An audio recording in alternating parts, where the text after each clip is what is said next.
All right, I believe we are live.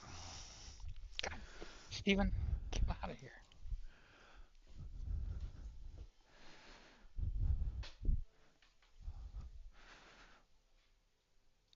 What is up, everyone? We're going to attempt to build a PC from MiniFox.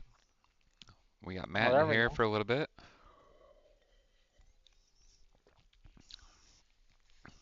We got a Lee and Lee case. Oh, I see ya. We got an old Be Quiet case. We got a lot of new parts.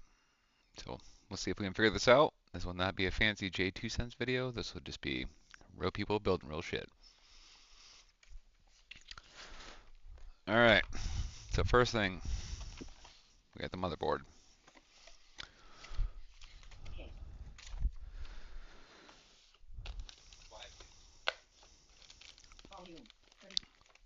So new motherboard.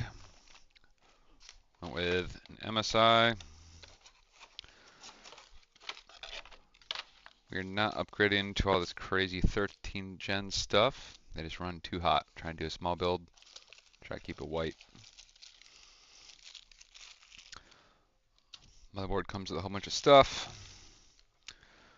We'll get into the stuff later.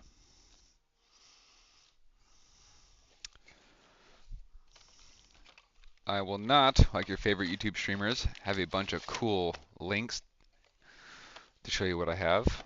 I will show you them, and you're welcome to check them out. All right, motherboard. This is for Intel series, 12th gen. We went with a 12700K due to recent Amazon deals. If this is your first time ever building a computer, you can follow along. I'll try to keep it really slow and I'll try to explain things as best I fucking can. Matt, who's here, never built a PC. Hopefully he will on his next one. I'm hoping. Alright, so your motherboard's going to come in a fancy little electronic static bag. Help prevent frying the capacitors. Not as delicate as you think it has to be.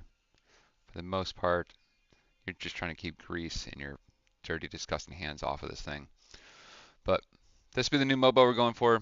Not doing an all-white build for the thousands and thousands of dollars it costs, but we'll try to keep it somewhat similar.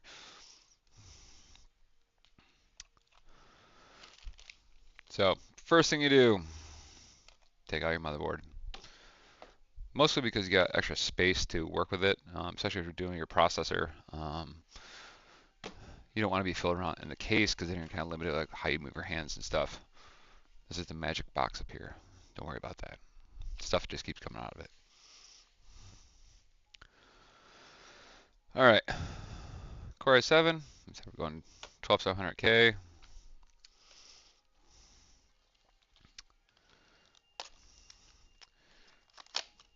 Not to insult anyone's intelligence, but if you are building computers today, due to the intense recent amount of scam things, I would highly recommend that you check out everything you get to make sure it's not, one, maybe a refurb, not so much a scam, but then two, make sure it is not some bullshit device. I know people have already been getting 4090s for the new graphic cards and finding that there's just weights inside. So check your shit out.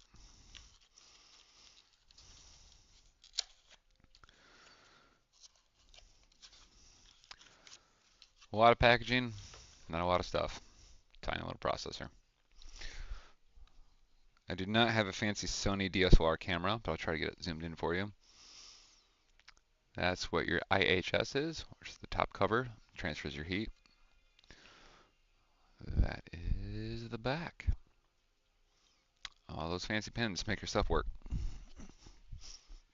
We're going to keep it in the case right now until we get ready. So one thing that was noted with the Intel 12th gen processors magic case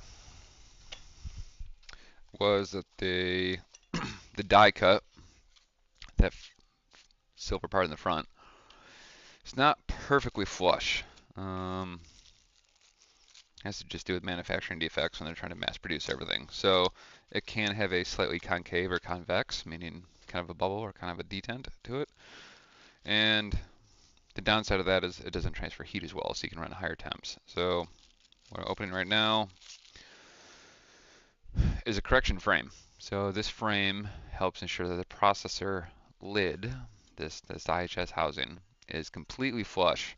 So when we mount our cooler, it has perfect contact with it on the surface, and then therefore helps control our thermals. To install this, I don't have the ability to move my camera because we're just working by ourselves today, but we'll try to show you. We got to remove the existing IHS mounting housing.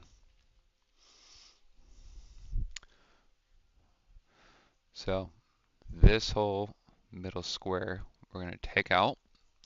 We're going to retain this top bracket here, which is where the compression pin is. We need those bolts. Other than that, the whole thing comes out.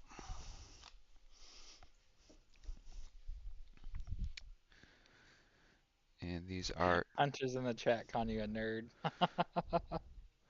Fuck off, Hunter. I have a 30-second delay to your stupid comment. No one likes you. Thanks for coming by. What's up, bro? It's been a long time. You should probably hop on a game sometime. He's got that womanizer now. He ain't got time for the boys. The boys are dead. Wow. What's up?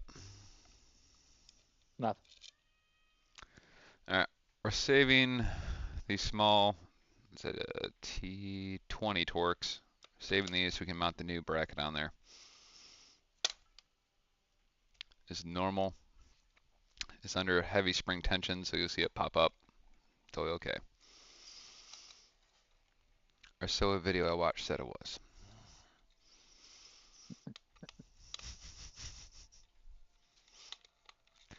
Hunter, Row, we're in the Discord if you want to join.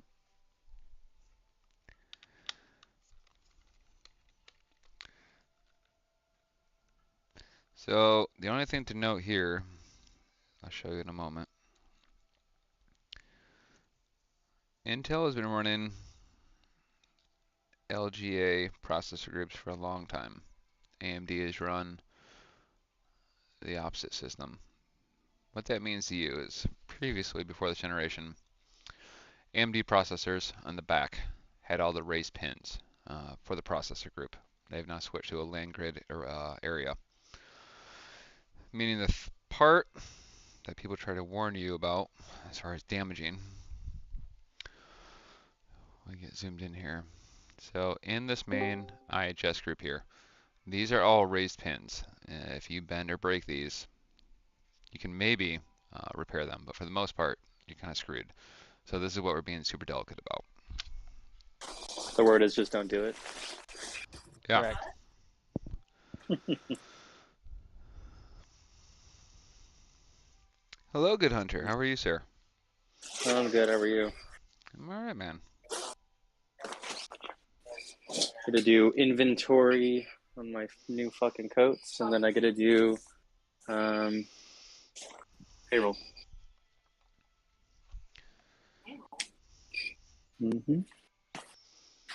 Payroll is in my job description. Do it every Saturday. Always fun. All right, what I'm doing right now is I'm lining up the back base plate, which also helps transfer heat from the back end. Really just is a pain in the ass.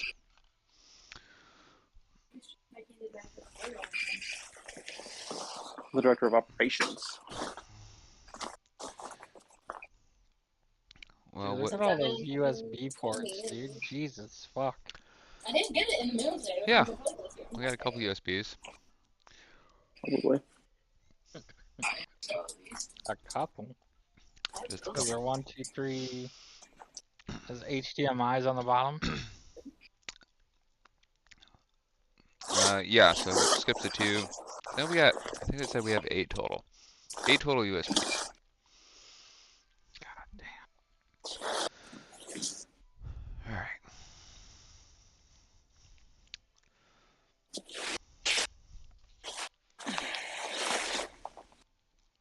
Bitch, what the fuck? Line this up so I don't break it.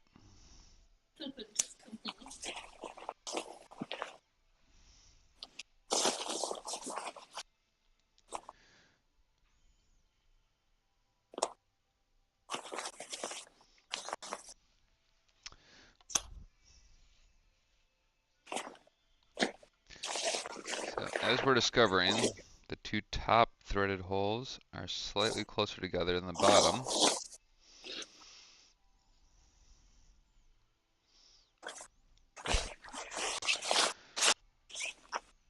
There we go.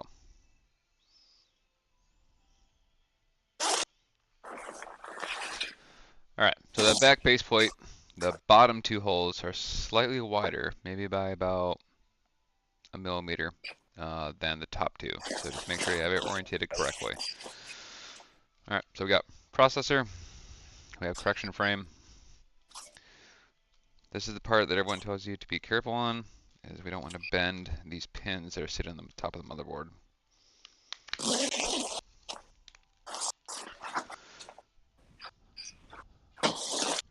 For Intel processors, there are some notches to help you orientate.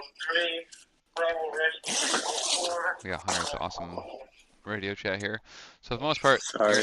your Intel, oh my god, so rough. Alright, so the words that you see on the top of the board, those will face in the upward direction.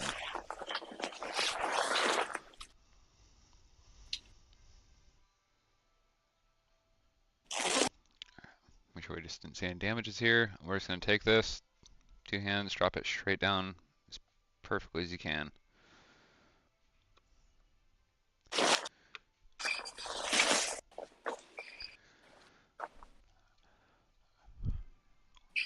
Alright. Move the camera. Motion sickness warning. Ah! Alright. Move my hand, wait for camera to focus. Oh god, that's fucking painful.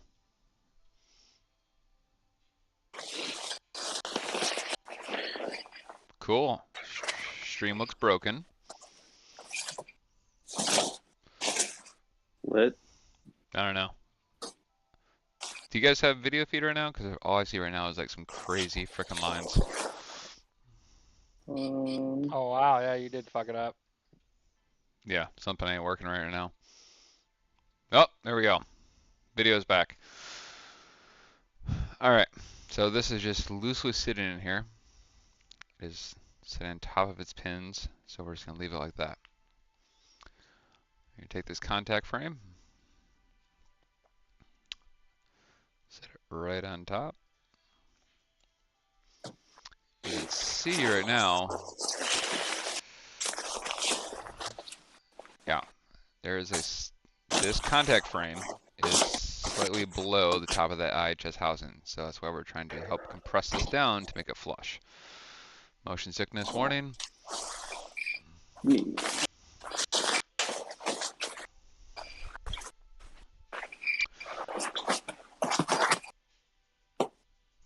Good enough for now. Alright, we're just going to take this same Torx bits that we had from the original housing group, which is here.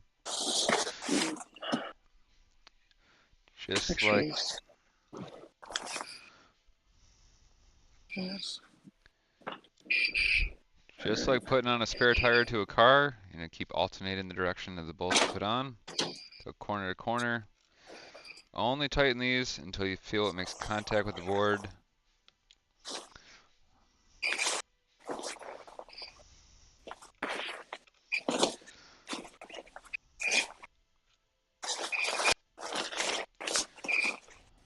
Do not go past snug or the first like actual resistance. We're going to tighten these same torque pressure. I think Scrody needs to buy the new game. Alright, so I need to buy the new game still. yeah, you do. Jesus. I know. Uh-oh. When does it go live? 28. So, yeah, next week. New Modern Warfare comes out 28th. Not promoting it, but we're a whole bunch of assholes who keep playing it. So Rob's asking what kind of apple juice you're drinking. apple juice, maybe some Red Bull variety, With vodka, a little bit of water. Russian water. Yeah, Russian water. Well, actually Polish water. So Oh, Polish water makes sense. I see you. Fuck you, Betty. all right, so we're now turning these frame connectors snug plus an eighth of an inch at most. One, two.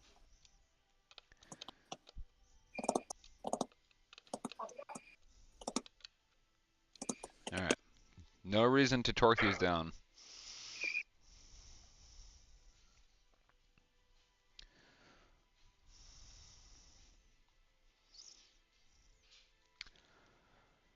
All right, so what we're going to see here is IHS housing, the center part of the processor. Camera fuckery. Center part of the processor, right? IHS housing, visible. There is a visible lip, and we want that tiny little lip there so that way when we mount our cooler, it can make complete perfect contact with it. And metal on metal with thermal paste is great. Gaps in thermal paste is not good. All right. Last strip check of this. That's good. That's step one. Old L bracket, don't need. And this is the old IHS housing, also do not need. Keep that for spare parts in case you decide to upgrade. All right, next thing, because this is a incremental upgrade.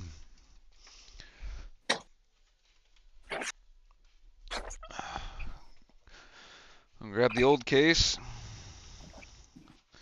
I'm sharing the SSD and GPU and power supply out of my old PC.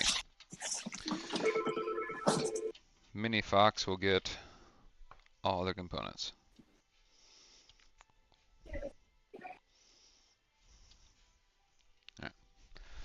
Normal tempered glass, set aside.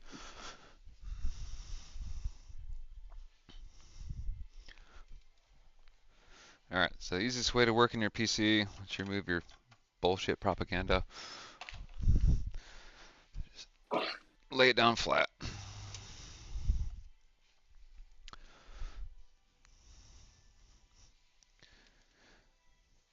All right, how can we get all of you visible?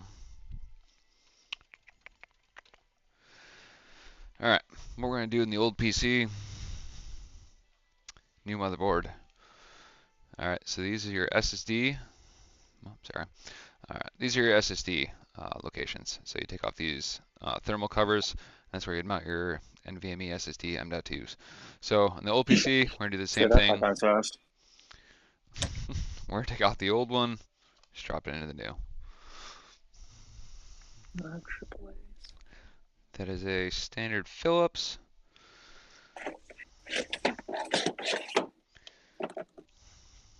You know the only thing I don't like about the new campaign? You run slow as fuck. Is it like that in the? Well, I guess I don't know if you know. I guess. Wasn't too much like that.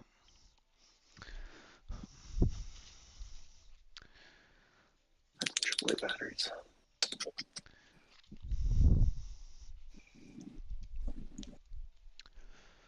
What do we got here?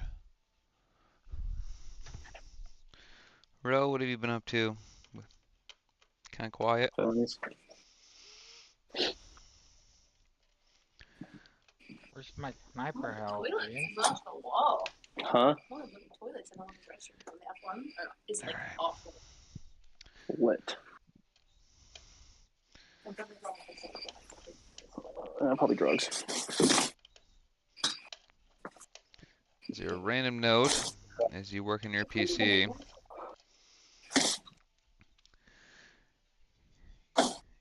You don't need to work on any type of crazy non-static device. Biggest thing is just not having other electronic devices near you.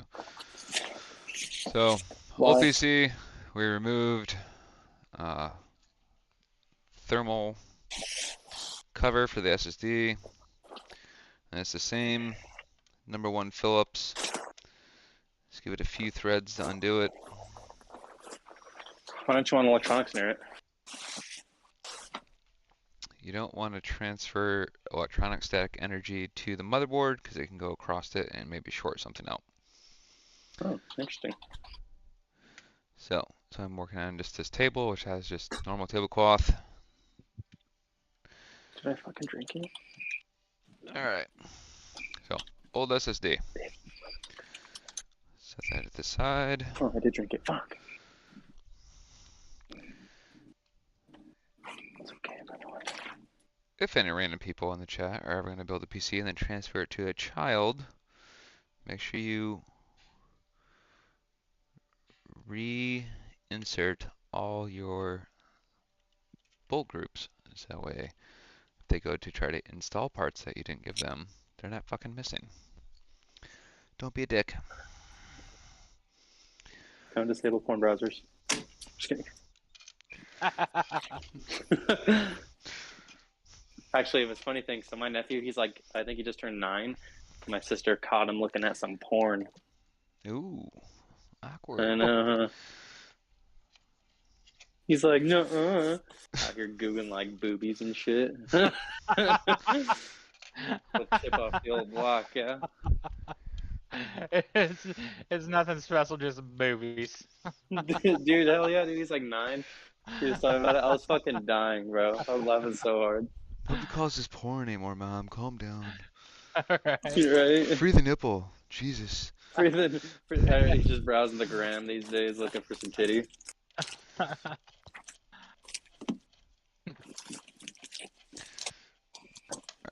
So we are just reinstalling this thermal shield cover on the old SSD system. That way MiniFox has got all the parts. These are mediums. This small. What's Savannah doing? She is in Buffalo. 109, when you finish South Garage Patrol, will you 1719? Hope she thinks I'm gonna fire her. I wish I was. You giving her a fucking coat? I have no idea what she said. I'm not dispatch. I wasn't listening. Huh? You're the one that should be listening to all radio traffic. I should be too. Well, you should be more so, as it's your job. Yeah, that's close. She's a bitch, so. Alright.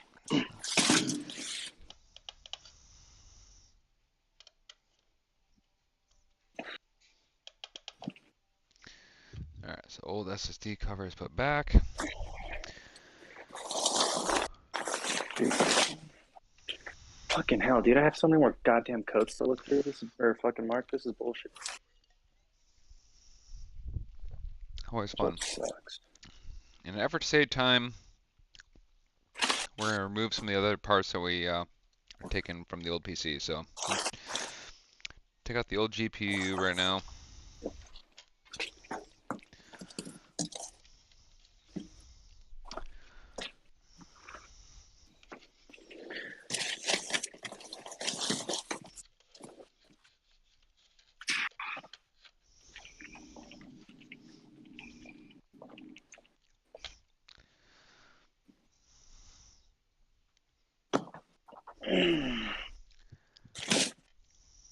Nope. Okay.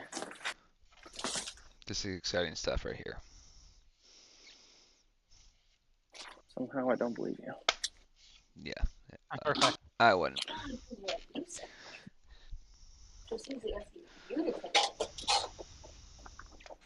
Well, maybe if you were listening, you could have told me she said that. Maybe she didn't talk like she was a mouse. Hey, that's her issue. I don't know. Alright, so we're trying to release the GPU. There's a back tab. We will get to it They've been working so much Well, better today. I can show it to you right now. They've been working so much better today. I think it's the people who are calling out is where they're calling out, which is the issue like it normally is. All right, so we got your PCIe slot for your GPU. Right here, you'll see there's a tab. Kind of flips. Wait, GPU, what is that? Graphics card. Oh, okay. So I'm actually trying to learn a little bit here while I'm listening. when you're trying to release one, you gotta make sure you let go of that tab so you don't damage the existing slot.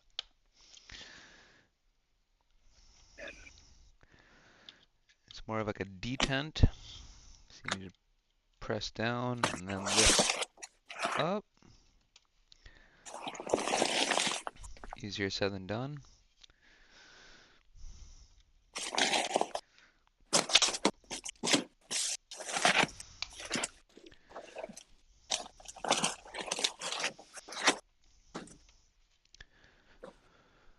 Alright, where is this?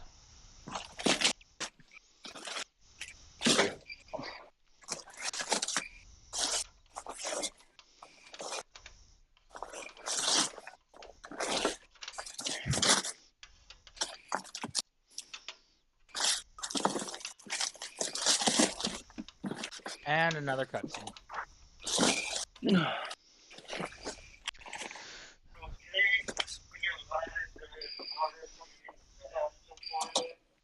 What? Oh, okay.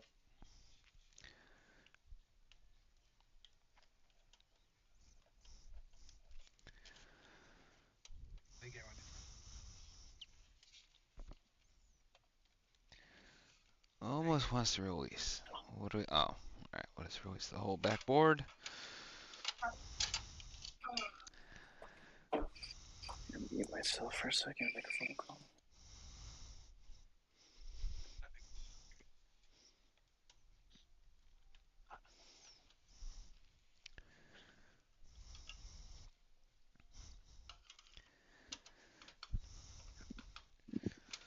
So what we're doing right now is just releasing our PCIe slots. There we go.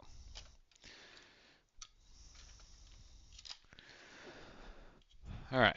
So here's your graphics card, the thing everyone fights for and murders people for. When you put it in the back of your board, these 3 pins will probably be held in place by your back PCIe slot screw retainers. So your actual PCIe slot goes into your channel, and then this notch is where your lever is holding it in place. All right, so we're just gonna set him to the side. We'll put him in last.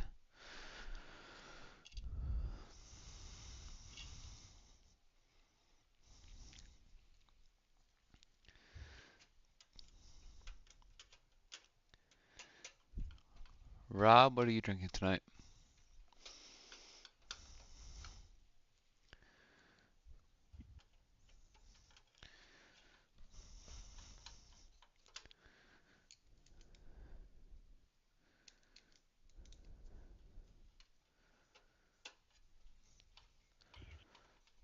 Second delay. No comments from Rob. Fuck Rob.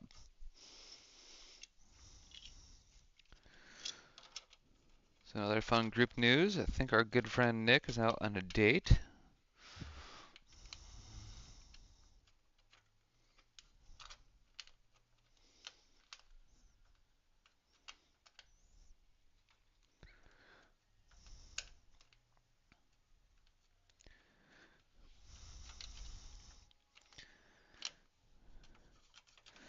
Alright, so we put back all of our PCIe connectors, so that way MiniFox can put in whatever size graphic cards he needs. He's going to retain, flip this over for you. This is what we're working on. So we have old GPU power cables. MiniFox will keep these. He's going to keep the all-in cooler, fans, Mobo, processor, and everything. So the only thing we have to get left is the RAM. RAM works similar to your GPU. It's just going to have these tabs to hold in place. The unfortunate side of my RAM and this motherboard is the clearance for this cooler that we used in the last build was pretty much 0. So We may have to drop the entire all-in-one cooler to get this crap out. Yep. Damn it. Alright, so rotate this towards you. Dust filter off. All these screws that are holding the cooler on. No, go full size.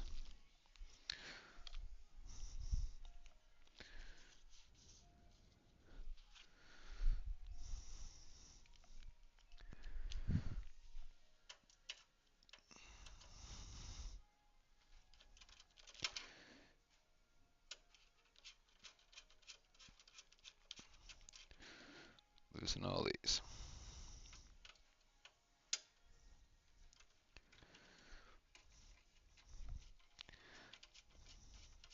These are the fun things all the cool YouTube streamers don't tell you. It's just really slow and tedious.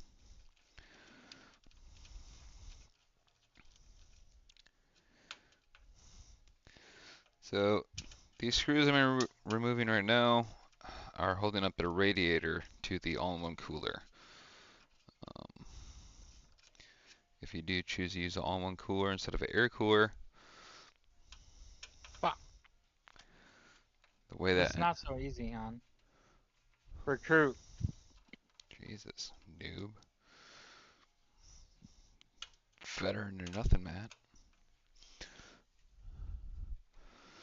Alright, so if you're using an all-in-one cooler,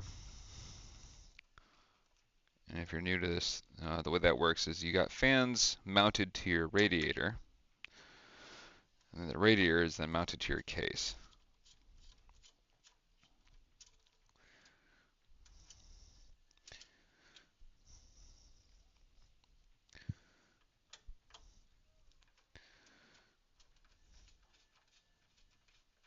And if we're going super new people here today, all-in cooler is what helps cool your processor. Alright, so we just had to undo ours. So we can hold it up, so we can actually get a RAM sticks out. So we got one. Find that next little detent to release it, just like the GPU. Press that lever down. You'll lift up from the top in this case, and same thing, RAM.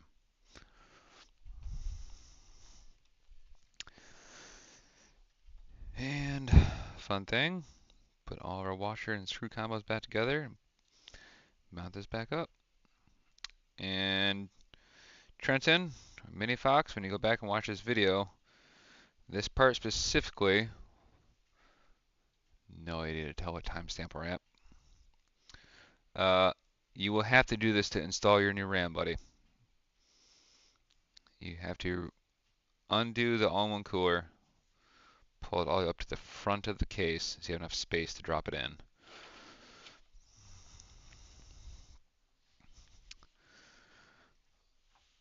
Oh boy, that's fun. And then play fish where the frickin' screw game is.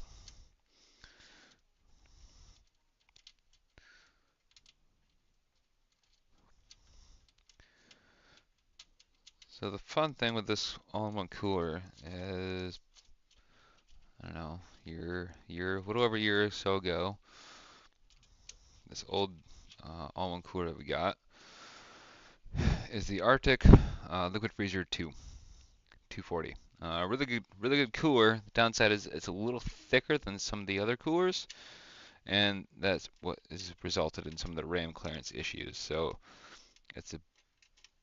the RAM we'll show you in a second. It literally is about the thickness of a piece of parchment paper from the bottom fan housing to the RAM. So I hate this fucking game. we had bought a couple different sets of RAM to see if it would work. Most did not. That's why we ended up going with the G-Skill Trident Neos because they were super thin. They didn't have some kind of design crap on them. And that's the only thing that fit.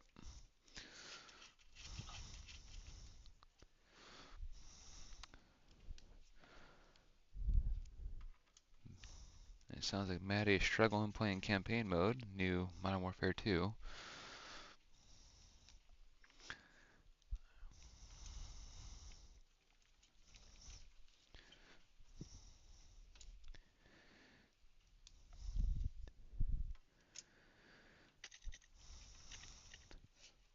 Rob has still not told us his drink for the night. Ro is gone mute.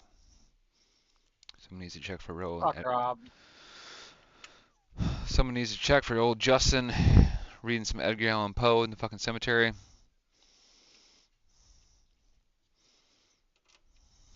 He's out there in that graveyard, you know what I'm Right? saying? Knocking bones.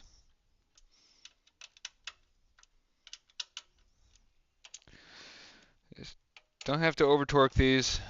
Going firm, maybe, you know, eighth of an inch past torqued firm.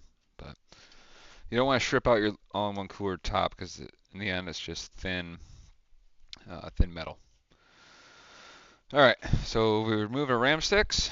Like I said, this is the only RAM that fits in this specific setup, which was a mid-tower case, Be Quiet, with the MSI motherboard and the Arctic Liquid Freezer 240. So G-Skill Trident Z Neos, good RAM, 3600 CL18.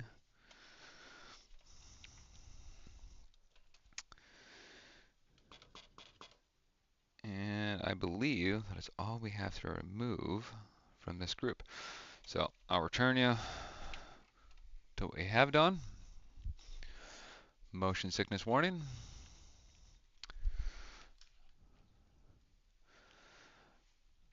All right, so we removed GPU from here. We removed the RAM from up here, removed the SSD, returned the cooling slot, and we had to unfortunately undo the liquid cooler just so we could get the RAM out. Let's see if we can get some light in here for you. But you can see the All right, so you see the very top of the RAM slots right here. Those are kind of behind the back of the all-in-one cooler, so that's why it was so difficult to get those out. Other than that, he'll be keeping all the cable extensions. So here, power, PCIe up there, CPU board. Motion sickness warning.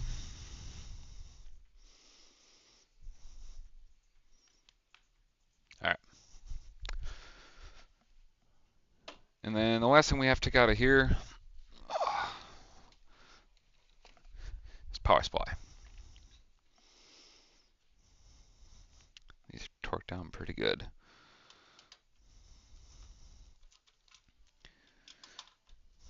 These back screws release the power supply bracketing unit. We'll still have to open the back side so we can undo a lot of the cabling group. So we have zip tied in here.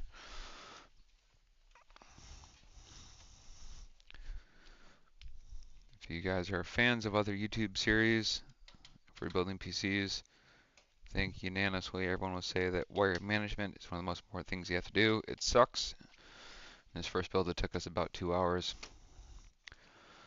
Didn't have really any space here. You can see this back panel is, that's it. There's no like bump to give us room for wire management. So it kind of sucked. But all nice and clean. Just for quick reference for those who haven't built PCs before, typically all your fan stuff will come from up top and then kind of some of the sides. This is our fan controller. Because we have so many fans, you need to run controllers so we use up all your fan headers and RGB headers. Obviously these are the quote fancy looking cable extensions that make your motherboard and GPU cables look nice. And then the fun rat's nest down here. So the rat's nest is what we have to slightly undo because we're going to take the power supply from this and put it in the new PC.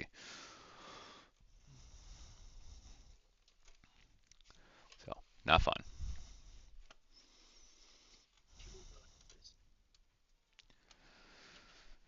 There's a combination of zip ties, Velcro ties, which you do have to go get in the garage still, and electrical tape. The reason for the electrical tape is that when we use these cable extensions, we didn't want the actual plastic to plastic connectors to come undone. So, because we had so much torque trying to shove these cables in here. So we just undid these. So this is, all these cable extensions do is it goes from your power supply, and it's, as you see, the white is our original power supply cable. And these extensions just connect into that, and it's literally just an extension. So we just want those to come apart in the PC, so that's why we had electrical tape on those. Undo that. Undo that. The 24 pin, one of the most nightmare fucking cables to run on your whole PC. If you do run cable extensions in one of your builds, spend plenty of time bending this ribbon cable before. Cable extensions are really stiff and you don't want to damage the plastic connectors. So we undo that.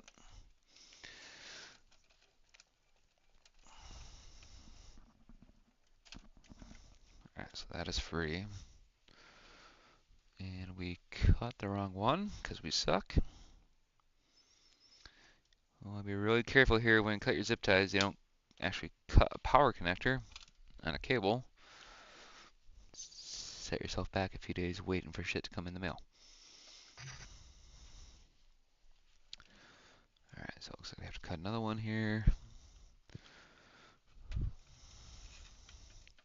Like I said, this is literally a freaking rat's nest, so. When I originally did all this wire management back here for the cabling, set these aside. I use a lot of the Velcro kind of wire management things first to get things in place to play with, like, can we get it flat enough? Can we run our fan cables down to certain channels? And then once we got it all figured out, then we actually ran hard zip ties.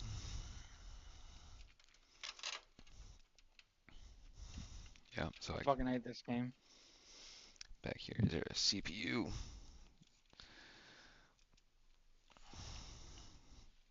Johnny, what's for lunch? Lunch. Dinner tonight. We're probably gonna do some DoorDash and get some meat-dubs. Alright, CPU cable's free now. Of course it's gonna be B-dubs. Why wouldn't it be? I mean, it's been like a week and a half. They're solidly disappointing, but good enough. Alright, so it looks like we got a lot of our cable extensions for free.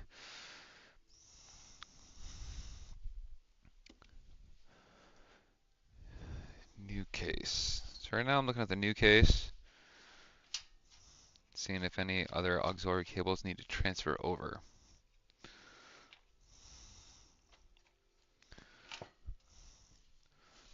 So the answer should be no.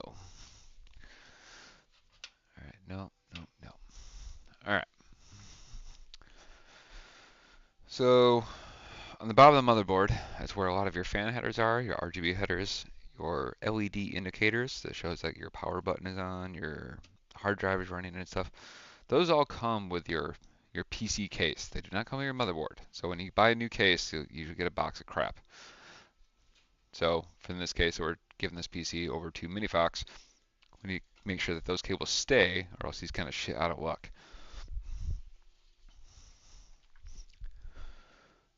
All right. So at this point, we're going to attempt to slide our old PSU out. I'm sure we'll find some more frickin' zip ties that are holding something in it. Yep, there we go. Found a zip tie. Got a cable pulling right here on this Molex. So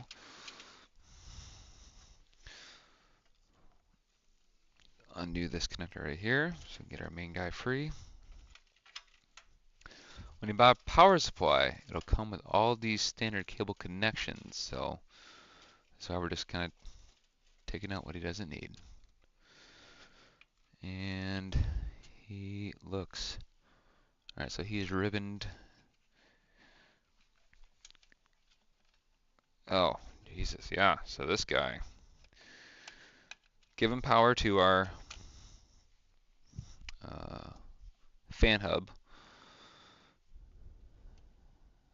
See if we can not fuck this up right here.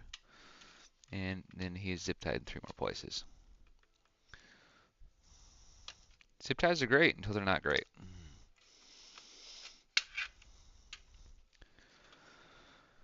Alright. Up. So one free. We got a SATA free. Get a CPU 8-pin free.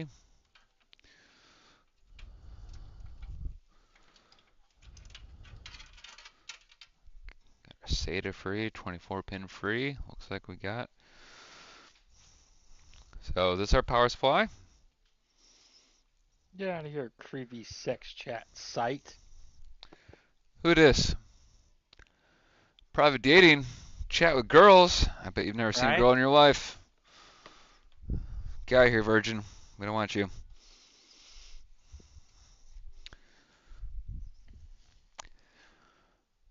Alright, so we're just checking to make sure we're not missing any cables or anything. We got extensions we're just gonna keep in here for MiniFox, so you can do his build and have him in place. He doesn't have to do any crazy wire management, which would be nice. It'll save him quite a bit of time. And I accidentally cut one of the large zip ties, so we're gonna replace that right now, so we don't have to rely on MiniFox to redo that one.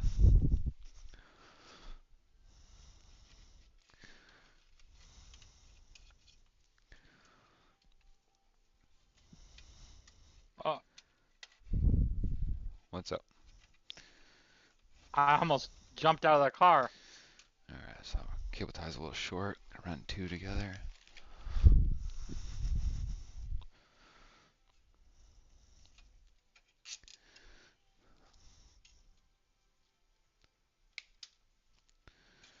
Alright, run that. Ow.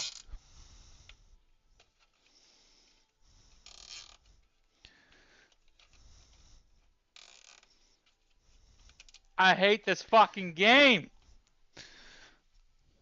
So right now, for y'all who just joined the chat, including Creepy Sexbot, Matt's playing the new Call of Duty. He's not a fan, although he's already pre-ordered and he will play.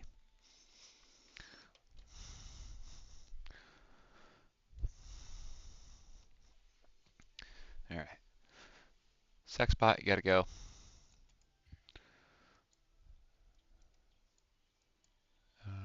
Okay.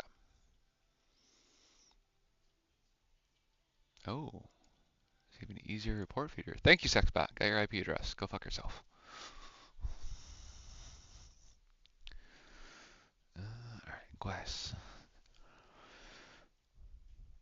All right. Well, at this point, I think we've removed all of the old pieces that we need. We're gonna go ahead and toss on the old back panel.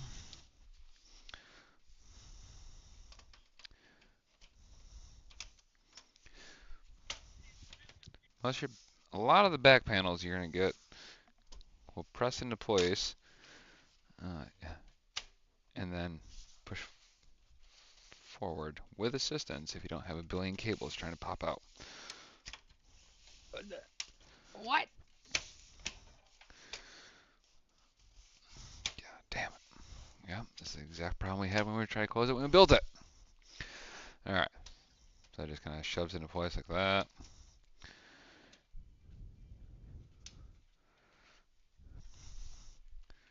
Back screws go back in place.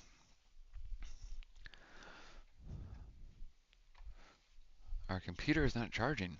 No bueno. Alright. Alright, so hopefully we got everything removed. Toss the glass on so we don't lose it or break it.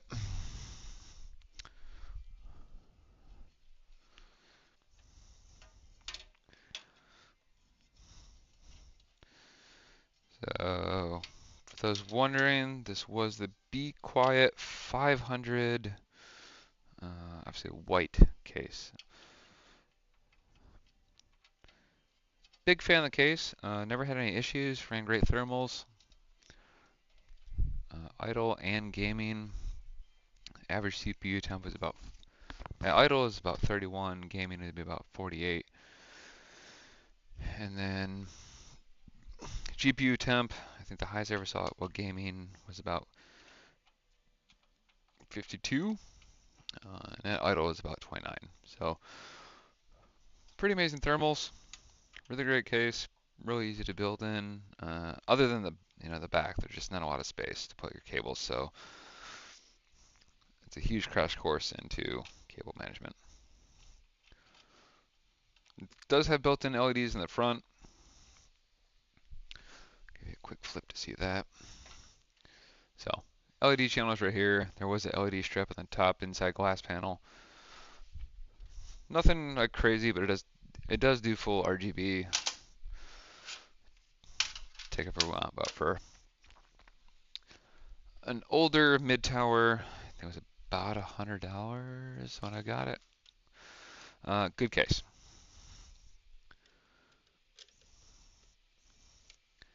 Dust filters all around. Did not, and the thermals like we just talked about were good, so the dust filters obviously didn't slow that down at all, so that was good.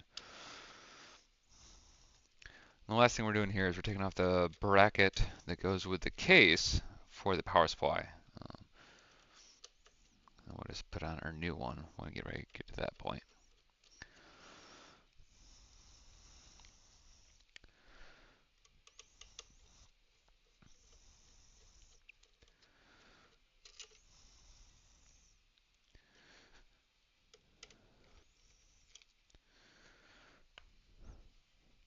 Alright, so old PSU bracket, that's just what goes in the back.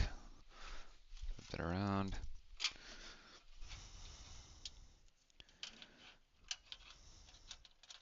Ha!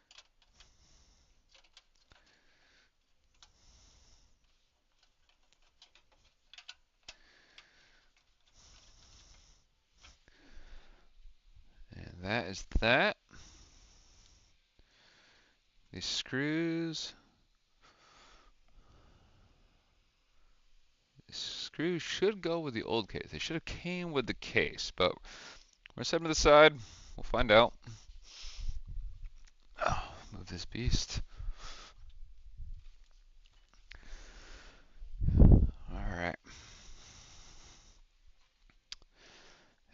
And now, the very sexy and svelte Lian Li. So I went with the Lian Li Air Mini. The reason I went with the Air is like one of the most popular cases was the Lian Li 011 Dynamic, typically done by the glass front panel. Looks really cool. The problem people were having is it ran hot as hell. So I went with the Air Mini, full mesh front grille. Yeah, not as pretty as glass, but at the same time you can get a lot more air in there. And then running, hot processor and other items, trying to control temps as much as possible is how I desired. Supposedly great for cable management. We got to remove some of the old fans. We're going to go to a quick break so we can grab some air for all you adults and top off the apple juice. So we'll be right back.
What is up, chat? We are back. Okay, so took all the old stuff out of the old PC. We got new Mobo. We already installed the processor because we're fucking paranoid. We're just gonna quadruple check that.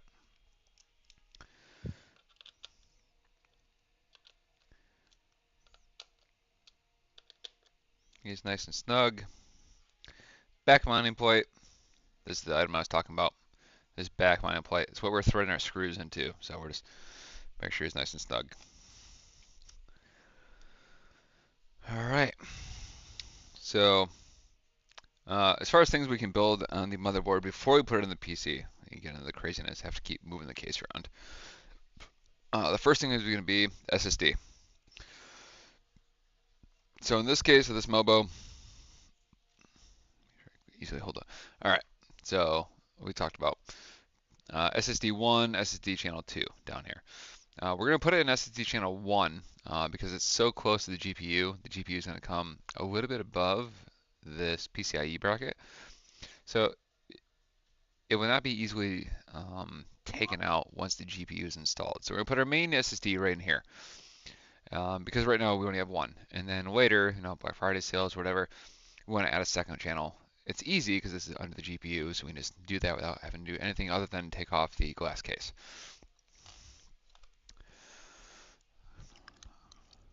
To zoom in is not really necessary for this. This is a number 1 Phillips screw head. Number 2, for all you tool nerds out there, 98% of all Phillips screw heads use a number 2. Number 1, more common in PC work. Now, we just took off the SSD cooling shield, if you would, right? And you see this kind of shiny metallic film. This needs to come off. All right, this shit is trash.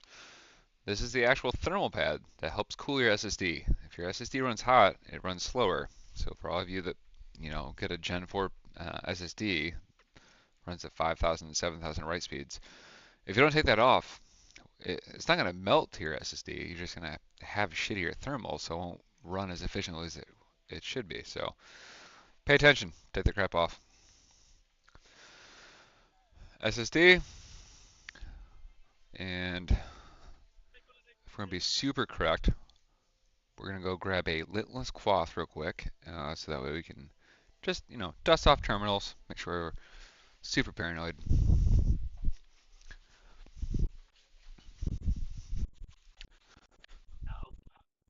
It's open.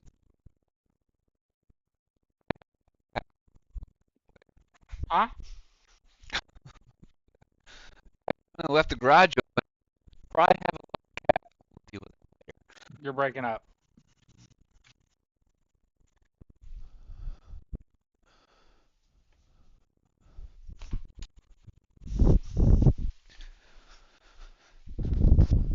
All right. So, sorry, chat.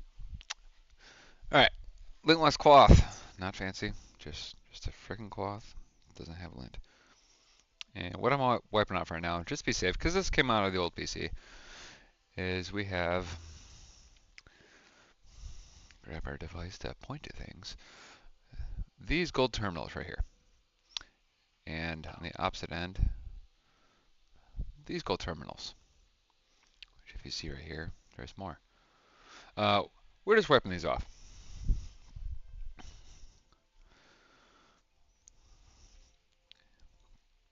Being former military, we're just kind of hardwired to be paranoid about dumb stuff.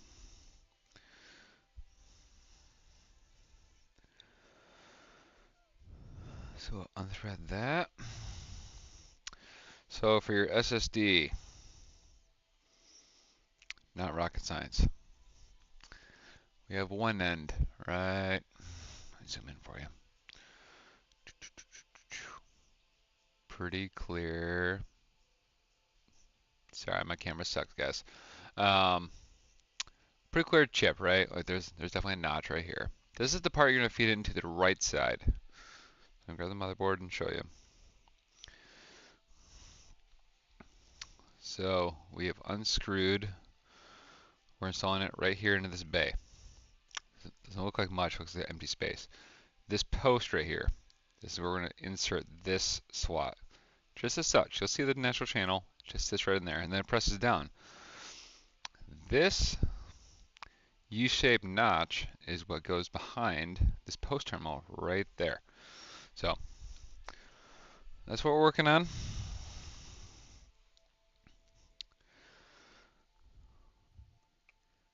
There's a plastic divider for that notch in the end that we're going to press down. We're going to take a screw out all the way. He is slightly different. So You gotta be. The campaign sucks worse than fucking Warzone, dude. you will hear an audible click once you get the SSD in place, all right? Once you hear the audible click into the SSD channel,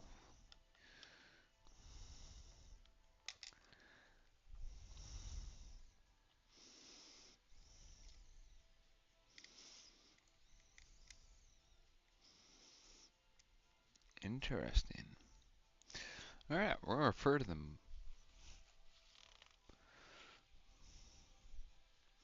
I say I'm going to refer to the motherboard book, but I don't even see where it's at. Got some cool paperwork. Alrighty. So typically your mother or your SSD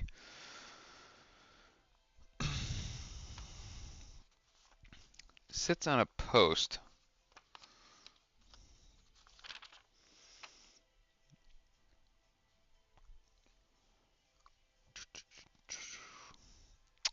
which has a washer that the base rests in.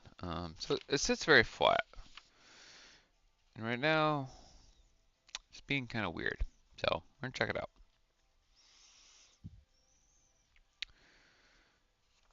And to no surprise, motherboard directions tell us not shit.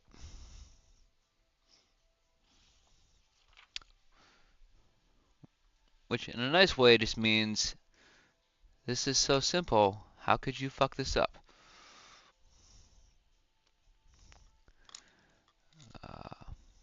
Pull him out.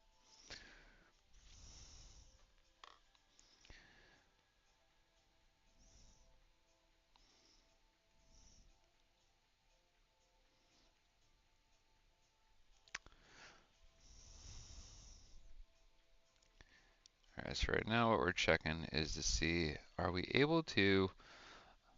Alright, so here's a post we're talking about. Sorry for this terrible camera performance, you guys. Alright, so we have a post, right? And the needle threads is the actual screw head post. And then up here you see like a large Phillips head. And then right here, hard to see, is a washer. Typically those two separate so that way that notched SSD portion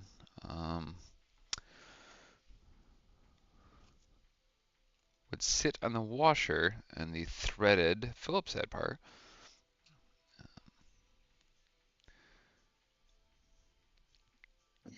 dang, it's not separating. And what we don't want to do, ooh, it's close.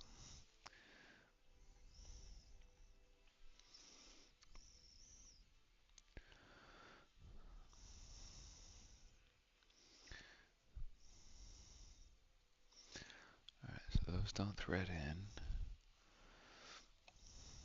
Alright, so now you all got me distracted. Take the SSD out.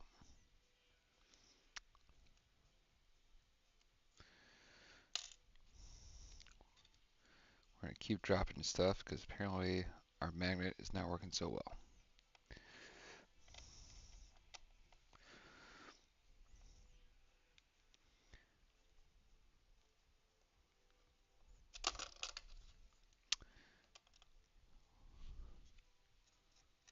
Hmm.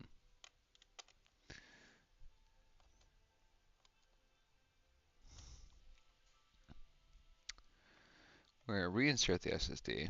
We're going to see if it's supposed to sit on top of this post, which is okay. It does. Okay. So that means this SSD heat shield that we talked about here, this lefternmost post that we're looking at right here, this goes on the left side of it, that actually threads into the top of that posted bearing. So we will start with pressing the tab down, getting him to sit in place.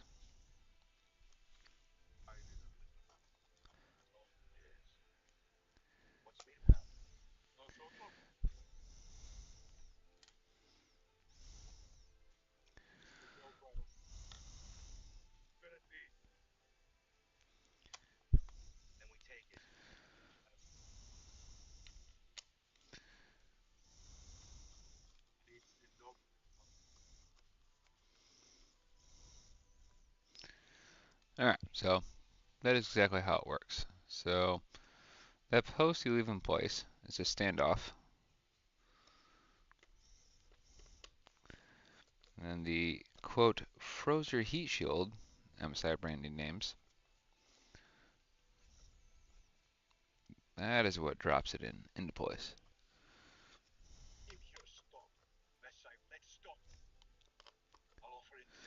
Alright. So as you can see, we put the SSD right behind here. This screw is the one that goes straight into the top of that post. So you don't remove the post like a lot of motherboards. You leave the post in place. You notch your SSD into place like this first. You slide it into here. You press down. You put this cooling shield down, and you screw it in place. And that is that.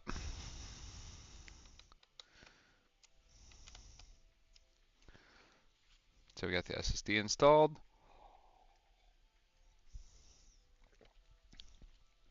Now here, because we're not installing our all-in-one cooler on the top, we can install our RAM right now. The reason I would say caution that is if you're going to install a liquid cooler up on the top end of your case, as you up here, I recommend test fitting your motherboard first to make sure you have clearance, because you might not be able to slot your RAM in pre-installed. You might have to play some weird daisy chain game.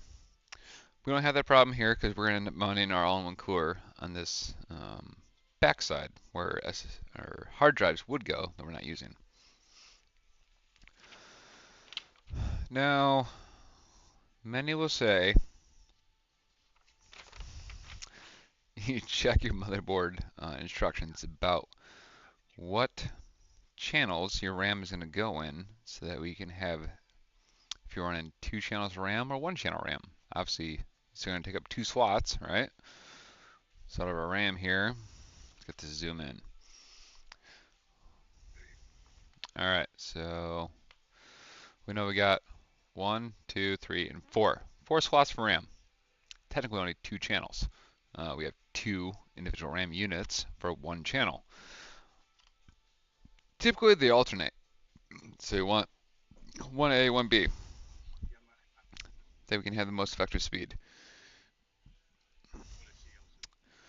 We're looking on the motherboard real quick.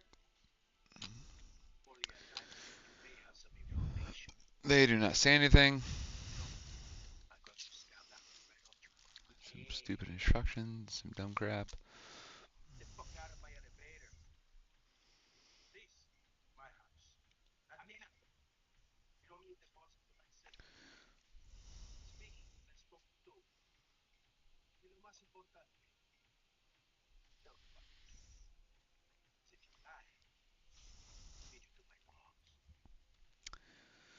Alright, so there's nothing on the motherboard that denotes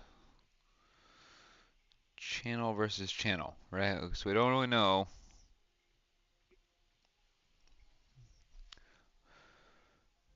what is A versus B. The instructions are pretty terrible. So they talk to us like, this is how you insert RAM. Reference this photo.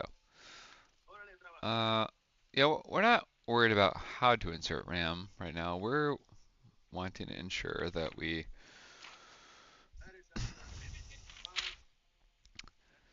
have the RAM in the correct channels. So, pull out the old phone.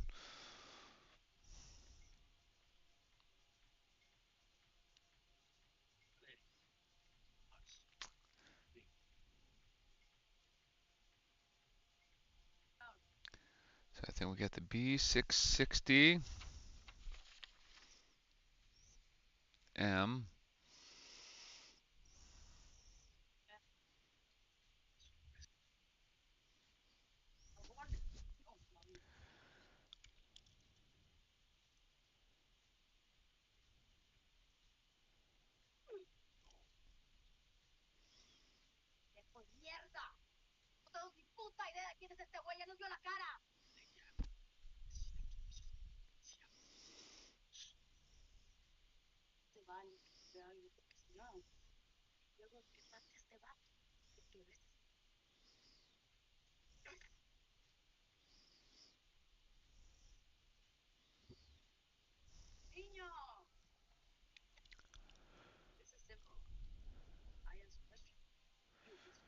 All right, group.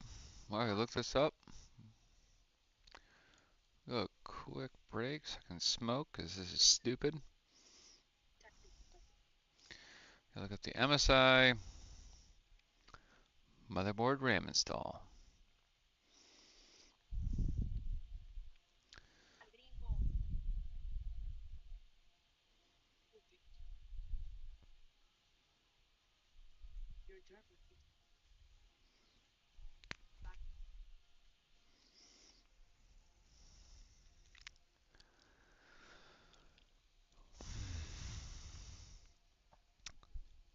Mandy, we're still live. How's your game going?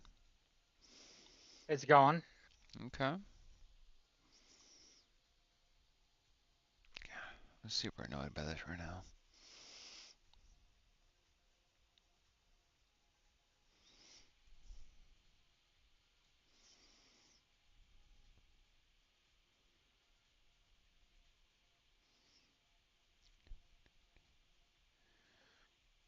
Wow.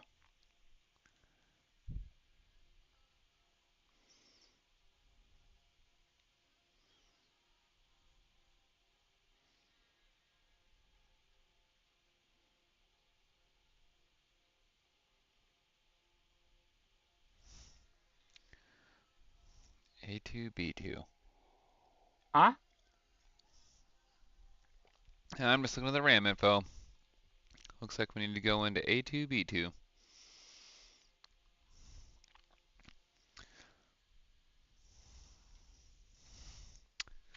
All right, no smoke break. We're back. All right.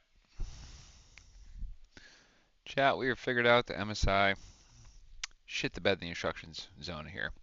So it's as simple as we're going to install an A2 and a B2 config, which is what happens when you run 2 sticks of RAM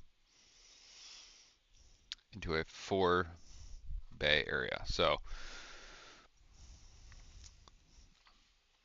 a lot of motherboards will work this way. Sorry for the lighting, I know it's kind of dark up here. So closest to your processor, right? Closest RAM run. This is A1, then you go A2, and then B1 and B2.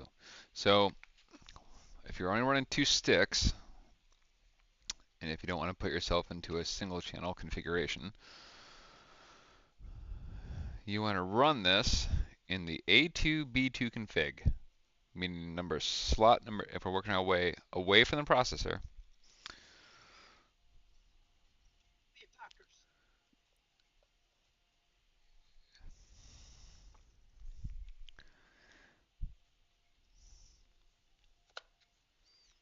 So A2 be number 2 slot.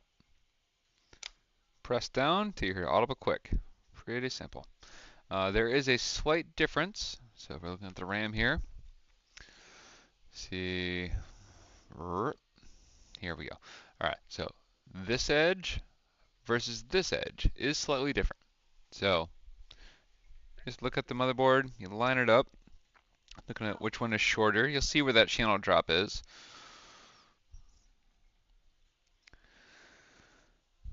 In this case, of the G-Skill Trident Neo Z, the logo faces away from the processor.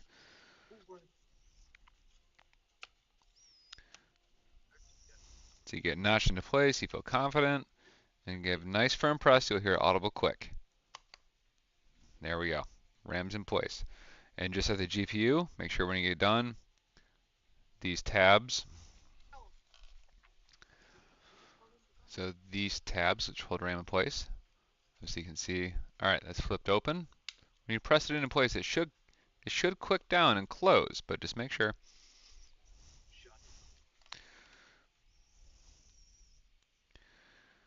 All right, so RAM is slotted. So at this point, we have installed our RAM, our SSD, our processor, and now we're going to get ready to install the motherboard into the case. Finally, making progress. Just kidding. Before we do that, we're going to remove the we're going to remove the factory fans that come with the case. Some cases come with fans for free, good, bad, or indifferent. We just don't want these. So take our case, flip around the back. We're going to remove this back one first. Flex screws, simple enough. Just like we did with the radiator when we removed our radiator real quick in the last unit, so we get the RAM out. S'mores, 4 small number 2 Phillips. Typically these thread into plastics, so just be careful. If you want to reuse these or whatever the case, you just don't want to strip it out because it's just a raw aluminum screw into a plastic fitting. Just as so. Take that out. This is just a basic Lian Li white fan, no RGB, no anything fancy, but it does have rubber grommets. It does do 1500, so it's something you could definitely give or sell to someone. Unlike some other case companies that are just complete junk. All right, flip this around to the front because we do have 2 other free front fans. We're gonna save the fan screws. You never know, could be useful. Put up there in the we don't know pile. Front air mesh slides off.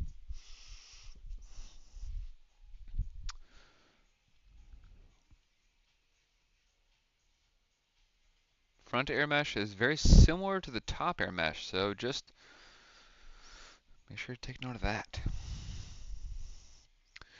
All right, so Lian Li for the 11 Air mini case, it does use a front mount cage. So that meaning these 2 fans are inside of a cage. So for easy installation, just undo these 4 screws in the front, and then the whole cage will come out, and then you can unbolt your fans from the cage. These you will want to keep because you will need to reinstall the cage when you put your new fans in.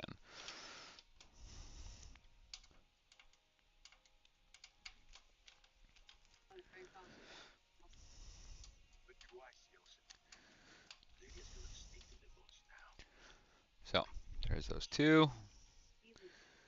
Not magic. All right. All right, so we undo these 4 screws. Simply lift up on the fan cage. Comes out 2 individual fan cages, just so you know. All right, so then we're left with a fan inside of a cage, right? Because it's not just a fan housing by itself. Just like the backside, just gonna undo these 4 bolts in the corners. Now you can get your fan out of the cage. Now these cages are 120/140.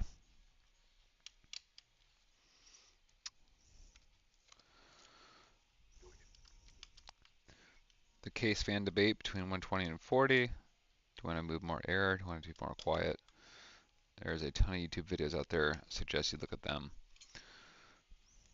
In this build, you'll see that we're going to end up going with, all right, Cage, keep, right? New build. Fan, don't want. Set aside. Repeat process. Yeah, so if you're debating between 140 and 120, there's a lot of airflow movement discussions. You can check those out in a ton of videos.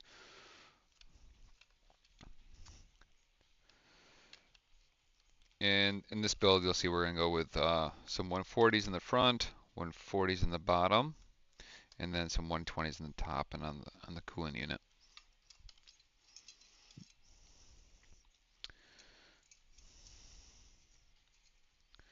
All right, so just the same as before, keep in cage, toss in the fan. I don't recommend literally tossing, but you can if you want.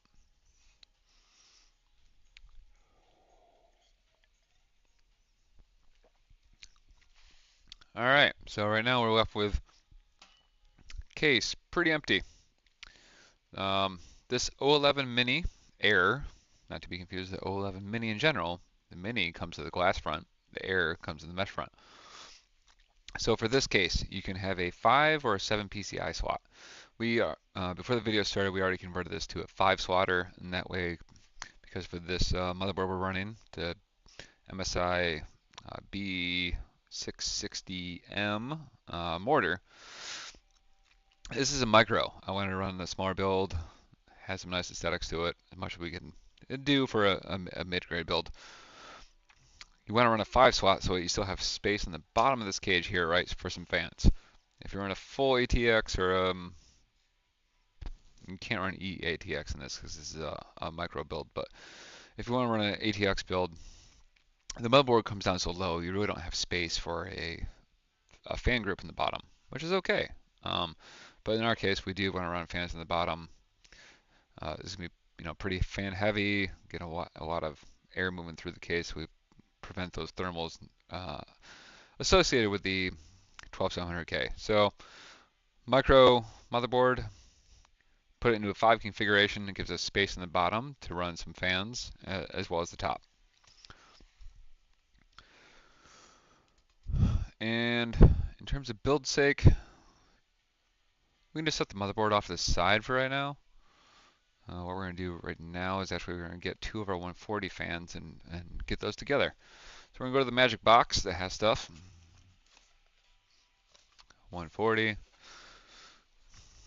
I went with Lean Lee, not out of brand preference or anything crazy. If we just look at the cost comparison, we're looking at cases or fans that move air. Now, I'm all for functional sakes, and you want to go in the argument of like, hey, I just want it to move air. I don't care about RGB. If you do not care about RGB, I highly recommend you just go with like an Arctic. I used Arctic in the last build. They're still in there. The Bionic series, amazing, quiet, moved air well, no issues. I wanted to step this build up a little bit, make it look a little more premium. So while I'm not obsessed with RGB, the simple Lean Lee Uni fans, I can show you right here. So Lean Lee Uni, it's not the new Infinities that have the little mirror on them, it's just a simple Uni fan.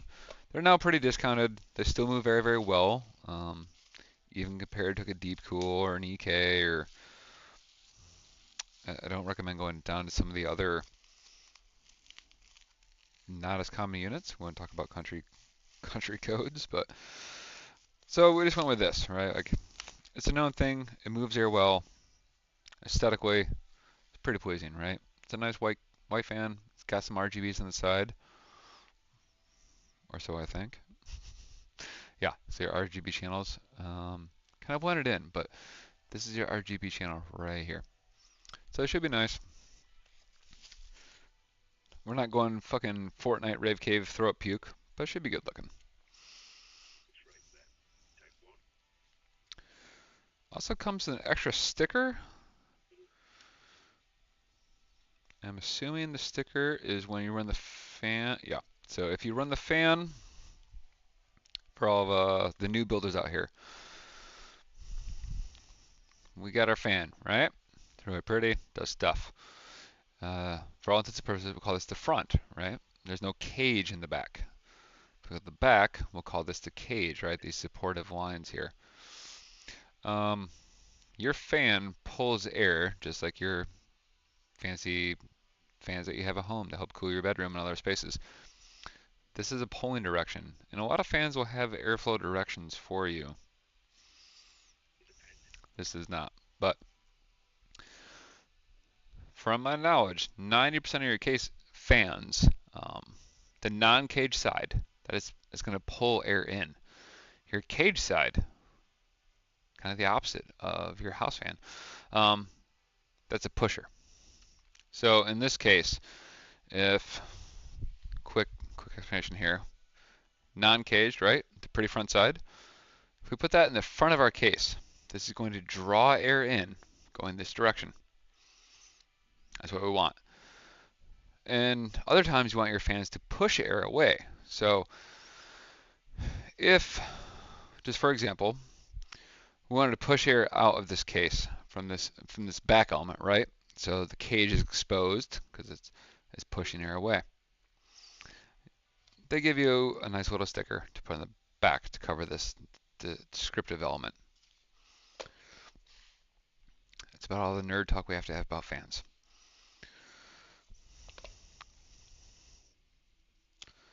We'll toss pretty stick around here. One thing to note, well, two things to note. One, we're going to go on a quick break real quick because my phone keeps blowing up. So check the phone for a sec. So this Lee and Lee Unifan, if we check the box in comparison to the fan, this can help give us some reference here, right? So the box shows us, it's kind of like an edging of the lighting, right? And if you look at your fan in close detail, you can see these more more luminescent edge here. This is where the lights will come from, versus the top edge, there's nothing. So just keep that in note when you're trying to connect your fans together. You know, if you orientate them incorrectly, it won't be pretty like this box image. You're going to have some weird shit that doesn't connect well. You're bad at geometry. Fix yourself.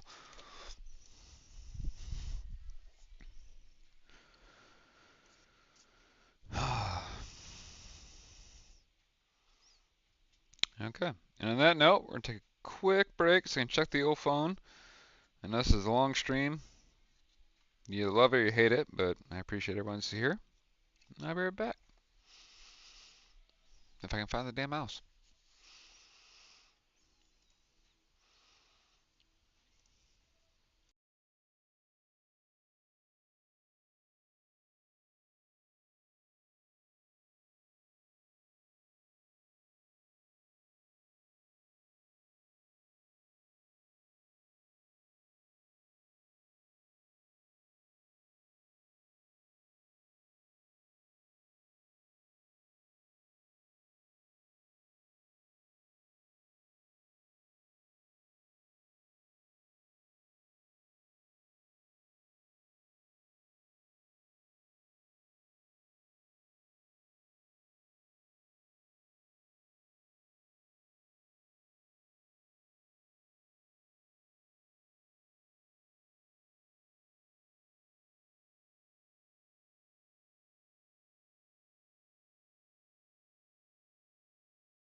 What is up, chat? We're back.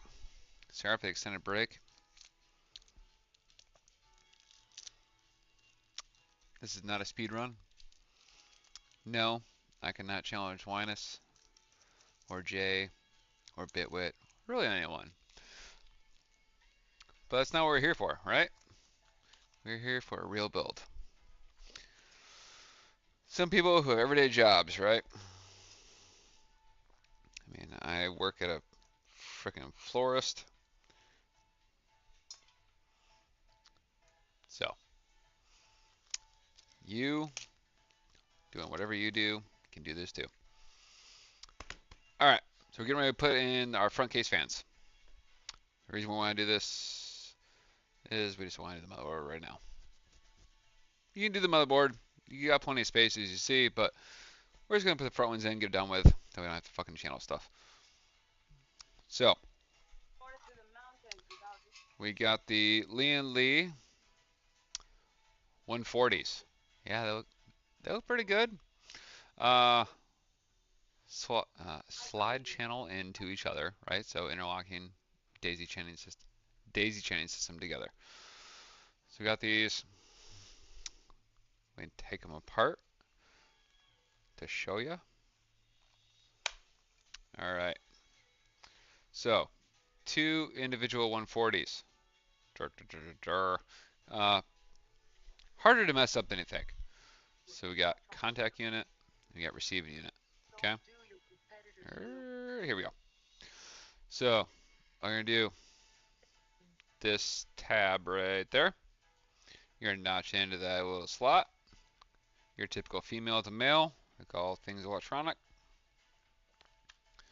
Slide it in. See, we got a little bit of overlap here.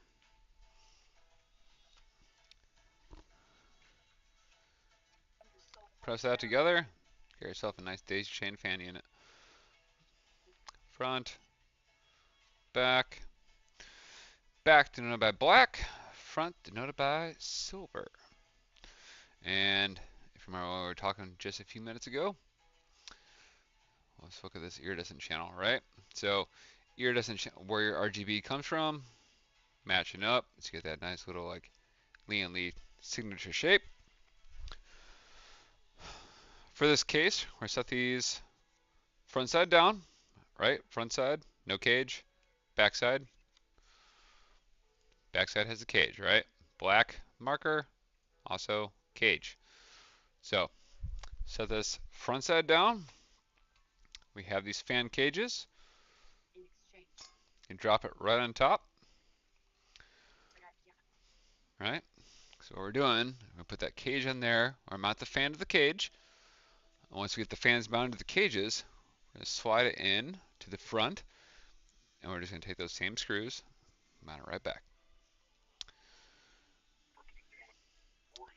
Sounds easy enough. Now this is where Lee provided screws. This is where the nerves get in place, right? I don't have a tool to show you, but the screws the new fans gave us are about 1 thread length. Let's see, new screw, this guy, old screw, this guy. So new screws, about 1 thread length longer. Use those. And I'll make the rules, we're just here.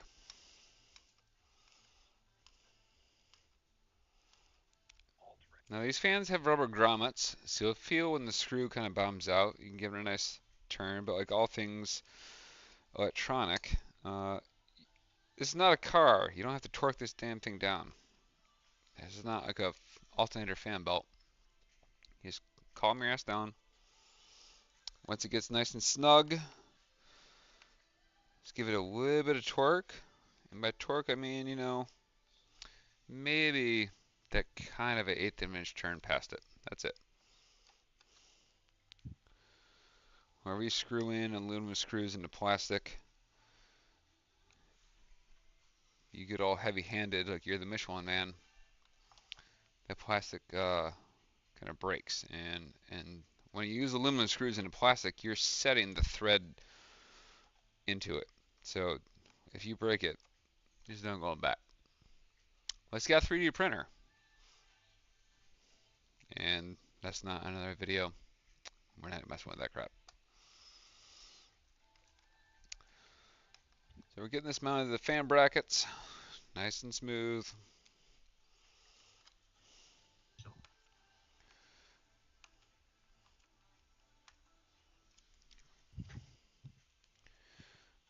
The reason fans, random fact that we know here, use rubber plating is to reduce your fan noise, right? The vibrations that fans produce. That's why your little house fan or your ceiling fan stuff make noise is dampening.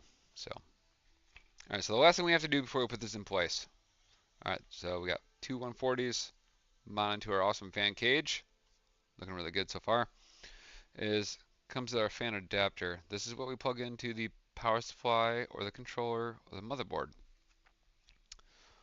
Because we daisy chained, comes this really pretty, simple connector that goes on top of the fan, right here. I totally almost think so.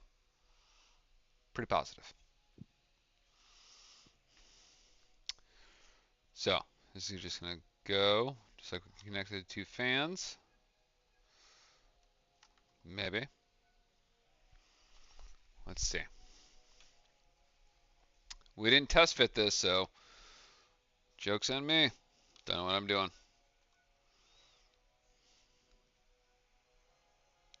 Definitely can't go from the bottom, as there is no slots. So we've found the bottom. Flat, flat connector here. There's no channeling, so you're only going to connect from the top, which we got a receiving element of the unit. We have some pin connectors, and then there's a channel right here for it to slot into. It's surprisingly made it this way because this faces the opposite direction. Yeah.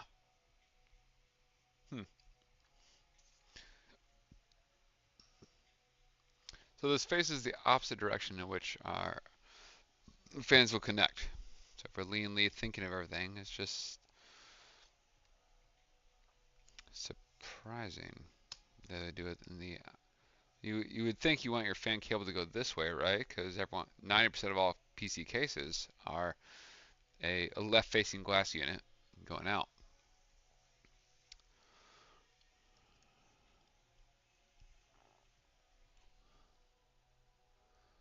Huh. So we're going to take a moment to think. If we're running them upside down,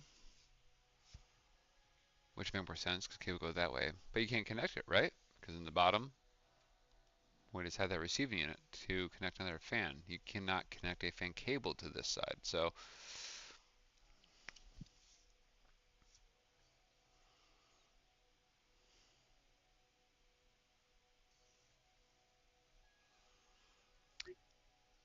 I guess in turn, you can rotate the entire built unit,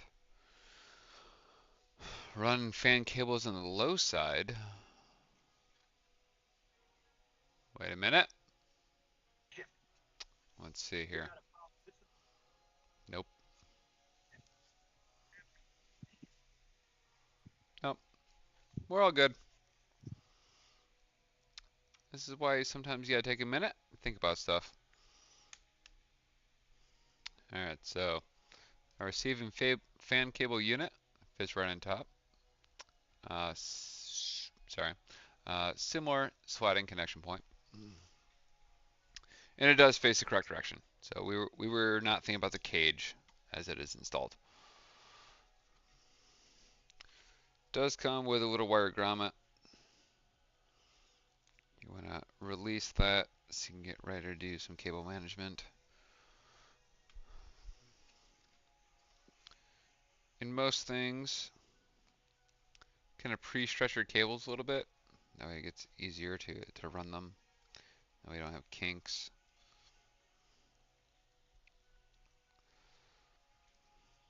So specifically, this unit has two cables, right?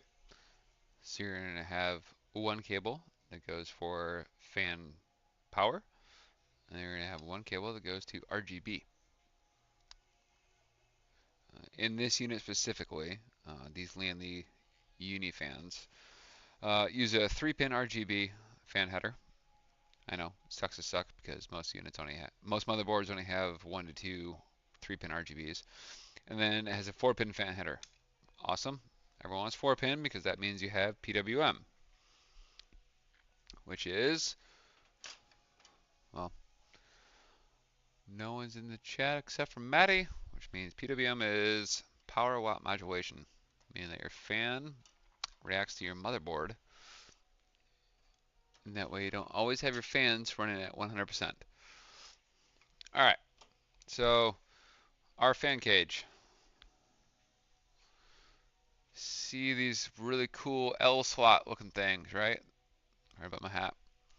These go into your Lee Mini error case over their prefabbed aluminum little notches, and you just slide right back down in place. That way you don't have to play the hanging game.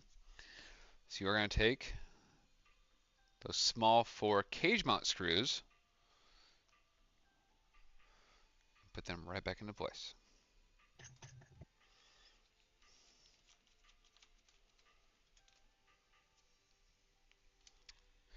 Again, snug and a little torque. That is it.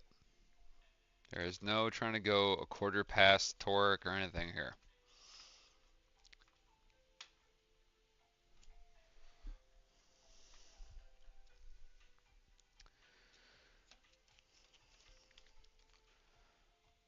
Maddie, where'd you go? I'm here. I'm fucking loud as shit game. I don't see you in the stream.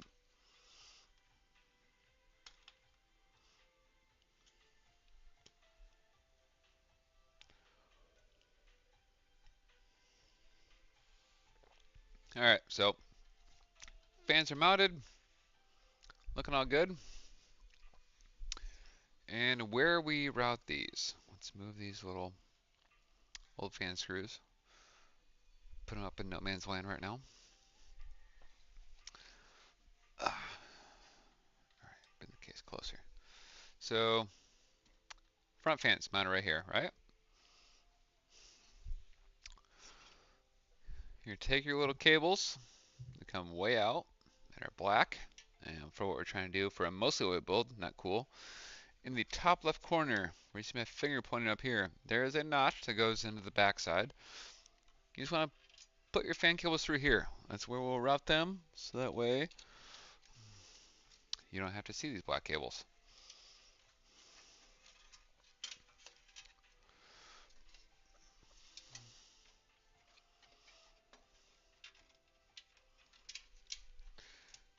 So do the same, route both, and we'll get to cable management in a little bit, because on the, let's see, let's take a look in here. Yeah, so there's nothing in here. There's nothing on the inside edge here to zip tie them down to, which is okay. It just means that on the back side,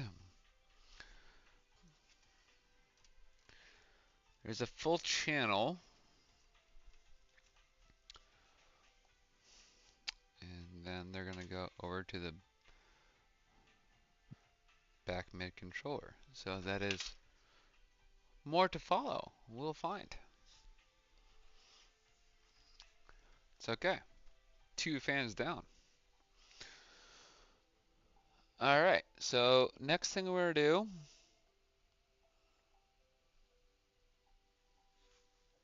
is probably take that right back out. Because I don't think we have enough space for our all-in-one cooler, which is going to go right behind these units. But we'll find out.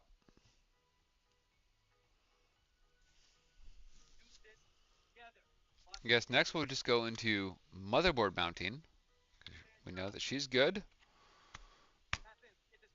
The standoffs are already put in this board. So you want to give all your standoffs a little check. For those who don't know what a standoff is, we can do some motion sickness and show you. Whenever you mount your motherboard, you want to lay your case down flat.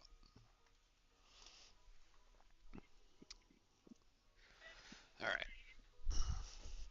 Motion sickness. All right. So for a standoff, holy bejesus. This is a standoff, right? This just means this is a threaded bolt receiver. Sorry. That's all those are. So you're just gonna have a little, yep, those are tight. They're already in place. But they're already in place for a standard setup, which is probably most likely an ATX build. And we're running a micro, so we might have to move some of our standoffs. This is where you refer to your motherboard book, or your, no, not motherboard, your case book. Your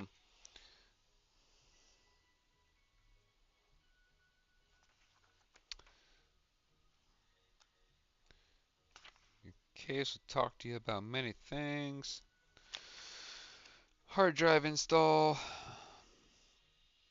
PCIe 5 swatters, which we already did, as denoted by top SWAT here, and then only 5 PCIe bays down there. Motherboard install. Here we go.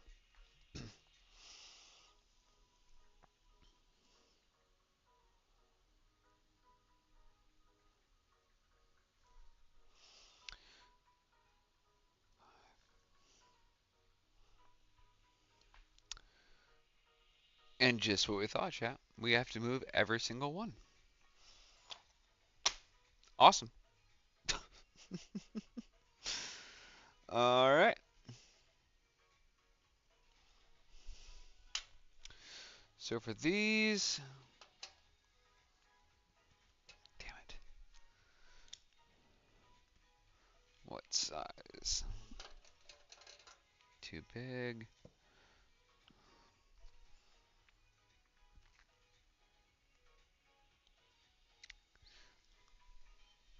So it says they gave us the tool. Open up that motherboard packet, which for Lee and Lee is a whole bunch of these. For screws, gave us some zip ties, some rubber grommets,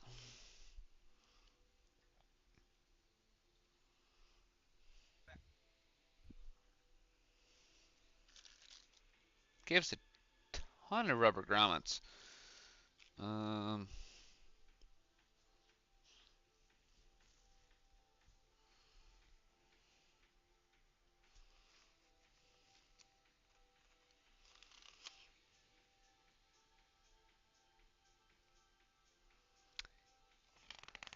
Interesting to see what the grommets are for.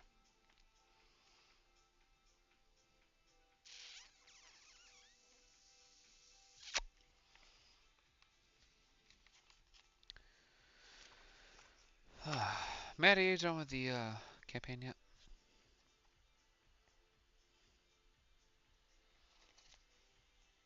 Can I guess that is a no?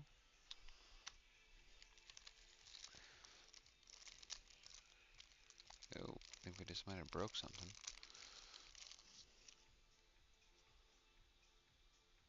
These are Wi-Fi antennas. That's not helpful. We got screws for fans. Standoffs, standoffs.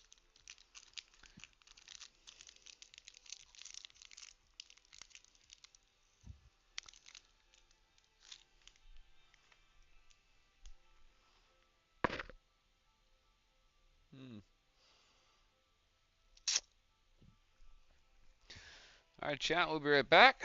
We're gonna grab us be an adult. We're gonna go grab a nut driver. That's what she said.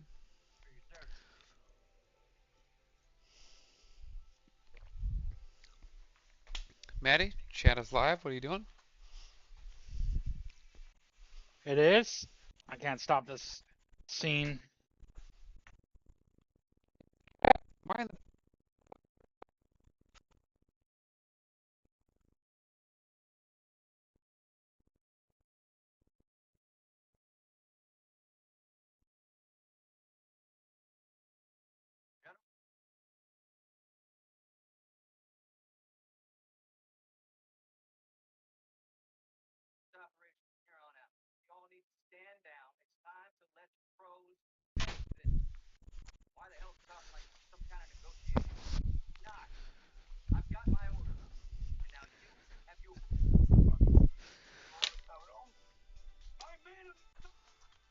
and nope. Alright.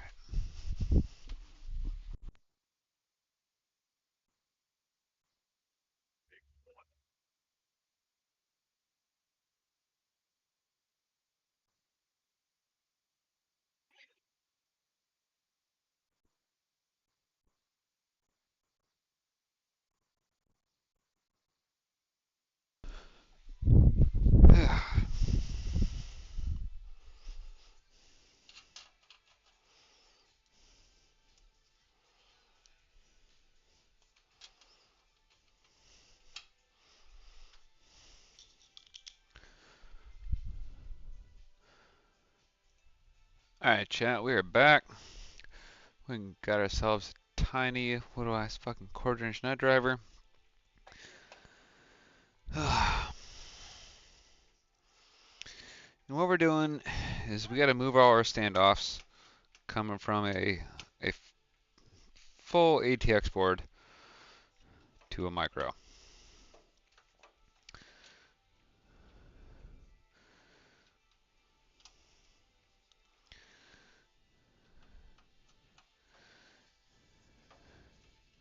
It's a nice little plot twist.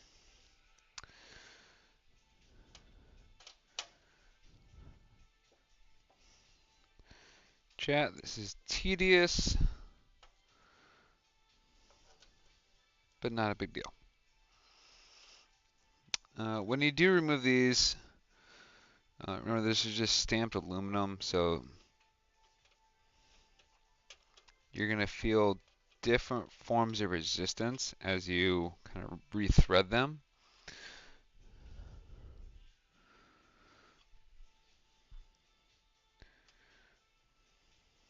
And some of your standoffs will be a little bit different.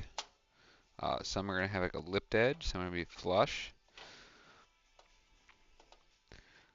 That is okay. This relation to the back of your motherboard, which we'll talk about there in a second. All right, Maddie, what was cool plot twist? In the campaign, Okay, you'll see. no spoilers. All right, I like it.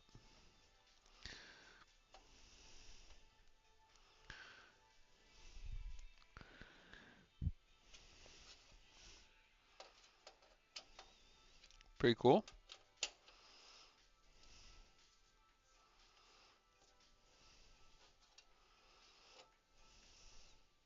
Walking the streets of Mexico, and it says "survive." Okay.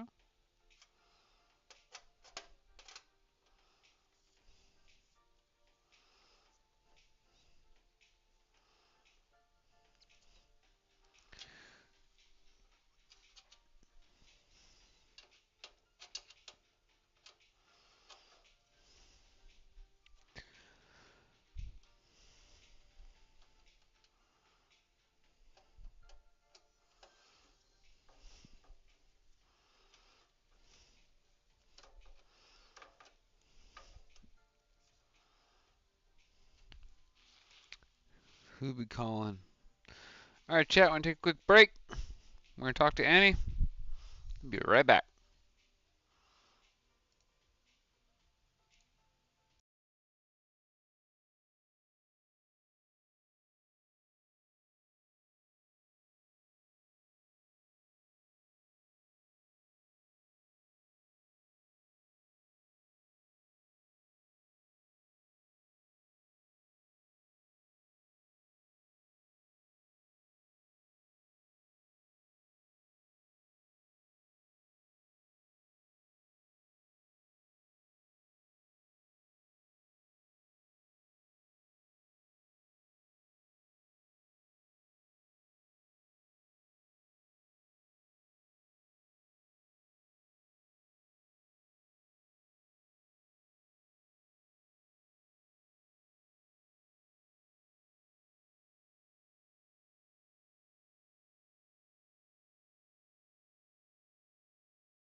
What's up, team? We have just finished moving the standoffs. It's a very sexy procedure. Standoffs are what we're mounting the motherboard to.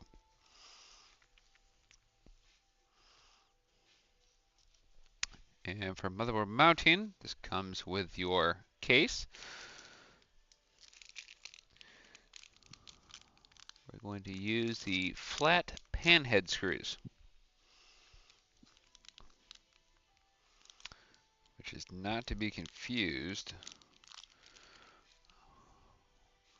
with the flat T-head screws. We'll see if we can get an image here for you. Many configurations. All right, so we got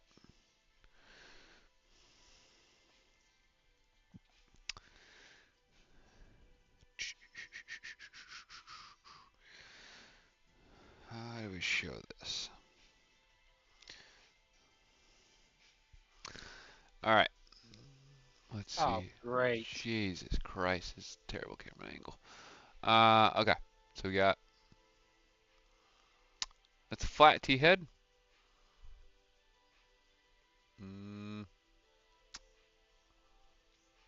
Pan head. One is slightly domed or convex. Those are the ones you want for your motherboard.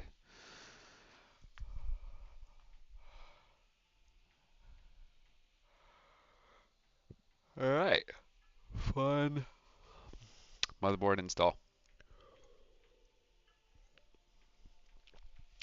And we're gonna have to make a drink soon. The apple juice is life. All right, motherboard. You got I/O case, top of mobo. I'll say this is the top edge here. So for the motherboard from the back, top, bottom, I/O case, right? I/O case goes towards the back I/O shielding zone, which is this little pocket. So I just move these standoffs so you can have these screw holes here, here, and there. Mount up. So we got our case laying flat. Take mobo, set it down in there. And the first thing you're gonna do, set it down, line up your I/O shield. It's gonna give you a really solid 90% marker of where the motherboard goes. So we're looking for this to be flush, right? You see all the USB ports and stuff from the I/O shield. Okay, that pretty much flush. Now it won't sit flush until you get the screws in there, but as we said, it's gonna give you a solid 90%. Let's keep fucking it up.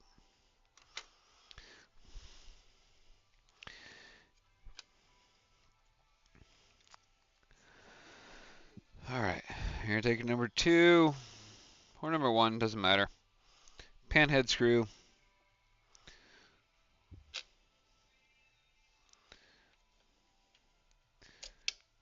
And you'll see some screws in here. All right, motion sickness. Let's go for a little journey. There's some RAM. Okay, screw 1, right there. And then you're gonna see these little like white metallic outlines, right? Right here. These are what are helping you identify where your motherboard screws go. So you got one there, top left. The middle guys are simply placeholders. And then you got one camera setting right here, right? Sorry, folks, trying to do my best here. All right, one right here. One right there. We'll zoom in, one right here. Okay, so those are your main motherboard Ow. hard mounting points. So we're just gonna keep dropping these flat, well, little pan head screws. Have a little dome to them. Recommend do your outside edges first so you can get a good squared off motherboard.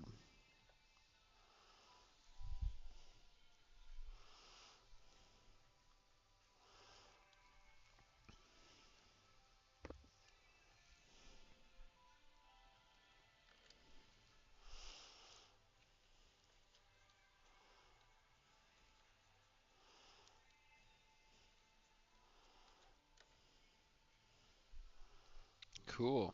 The screws into nothing. Not what you want to see. So this guy was not really threaded into anything.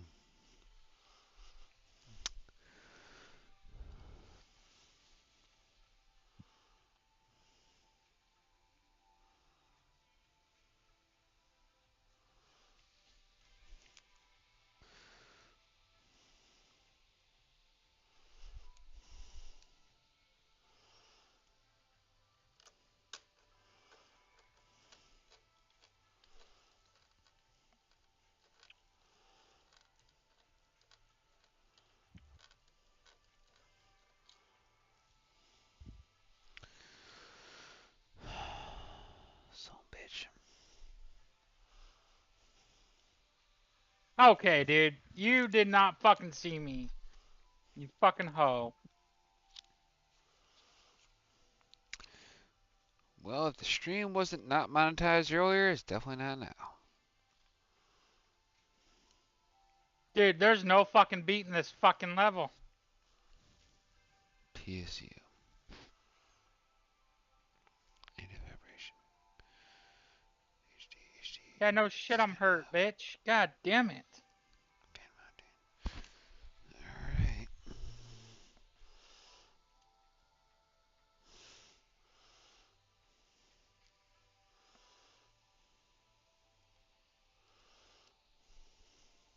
Alright. You know what time it is? Miller?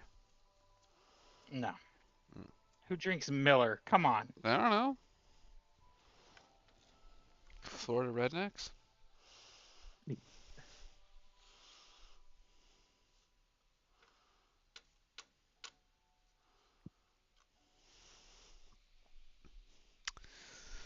Alright.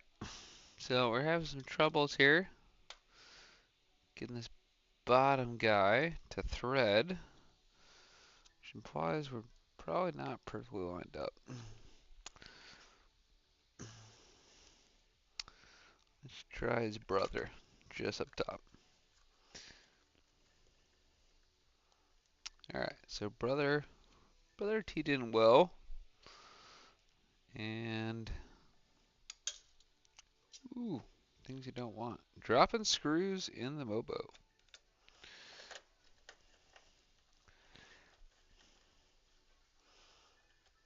Okay.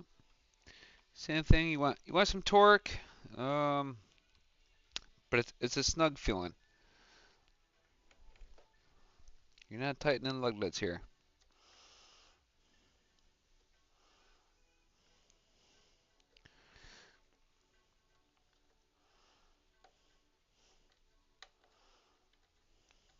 God damn it. That guy just will not thread. We'll come back to that one later.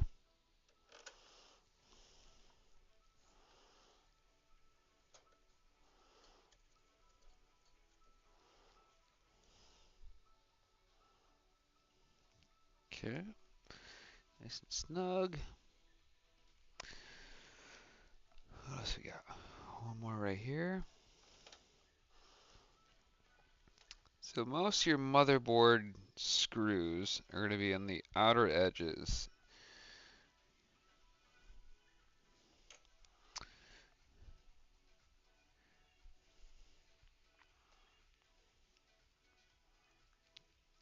Typically 9 screws total.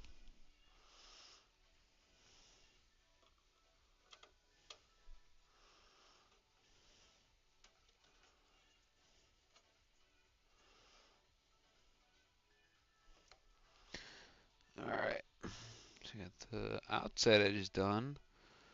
Still gotta run a middle guy. Yep.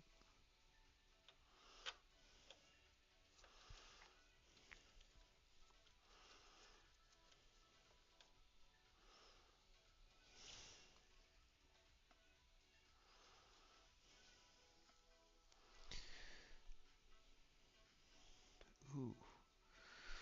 1, 2, 3, 4, 5, 6, 7. All right, so we just got one screw left. All right, 1, 2, 3.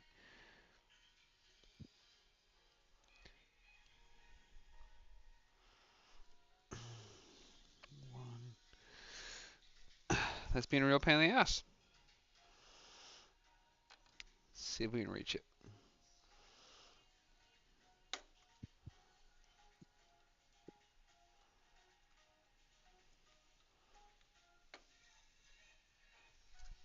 Nope. Can't reach it. All right, Johnny. What's up? 5-star is ordered. I like it. There. Get the old phone out. Little flashlight going. So there's, in theory, a threadable guy down here, but it's just not threading. So maybe the standoff is stripped. Could be a manufacturer thing.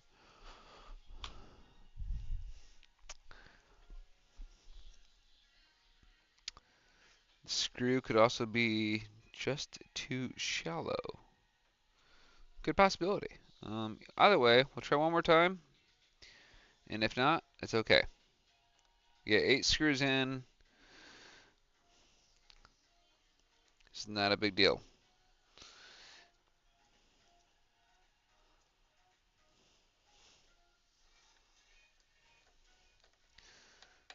Johnny, did you tell chat why you're building this? Alright, so this one's not going in. Totally okay. 8 out of 9. We'll call that good. Motherboard does not produce a ton of vibration. Yes, things on it do, but for the most part, we are not going to waste time trying to get this thing perfect line up. Now the OCD in me wants to make it work, but let's have to give that one up for the day. Jesus. What's up, Matty? Tell the chat what? 5-star You're pizza? building. No, you're building this for Modern Warfare 2. Yeah, I think chat knows.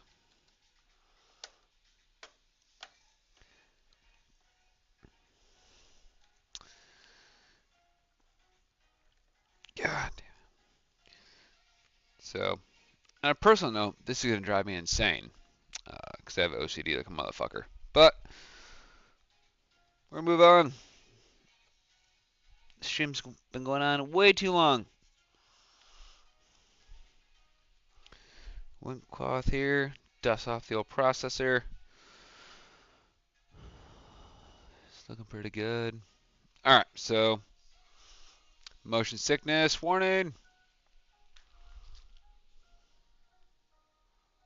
Jesus Christ, where the fuck is the camera here? Alright. Motherboard installed. Doing pretty good, right? So we had screw here, here, here, top 3, middle I like 3, it. 1, 2, and 3, middle 3, and the bottom 3. 1, fuck you, can't get you, and then 3. So Are you sure you guys are gonna hold? it's annoying, but we'll work with it. Well, We'll it's make not moving at all, so you're good. no, we'll make it work. Not gonna waste any more time on that. And that's that. Look at all these fucking USBs. What are you gonna use it for? Let's be honest. I mean, we got a lot of USBs. Yes.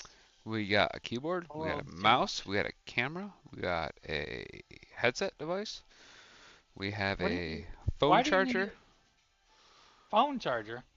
Who charges their phone on their computer? Man, don't worry about first world problems. That's how the government gets you. All right, so Mobo is installed, processor, RAM, 2 front fans.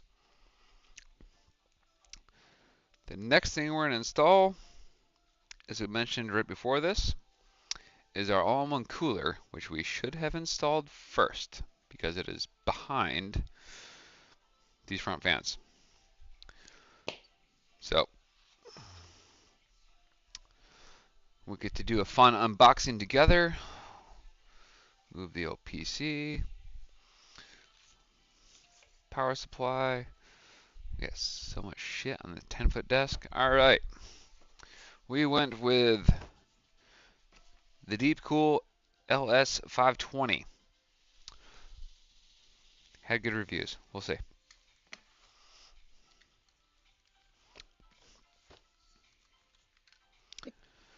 Random facts. If you want a Razer, you can get a 20-pack of these for like $4 off Amazon.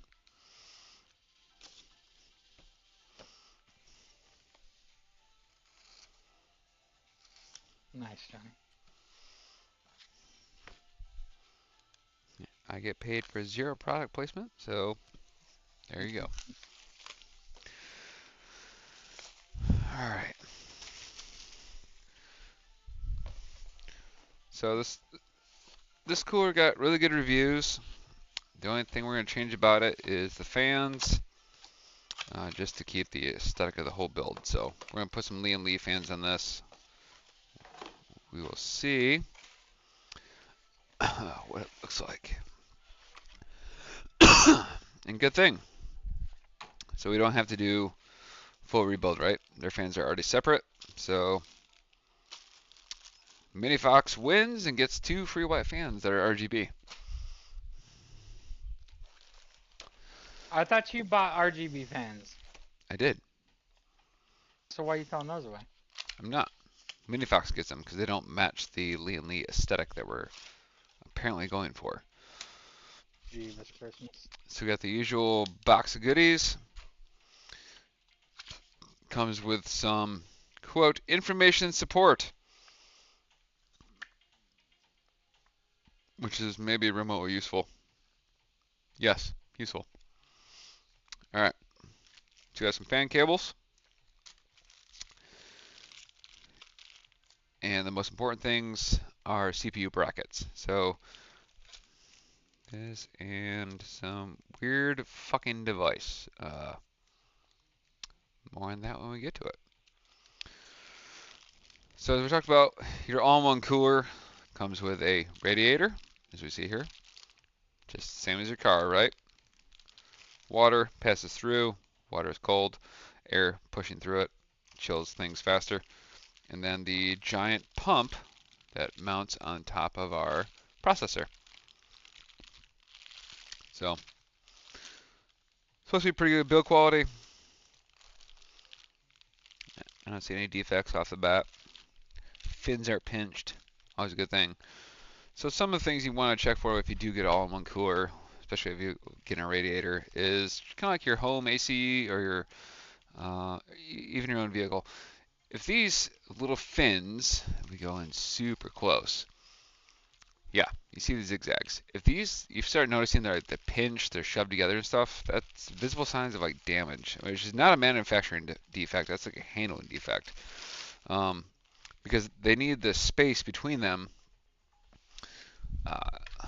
to incorporate that cooling ability. So if you do buy some all-in-one cooler, air or liquid, you know those little fans are smashed together, send that shit back.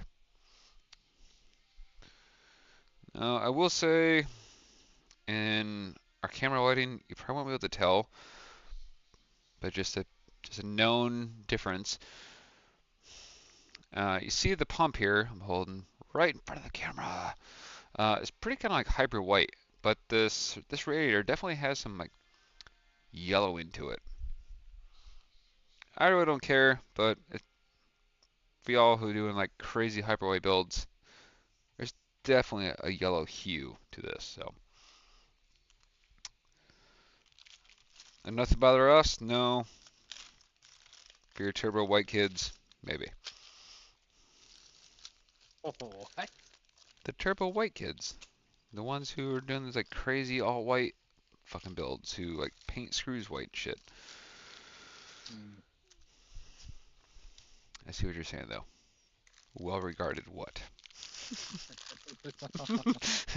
Come again? What's What? that? Come again, Big Fudge?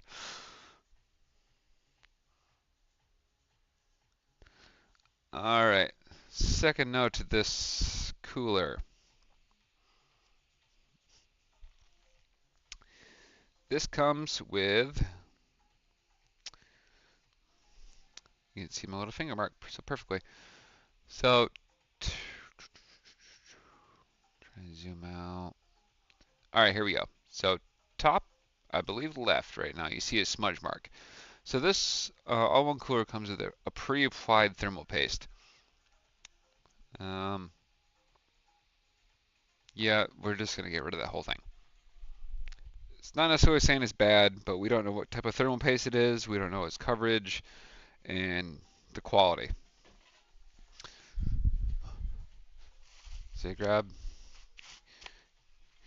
usual blue Scotch shop towel. We're just gonna get rid of all this. It could be good. I know from doing review or research and stuff, it's not some Arctic MX thermal paste, and it's not Crown Knot. So what we got is some MX4 quality Arctic paste. This wipes off pretty easily. We just want to get this to bare copper.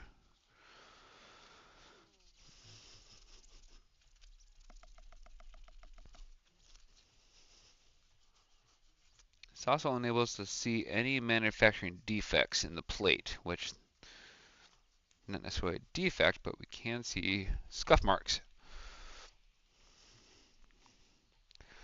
All right, so there we go.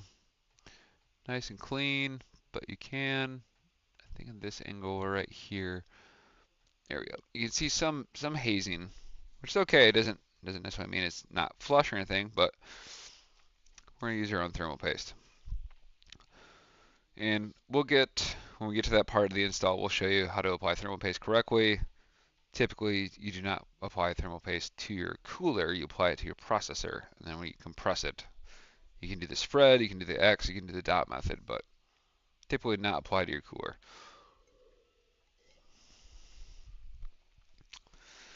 All right, so we got that. So first thing we are going to do is, because we're not using these deep cool fans,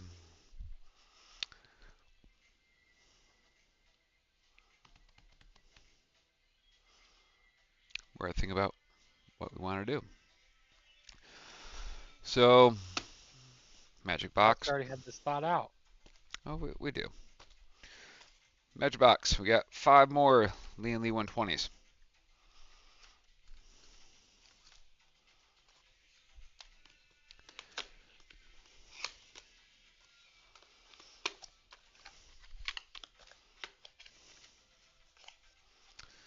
So they come with a boatload of cables.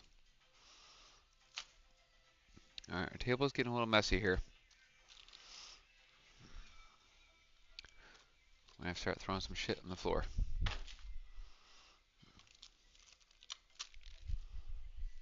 All right, we're gonna set aside our deep cool cable, because that definitely goes to this unit. We're gonna set aside our brackets and our mono materials over here. And our weird fucking clear shit.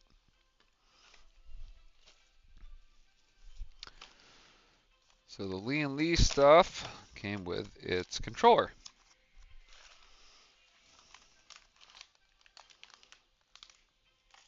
Alright, so we got a controller for all the fans. It helps us run RGB and all that stuff.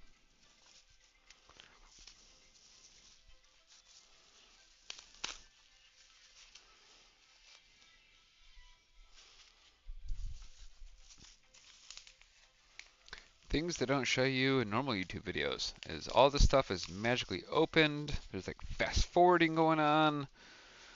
I think people teleport, but not here. So same as the 140s, right? We got a receiving end. It's got a protruding male end. Then we have a receiving end, typical male connector system. We're just going to swap these two together, just like we did before. Again, you can't technically mess up RGB versus non-RGB sides to get that U shape or whatever.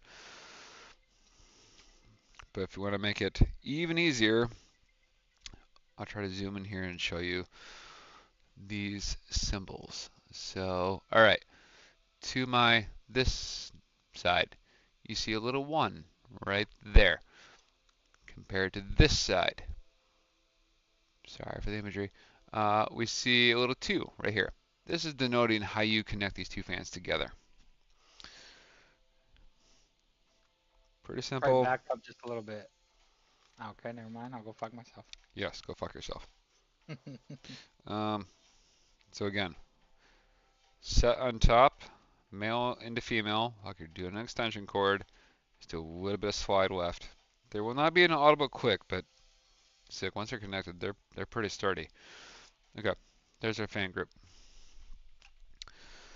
We're gonna put the little stickers on them because these fans will face the opposite direction. We will look at the back cages on these because we want these to pull in fresh air from the outside. Because these fans specifically are going on top of the radiator, which means they're cooling the CPU. So we want them to pull in the most amount of cool air possible.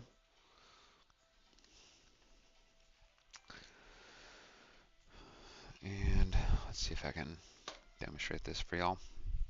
So for your radiator, right, it's gonna be mounted inside. So we can do this, right? So pretty side, meaning the silver we see right here. This is pulling air in past directional side. All right, silver rotates here. Air pulls, goes this direction.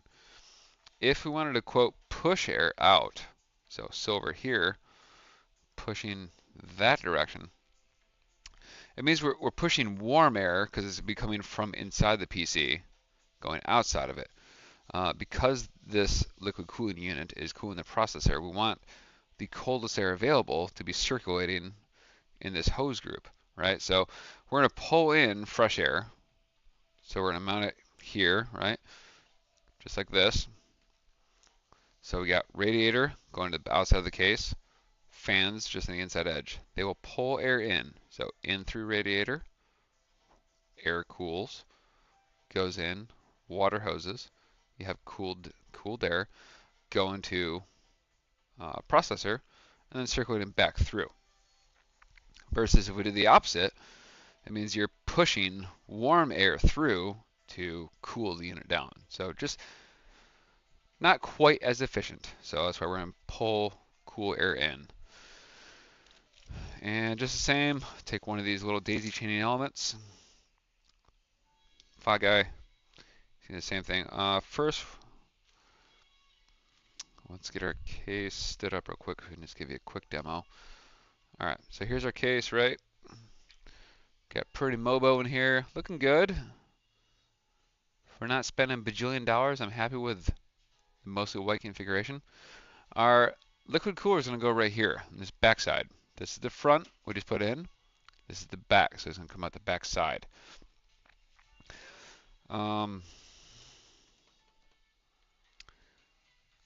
Your all-in-one cooler, you need your hoses right here, right? The inlet of these hoses. You need this to be above your processor. So meaning like if your processor is up here, this creates a vacuum, right? So air bubbles will formulate in here. You have a massive reduction in cooling efficiencies. So this unit always need to mount it above the pump head. And Gamers Nexus, Steve is a freaking creepy genius. All of them will talk about those different inefficiencies and why you should do that. But just for the simple everyday one of us things, If this is higher than this, you're fucked. Don't do this upside down shit. You're wrong. So for right now, we're just gonna mount our fans on top. We're gonna look at the configuration real quick in terms of wire management. So we already know that we got some fans up here in this top corner, pushing signals out right up top here. So if these are mounted in the same place, it's probably easiest. Yeah, so the way they're configured, probably easiest just to run them the same channel. So same thing, female to male. Swap that in there. Did not go very well. There we go. Nice flush mount. It's all good. And we're just going to take this cable and we're going to run it through the same channel in this top corner right here, so we can do wire management. Which at 9 o'clock, and we're still not getting stuff done. It'll be a long night, but it's okay. All right, so we take our two fans. We're just going to set them right on top of the radiator. Pizza's here. Fuck you.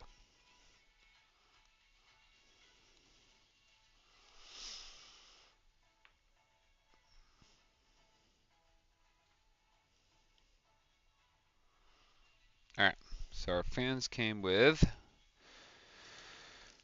got some long screws, some short screws. Let's see what we got here.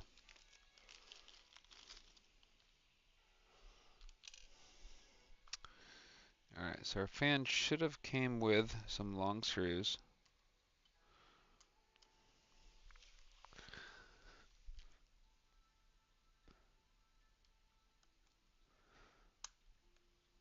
Let's see, yep. All right.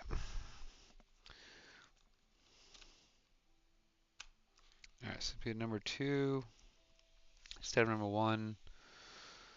Let's see if we have not lost our minds yet, lost where all of our parts go. It's okay. We're only slightly starting to lose our minds. Not there, not there, not there. Not there. That's number 1. There we go. We found them. All right. Number 2 head. Recommend doing this in cross configuration again.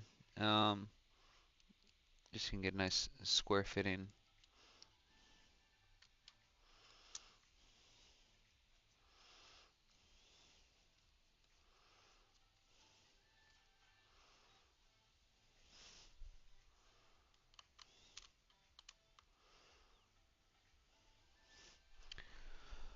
All right. Same thing. Long extended screw.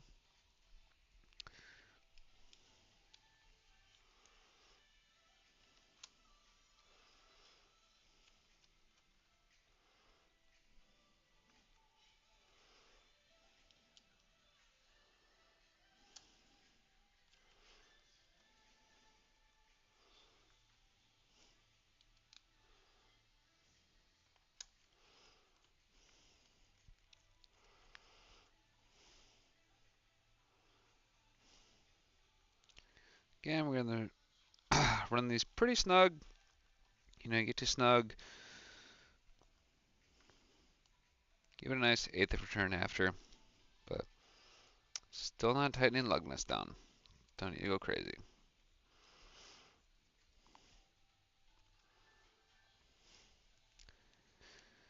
All right, last one on the radiator mount, and then we're gonna try to mount the radiator.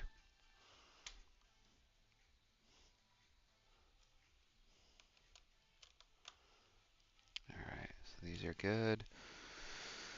All right, take our cloth, just quick dusting.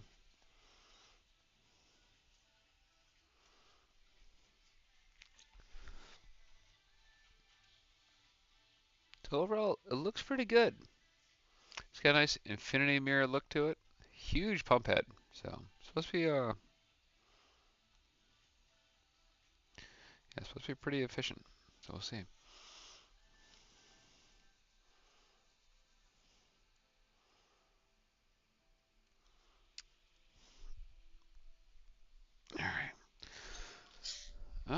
1 sec. Put some quick pause. I'll be right back. That's your pizza? Or your B-dubs? I don't know.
Audio, audio.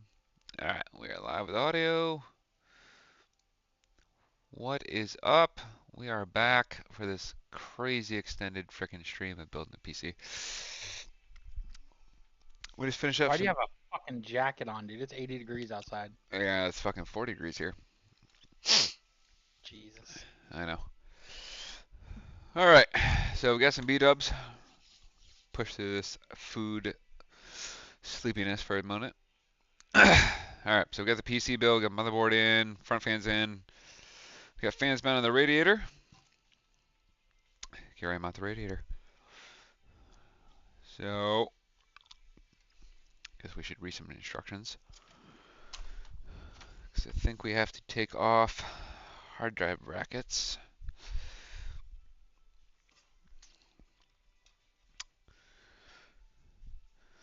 Well, I had B-dubs. Maddie had 5-star pizza. If you are in Florida, in the greater Daytona area, we highly recommend you test out 5-star pizza. Correct. We had it on the boy strip.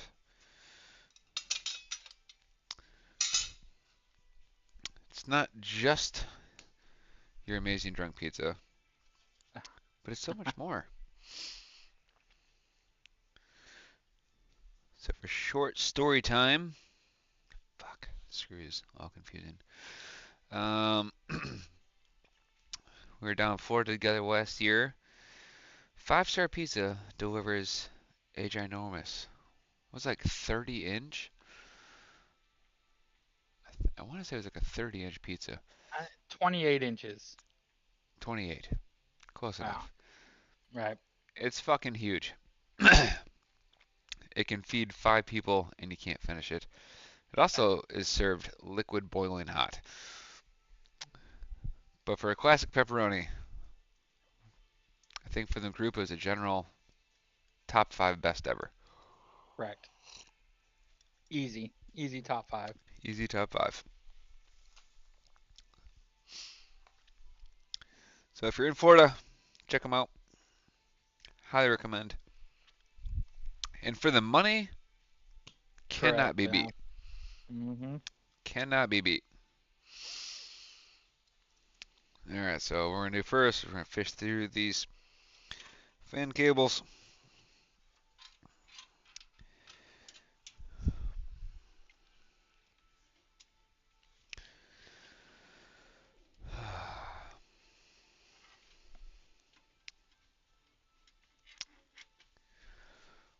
Who's in the chat? No one's in the chat?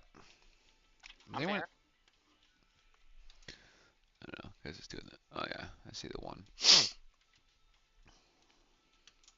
Still on the tube. I appreciate it. Oh, fuck. Alright. Fuck. Gotta sneeze. Alright, so we're gonna see if this thing will slide in here.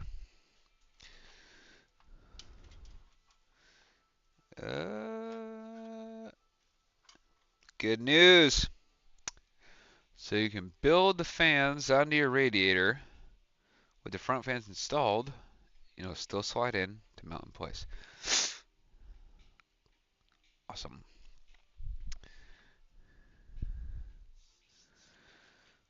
Awesome. All right. All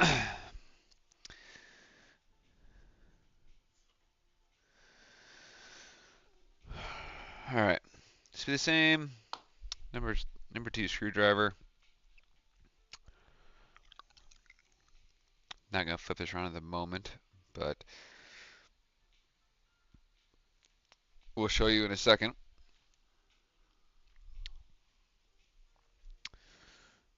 Simple flat screws. Just gonna go on this back channel tray. We'll show you in a moment. It's got quite a degree of flexibility. We're gonna get it off the floor. tried trying to line up this center split between both fan systems for our OCD selves. This shouldn't be, yeah, not at all difficult since you can't see the fan split in the back. All right.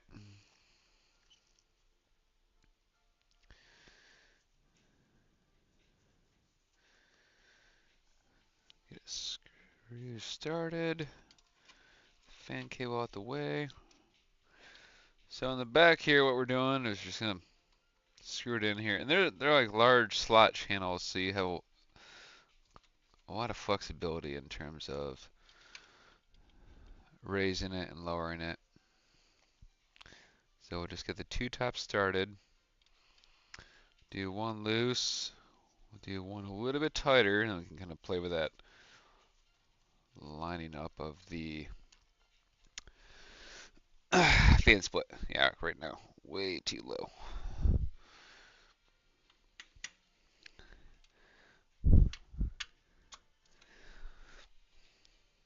Just gonna keep. Oh, other side's too tight. Oh, there we go. Got some movement. All right.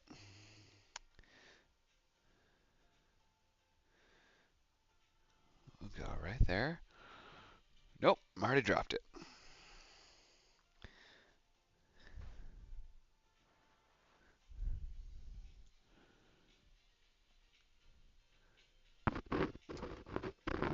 Sorry for the awkwardness. Gonna be weird for a minute while we try to get this in place. How'd we do? That's pretty badass. All right, spot on.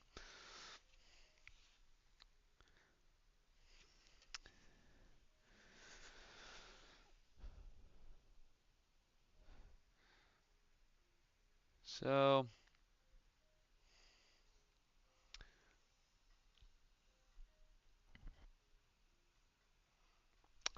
let's look at the spacing we got here. So the downside is the entire left side of the LEDs are hidden. That's still gonna light that thing up, though. Yeah, it'll be nice and lit. So they're a little hidden, but it should still probably look better than, you know, two completely different fan groups in there.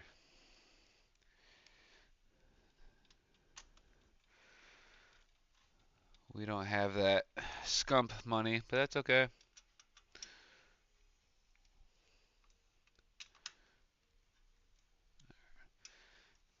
Radiator is nice and snug.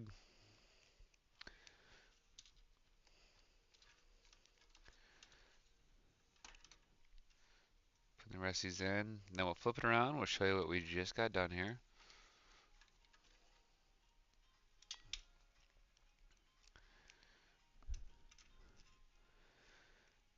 And again, for this one, we decided to go with the exhaust system. So that way all the heat that the processor generates will get pushed out of the case instead of trying to like bring in cold to be recirculated and then heat back up. So, whoa, no bueno.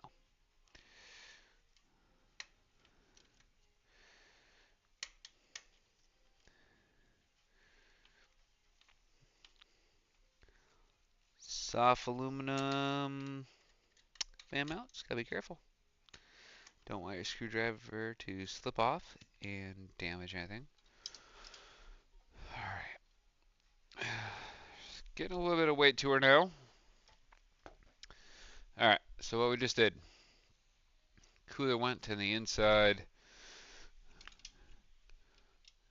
And all these silver screws that you see here. So there, and then there, and down there. So you see it with these large, long swats. So you have a lot of room to like slide this up and down. But that's all. Radar dismounts right to the back of this area. And you see, we're starting to get a nice collection of frickin' fan cables. And once we get a little more stuff in there, we'll get this organized. But that is the back of the case. And we're back to the front. So, cooler, front fans. We will now put in top fans. Comes out of the same magic box.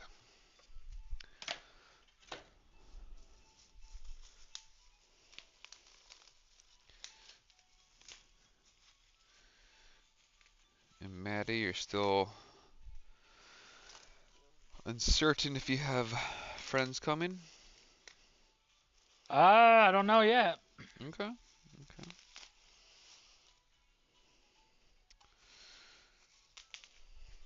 Making messes, throwing shit on the ground. Trash pile's getting pretty big. That's all right. Jeeves will get it tomorrow. The downside is Jeeves is me.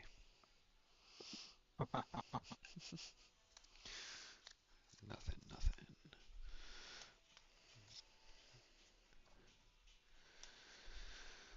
Alright.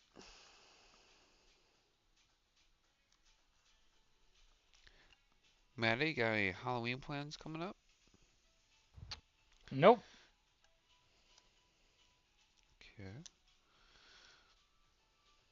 Have you guys I decked? doubt I'm gonna get some trick or treaters. Yeah. Yeah. That's probably a safe statement. Oh, Waffles needs to go outside.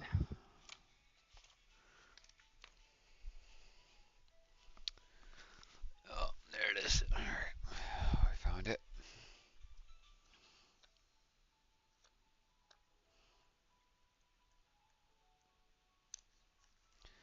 Alright, we're just prepping these fans.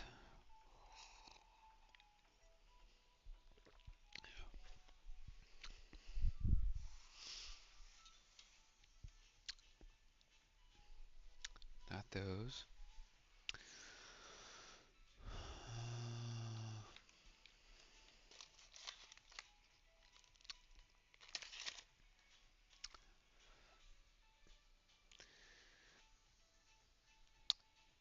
Interesting. Lee and Lee did not provide.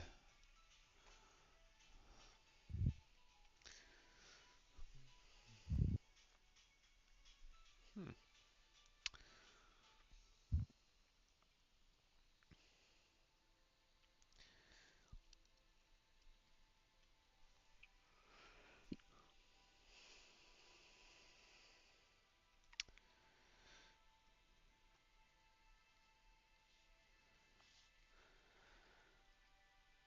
So what we're searching for right now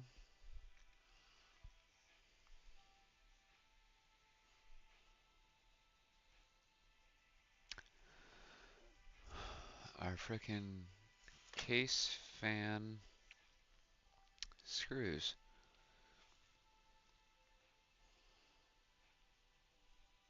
It would appear that they did not give us any,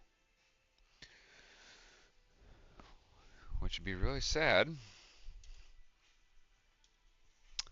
Um,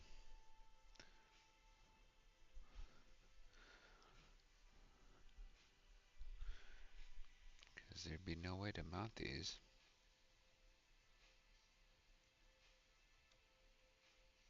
I mean, maybe.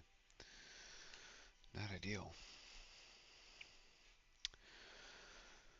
Alright, so we got controller, mount, mounting tape, 1 fan, 2 fan, 3 fan, 4 fan, 5 fan. Alright, so I guess I do give us fan screws.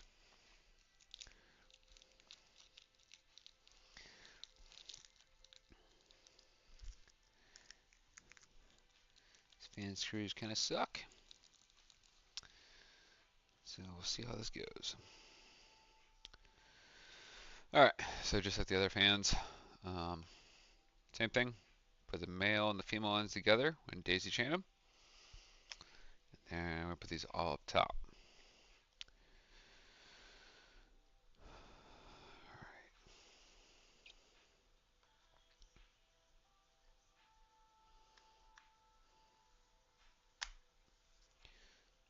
One,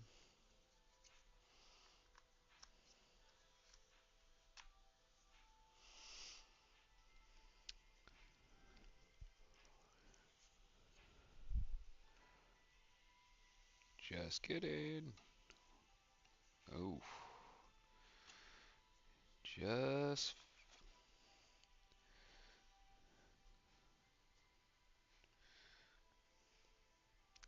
there we go. A little snug, but they fit.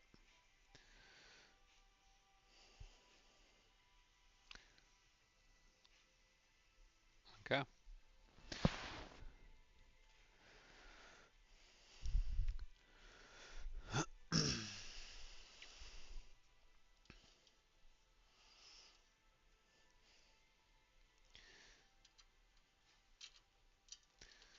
Same thing. Number 2 Phillips, I think. Let's see here. Seems like it.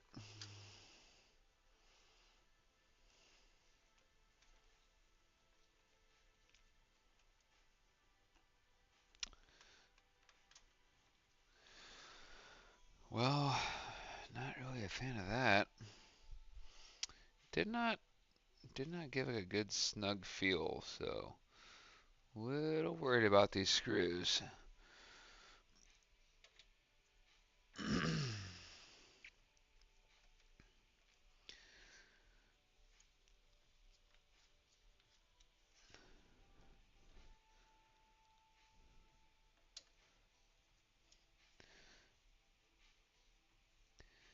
Yeah.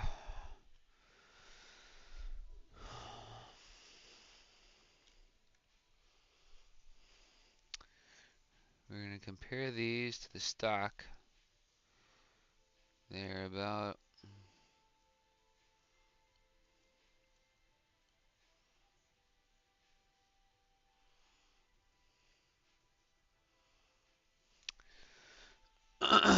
they're a hair longer.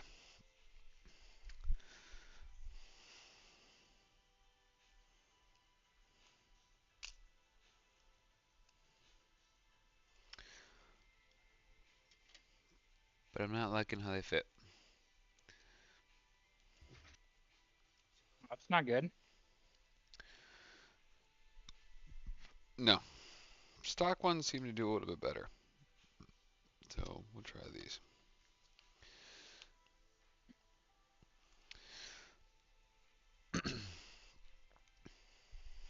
Yeah, so far, chat, only negative comment is going to be I do not like the thread strength. The ones that came with the fans shipped out really easily. Trying to see if we need to slide this aesthetically.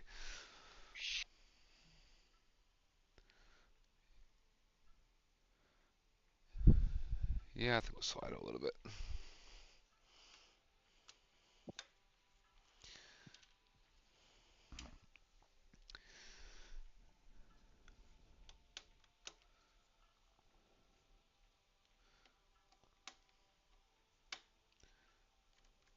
One, two.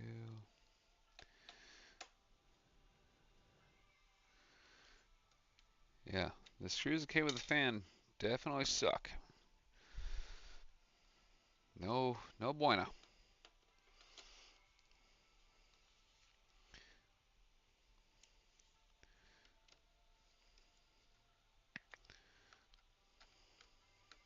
Steven, quit being an asshole, dude. Son of a bitch. And we were an idiot. We did not affix the actual cable for these.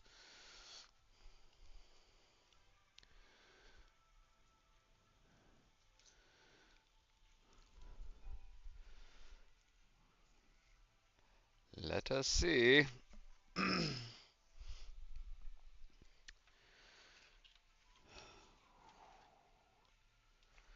Yep. I'm going to take this out right now.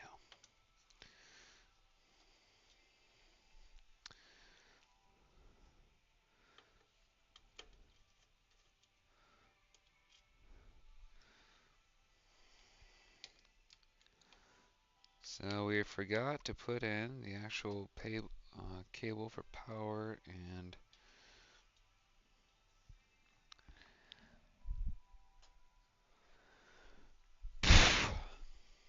Jesus, that scared the fuck out of me. I'm sorry, but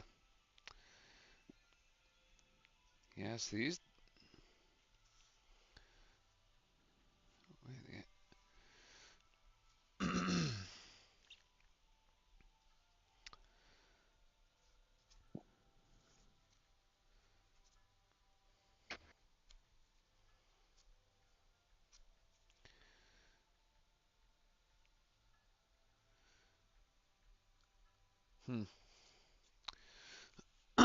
I'm a little worried about this one, as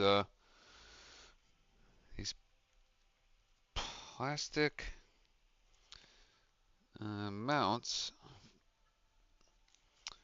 don't actually have any threads in them. So the threads of the aluminum screws just kind of, quote, bite in there, and that's not really what you want.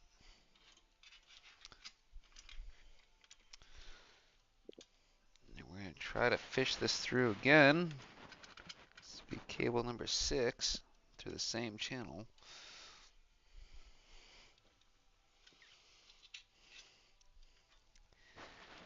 Getting a little congested in here, but I think we can do it.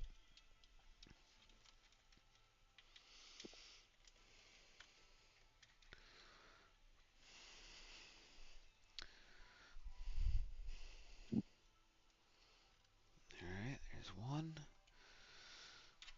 What? Why did you cut stream? No, it's up. I'm still here. Looks like we're still live. YouTube cut me off or something? I think so, because you're not up anymore. What? Yep. Talk shit about a product and all of a sudden we get cut?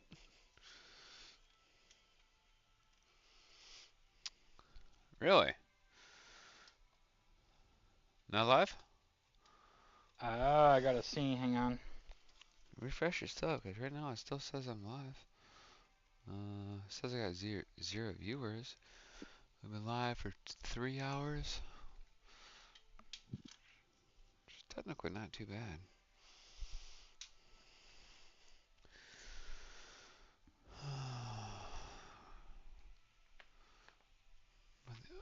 Go.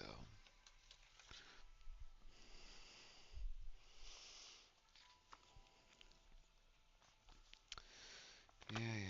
Connect software, blah, blah, blah. Am I still up? What's up? Did you just lose internet? No, there you are. I'm still here.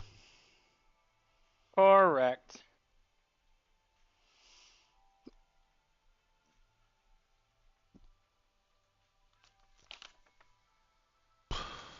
Cool. Thanks for nothing.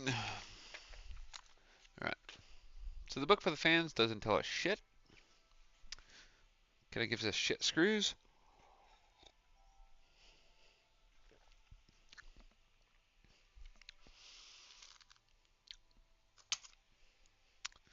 Definitely disappointing. And we don't have that many of the OG Mobo screws. What are these? PSU H.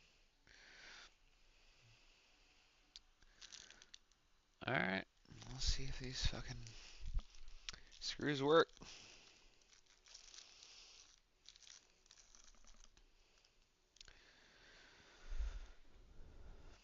Alright, so I sneak this back in.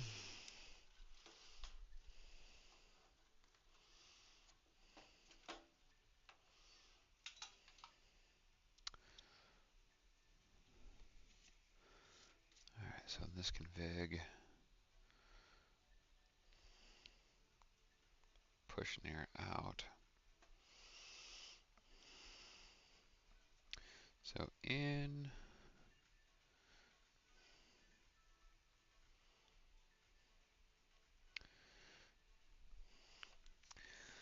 push and air out. If we draw air in, push air out.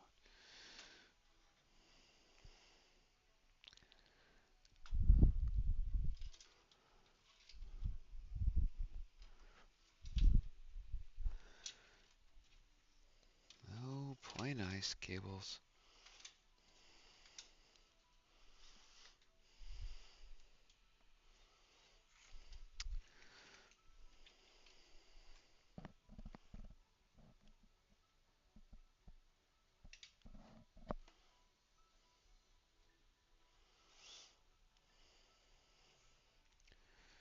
Pulling air in,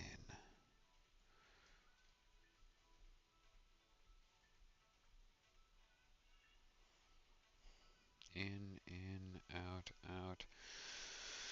I don't know. I think we're gonna draw air in from the top. We're starting to lose our minds here.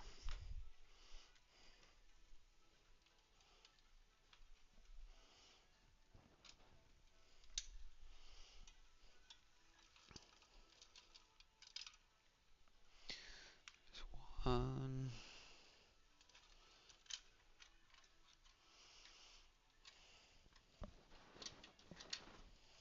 two. Alright, so we're pulling air in from the top.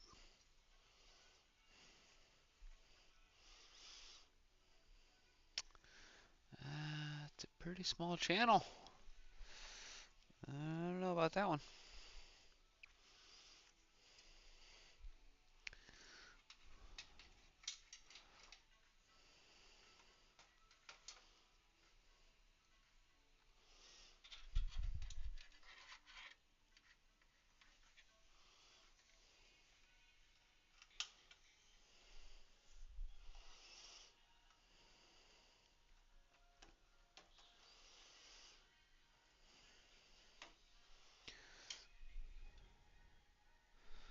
Okay. It's plastic. Get out of here, plastic.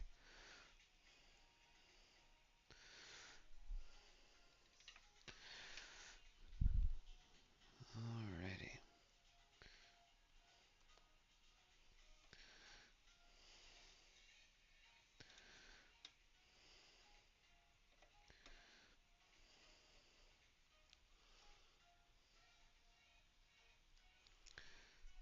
So there's one.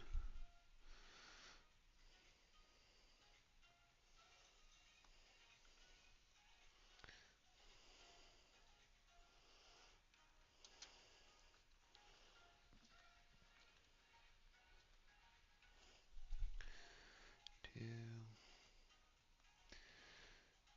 Setting times. Mounting fans.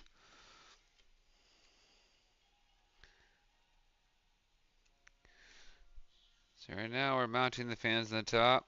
We had to flip orientation because we're stupid. We want to pull in fresh air from the top. I think. Could be wrong and I've completely misthought my entire original plans. So bring in from the front. Kicking air out the back.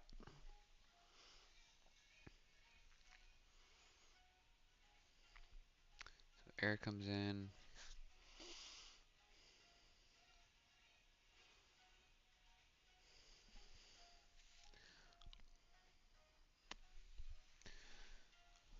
Hot air rises, but if we push air down, take it out the bottom. Kind of fighting gravity a little bit, but We'll see. It's only a minor annoyance if we need to change it. We shall see.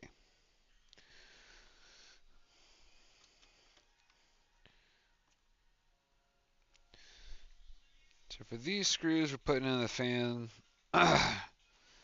specifically for these Lee and Lee fans here. Really careful to go snug only,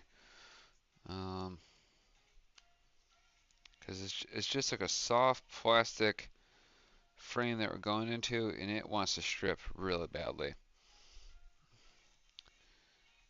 And the reason why they do these very soft plastic frames is that they're coated in like a rubber surround is to help with vibration from the fan spinning.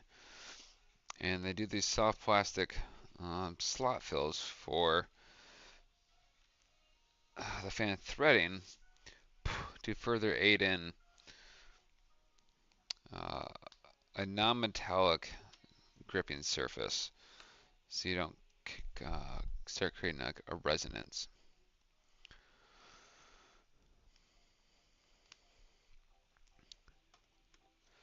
So if you are building them, just snug. Definitely nothing more than like just going snug. If you try to go past it just a hair, you're gonna strip it out. And then because it's plastic, your ability to rethread, like if you're gonna just keep mounting these fans and undoing them and stuff, you will lose that ability if you over torque them the first time and kind of strip that out. So they're in there. Trust in the friction. Don't go strong arming it. All right, so we got the fans on the top now. As you can see here, we'll do some motion sickness for you.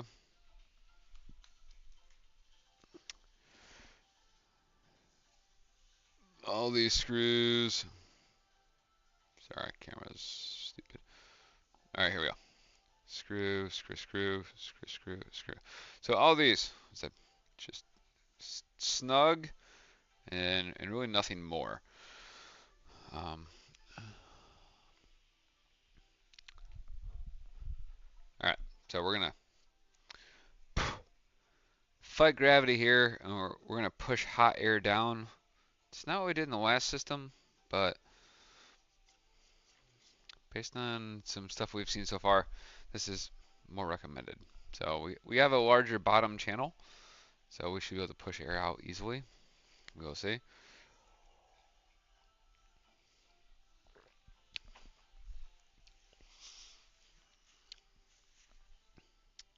This black stuff, you see me kind of clean it up. The screws are all obviously coated in this kind of black paint shit, and it chips off really easily. So I keep just finding these black flecks that are on the fans and all this stuff. All right, so now we're getting like super close. Guys, there's black flecks of shit everywhere. These stupid screws.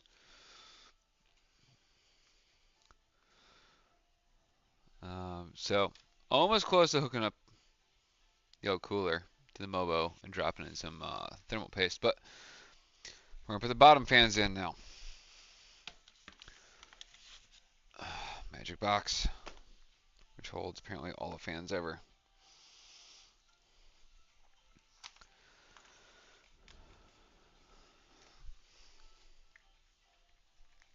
Matt, you're kind of quiet. What are you up to? I was taking a shit. Okay. Do what you gotta do.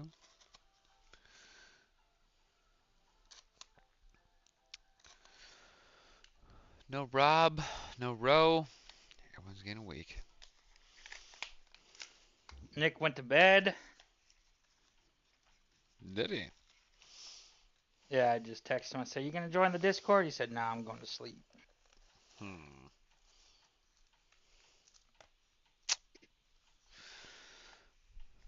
Let's go ahead and drop a whole bunch of F's in the chat for that. Right. F in the chat for Nick.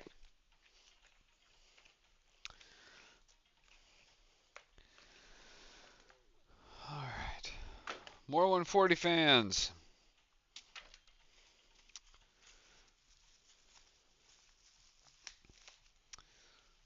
So for PC building, if you know how to tie knots, it's kind of the same theory.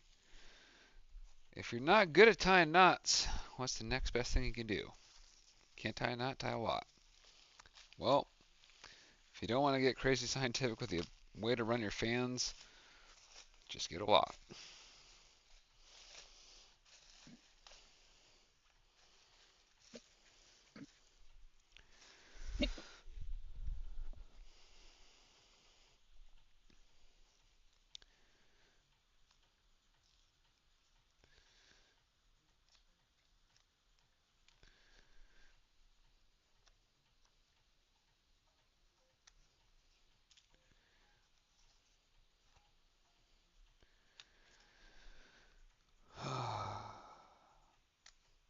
Been a long day.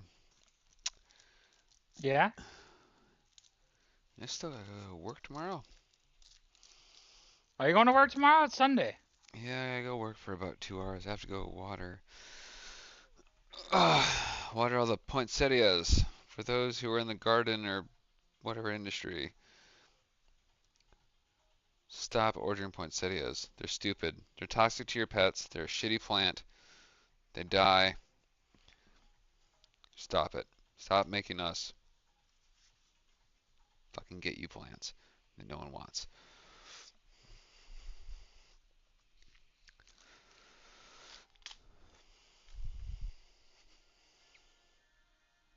That's all I have to say on that.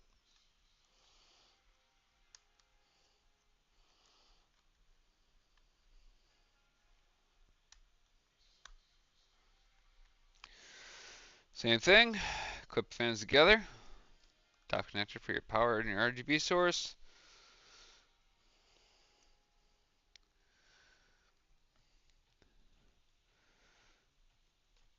I know this is tedious, but if you do all this shit now, it makes life a lot easier once we get to the old backside.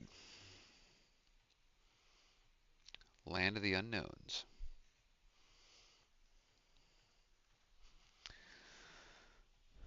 Alright, so we're bringing. Are we pushing? Are we bringing? What the hell are we doing?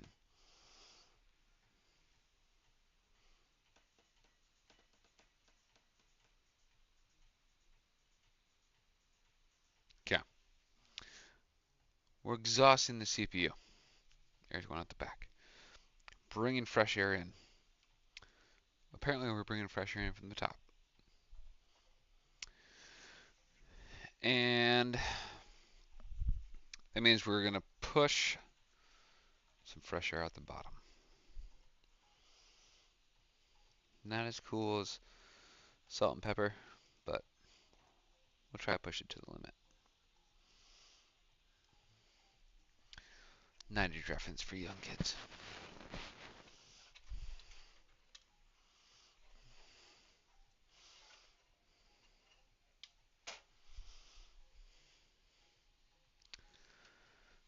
Alright. We're going to super carefully rotate this beast to the back. Making sure to protect the face of that cooler so we don't scratch it up. Holding the bottom fans in place so we don't just drop them haphazardly. Sliding off the dust cooler.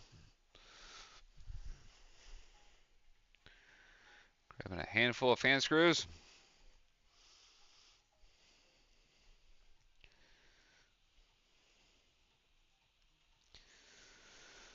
Alright. And for where we want these to go. Yeah, there's black flecks everywhere.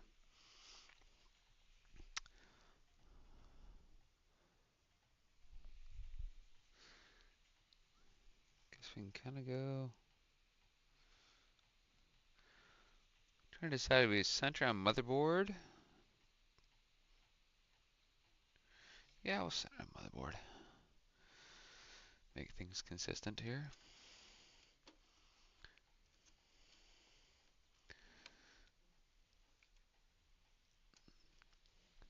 Again, be careful going how snug you get here. You don't want to strip out that plastic.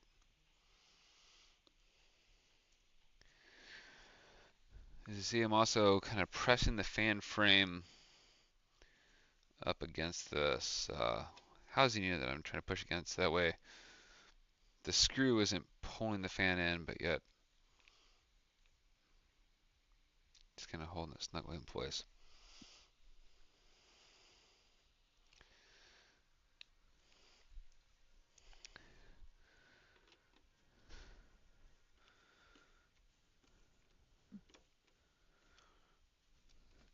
Riveting stuff, I know. It's like watching a fireplace on TV.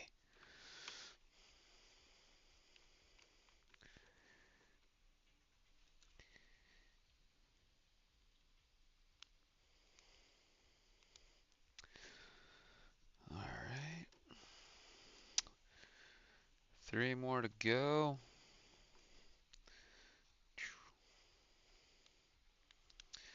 And to everyone who thinks that you should use an electric,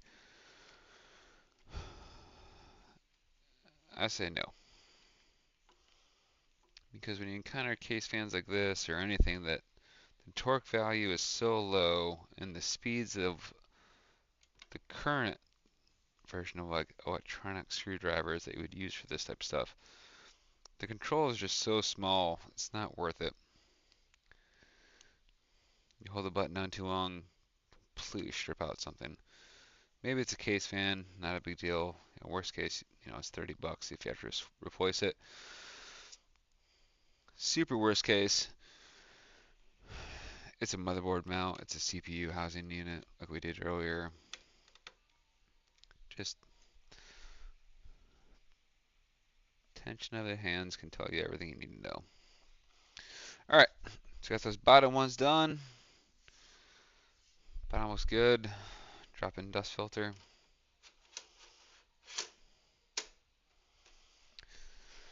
Again, because we have not mounted this yet, we're just going to secure it. Actually, we will not. We're going to leave it flat down. We're getting ready to put this CPU cooler onto the actual processor.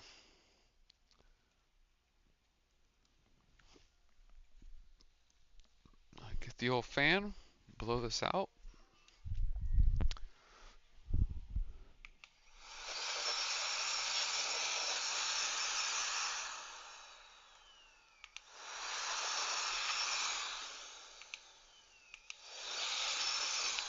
right.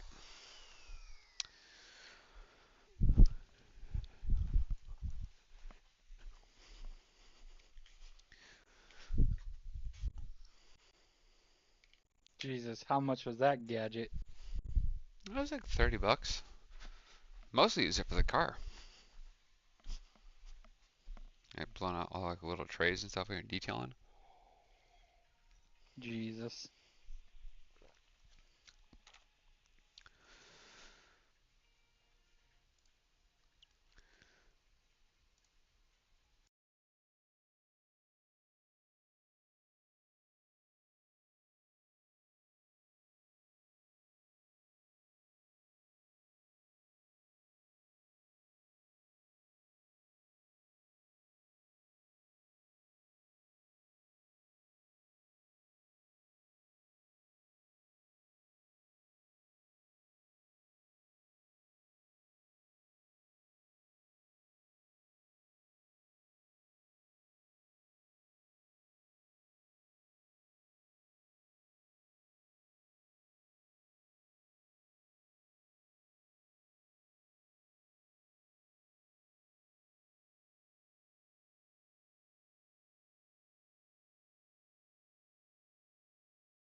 So on the tube. We are back, finally. Sorry for the extended delay. We had some technical difficulties. Alright, so bottom fans, top fans, front fans, back fans. We're gonna lay the case down. We're gonna give y'all a little bit of motion sickness as we're gonna try to get the camera in here. Whew. So you can see this install of the cooler to the processor.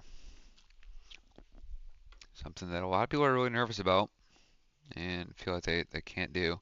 It's not as bad as you think.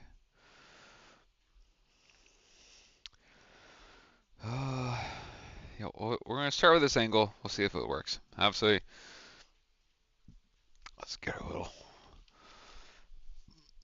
wood. Haha, said wood. Alright, so this part right here, processor. This is that nice flush frame unit we got.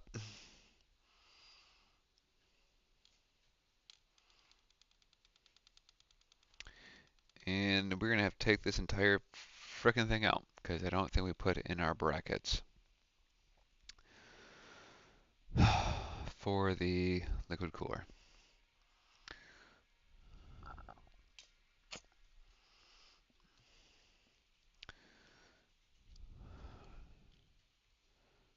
Yeah, I don't think there's anything here for this to go into.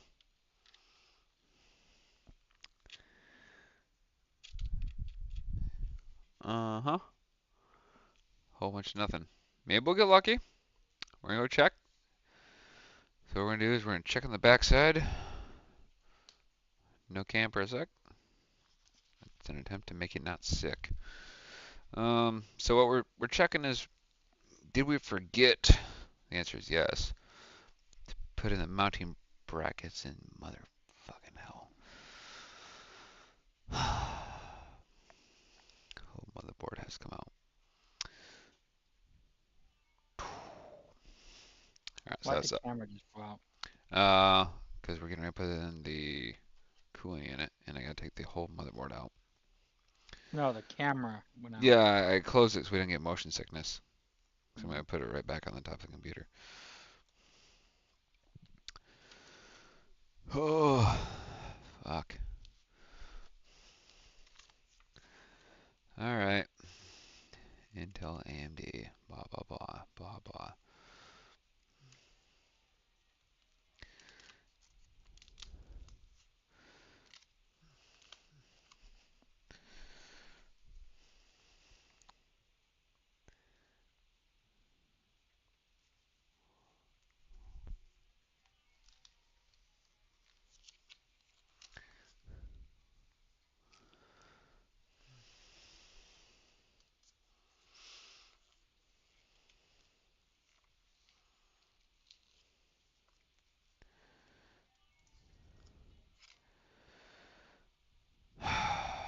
Fuck my life.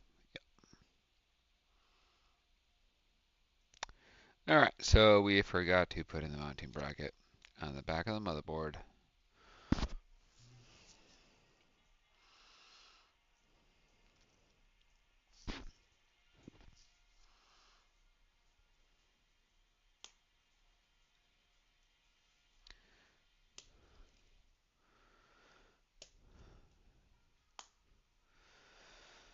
Oh, you gotta take the motherboard out. Yeah, I mean, luckily it's not pinch or anything. So take the mobo out because I can't slide it in, and then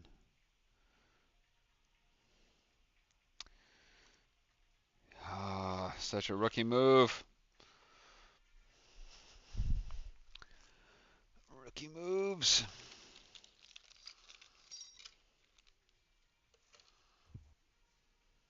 All right, we have 4 of those. And these. All right, turn the camera on in 1 sec, y'all. Gotta find these fucking posts. So there's a 17. There's a 17.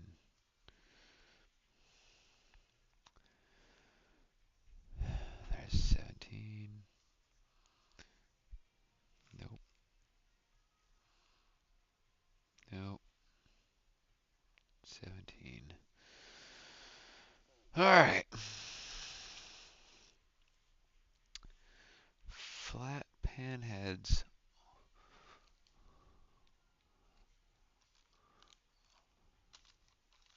There.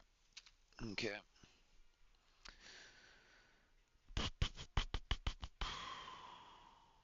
Man, that sucks.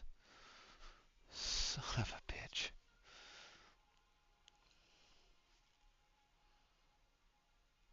If the power supply wasn't right there, we could easily fucking do it.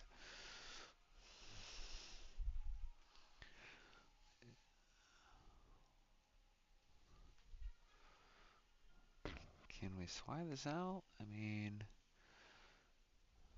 what the fuck are you? Are you a drive cage? Oh, can't fit it either way. Alright. Laying the case down. Puts the camera back up.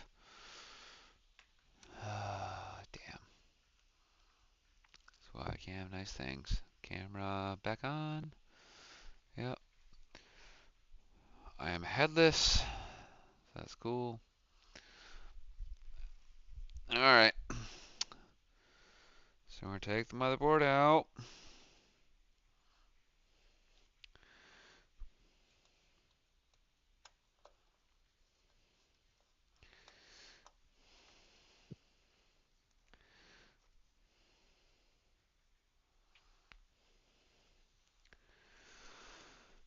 So we're taking the motherboard out because we're idiots and we didn't put in the CPU cooling bracket on the backside. So we cannot mount the CPU cooler.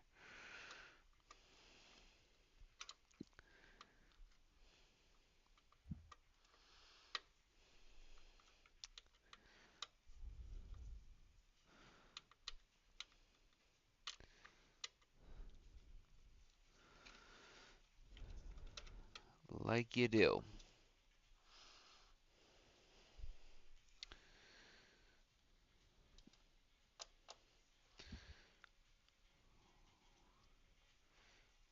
We are lucky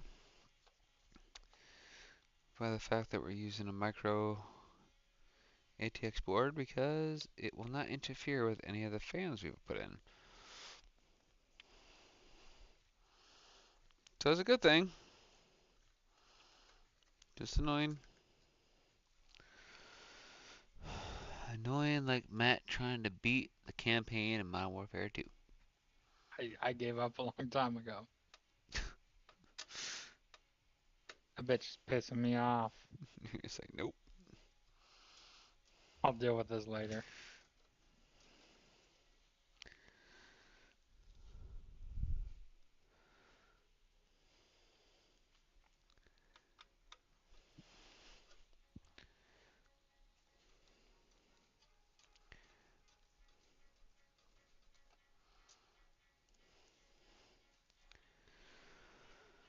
Alright, got those in. One more hiding somewhere. Nope. So 1, 2, 3. 1, 2, 3, 4, 5, 6, 7. It might be it. We'll see.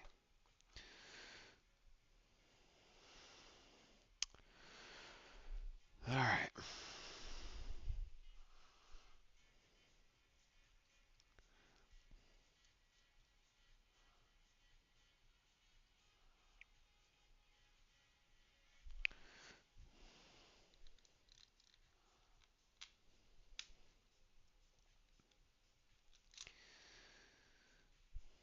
Yep. Mobo bracket.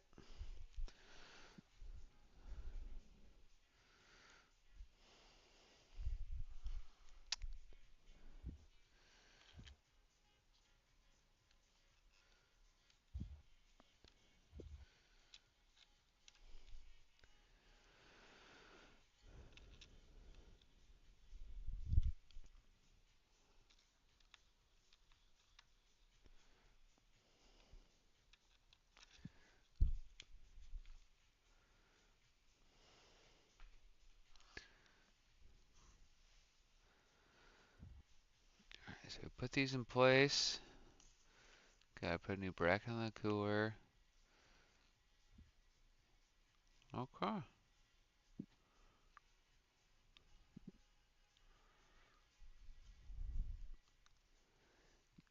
Interesting.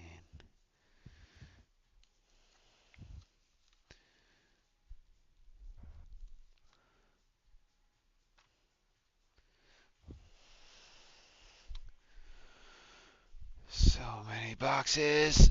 Oh my god, my hips. 1200. Alright. Not really sure how this is gonna stay in place, but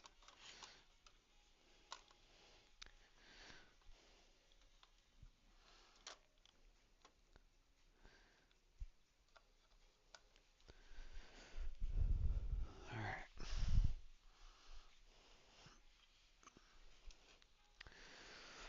Put the motherboard back in. Because you know, third time's a charm or something. Or whatever the youngins say. What do the youth say today?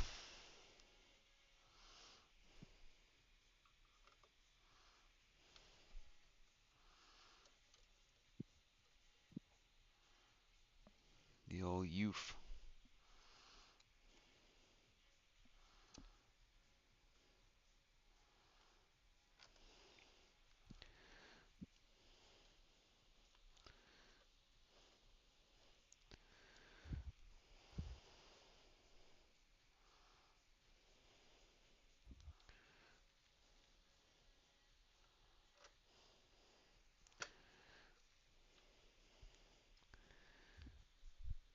Well, there's 2 people watching ya. Oh yeah? Who else is here? Uh-uh. You wanna watch a really cool Liam Lee build? Say hi to the chat. We're dropping the Mobo in. Get ready to put it in the all-in-one cooler. Can show y'all how to do thermal paste.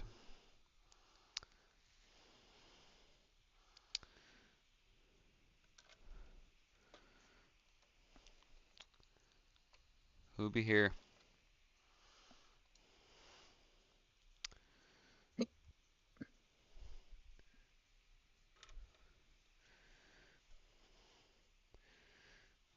Alright, so I think we got the 9 motherboard screws reseated. We're gonna check their torque. We're gonna try to check the torque without scratching the Mobo. But it looks like we're just gonna keep missing. Alright, so there's 1, 2, 3, that's 4, 5, 6. Might be missing some. Here's number 7.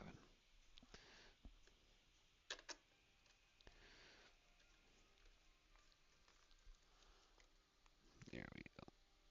Number 8. Alright, Mobo is back in place. So we're gonna resume this. Get ready for some motion sickness. Move the camera so you guys can see thermal paste.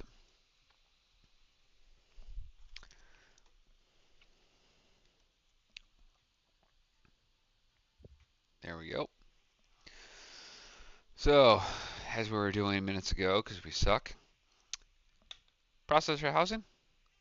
This is the corrector frame. So what we're going to do now is we already, long time ago, wiped off the thermal paste that was pre-applied to the all-in cooler. We didn't want it. We didn't know what it was, and also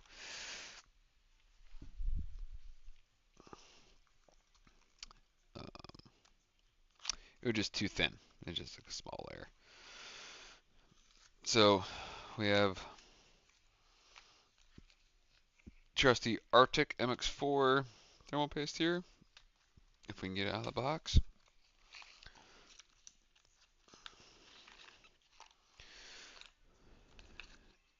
And a spreader. Look at that, getting fancy.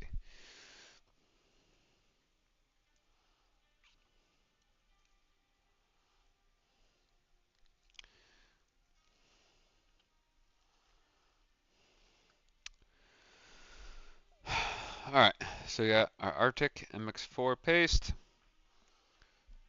Get it before it goes away because they're transitioning to MX5, and yeah, MX5 might be better, but right now this is some of the best paste in the market.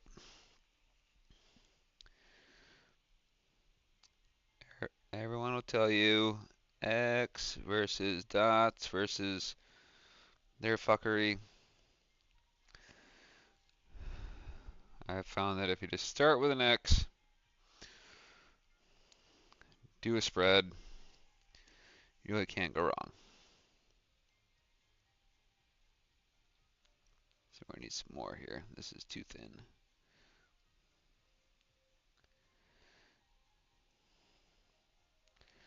Good thing with this corrector frame is you have a little more tolerance to some bleed over without having to worry about it going into the actual processing unit.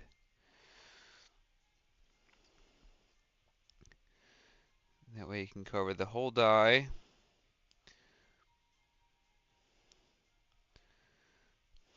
We're pretty close, but we don't want that edge there. Yeah, we'll give ourselves one dot. This is why I don't like the random stereotypes of wizardry. That guy, don't worry about that guy.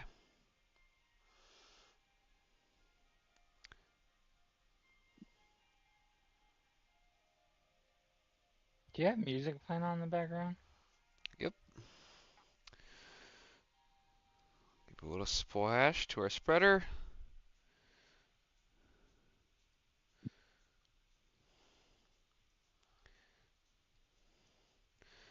Alright, so we have a nice, even, consistent spread here.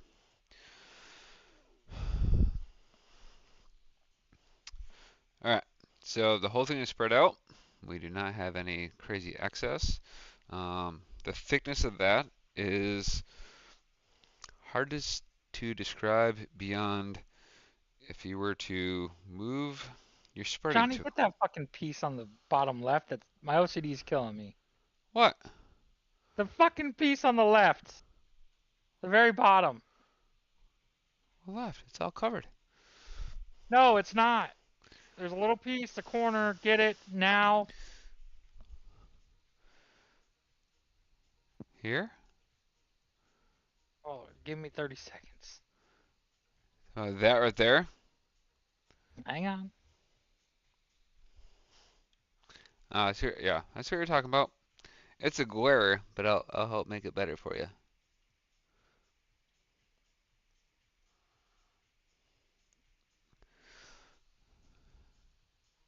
Yeah, it's a glare from the camera angle. Jeeves. There you go. We'll make Maddie happy. We'll fix that. Alright, now we gotta screw in.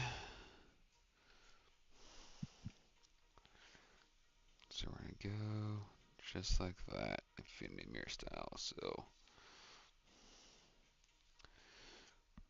witchcraft, pump hoses.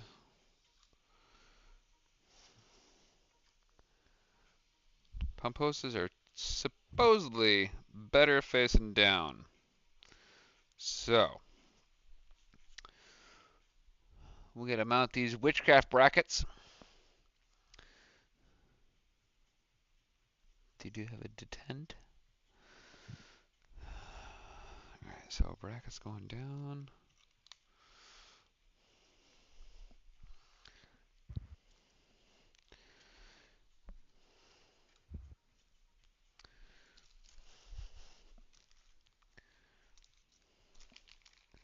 I know, exciting view, isn't it, Matt?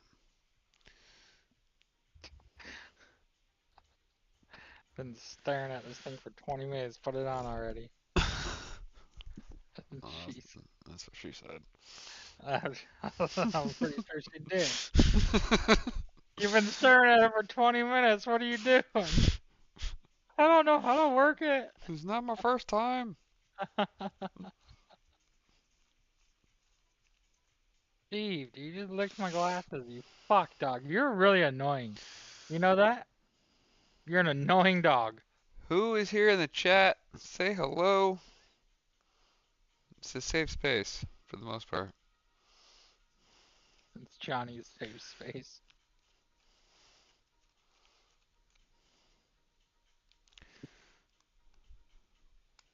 Stop. Thank you.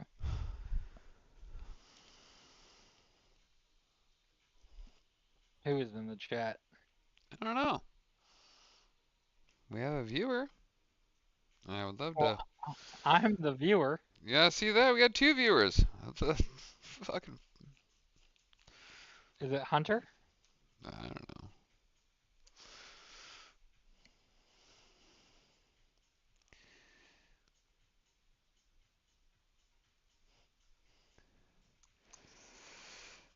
Alright. Got this thing. Supported. It's all lapped. We're gonna face it down. Alright, so yeah. It's all nice and pretty, right? We have bracket, camera, flush, brackets. We're gonna put the brackets on the post we just put in after we took out the motherboard. This is not fancy. This part is more about putting down the exact same time before you make contact, which can be tricky because you have the pressure from the hoses. You're gonna take your thumb thread, guys.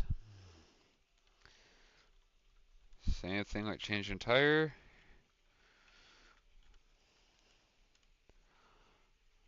There's a lot of threads there. Jesus.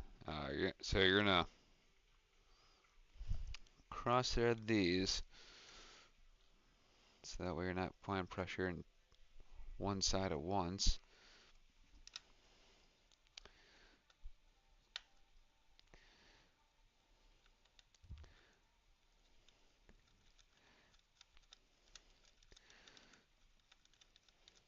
They have quite a bit of thread length to them.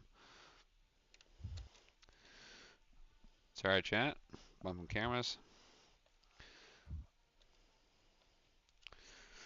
Alright, so right now we're going to check, see how square our OL position is.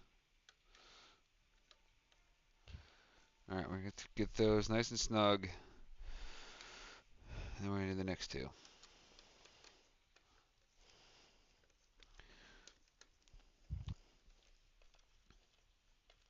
Snug. The reason we're mounting the cables, son of a bitch. The reason we're mounting this pump with the hoses, oh god, in the down position, this has been a ton of reviews and research, and it's been about 5 to 7 degrees Celsius cooler when you mount them in the down position.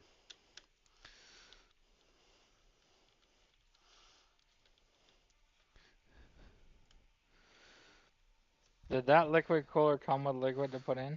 Or do you have to put No, that's parking already liquid coolers like that are already pre-done for you. You do nothing. So that, for everyone who is worried about doing their own motherboard or stuff, that's it. Like your cooler comes with everything you need in it. You literally just tighten it onto the processor. That is all. Nice and snug. That's it. Just take off this plastic we got here. think there's some more plastic. Yep, get that out of there. Our hoses got this fancy hose thing. We can play with that later. Other than that, we're pretty good here. The only downside to mounting the pump fans, the hoses in a low position, while it is significantly better for cooling, which is, obviously the most important, the downside is you got the fan header and the RGB header you have to deal with. So snaking those around so they're not visible, that definitely sucks. I mean, you probably want to go up the RAM side over here, try to hide it somewhat. So we'll see how that goes. That's the only less than ideal thing here.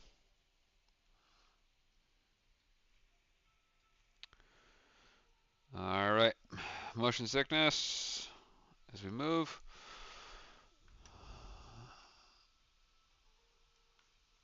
All right.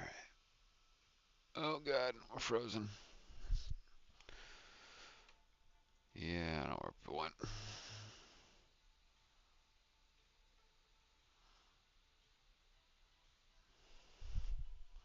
Maddie, I don't know if I lost you, but I know my camera's frozen right now. I'll know in 30 seconds. All right. It's frozen. Yep.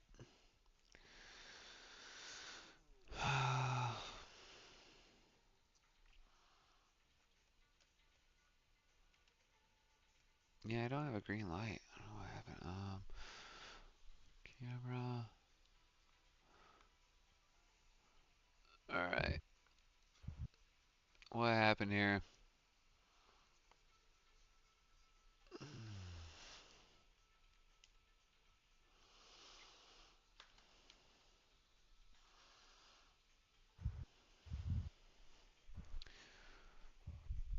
Uh,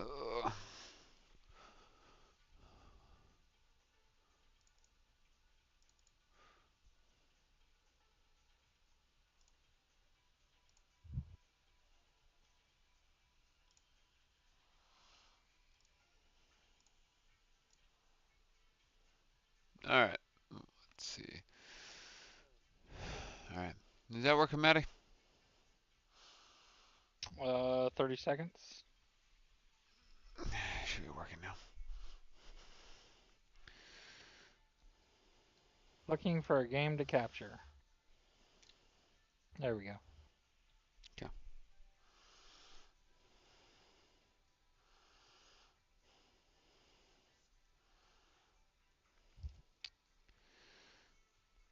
So there you go. You saw the big scary part.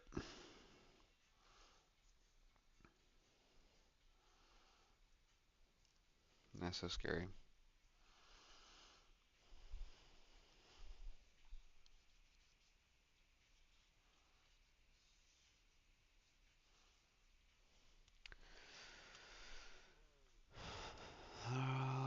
Okay.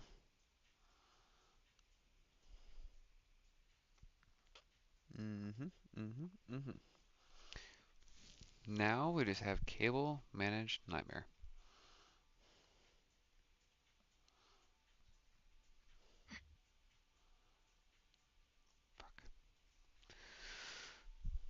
So tilt her back up so y'all can see what we got done so far.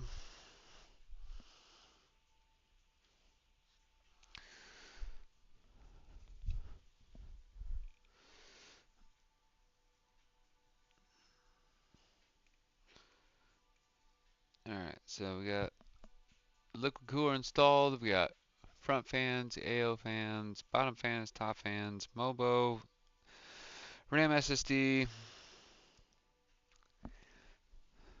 And now it just becomes the long, arduous process of cable management. Now, so we still have to install a power supply. A lot of people do that first. I like to do it based on your case, more or less will last just because you have so many cables you're shoving in there. I find it easier to start doing fans first because it's a known where they're coming from. And then you can loop into where your power supply stuff's coming from. So tune in later for how we connect all these cables to the Mobo. That'll be in a separate vid. But for Bitch, now, you're getting this done tonight. we'll get some stuff done. Now you're plugging it in tonight. Oh, Jesus, man, I'm so freaking tired. Uh, So Oh, God. I want to see this bitch turn on. Bitch, I've been invested in this for the past 4 fucking hours. All right, we're seeing this bitch light up. Please, sir, may I have some more bread? Oh, Alright, chat. Let's go smoke a cigarette, wake up. We're gonna fucking get this thing powered on. you started this bitch at 6:30. It's been 4 hours. Yeah. Considering we have to describe shit and I've had to redo things twice, it's not bad. This is the streaming side people don't show you. It's not all 20-minute videos. They cut out half of it.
Christmas tree right there.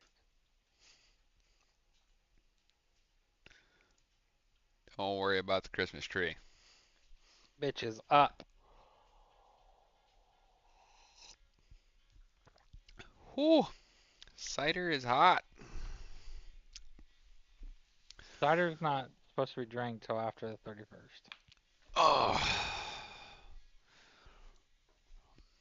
All right, so we got a couple fans in here.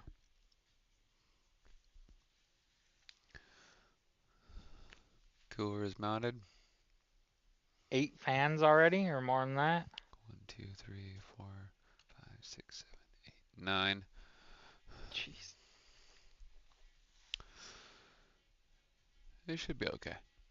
You, you don't even need a fucking heater. Just turn that bitch on and run Warzone for 20 minutes. You're right.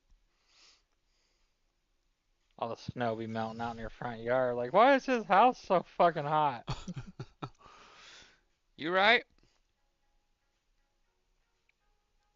All right. Let's see here. Cable management. Fuck yeah.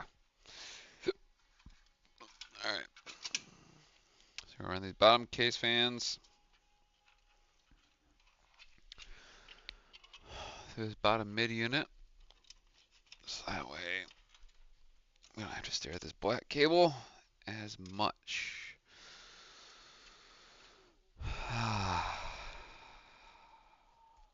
What do we got here?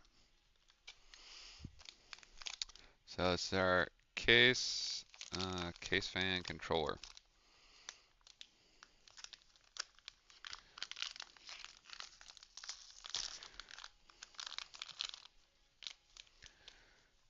Which unfortunately connects to a USB header.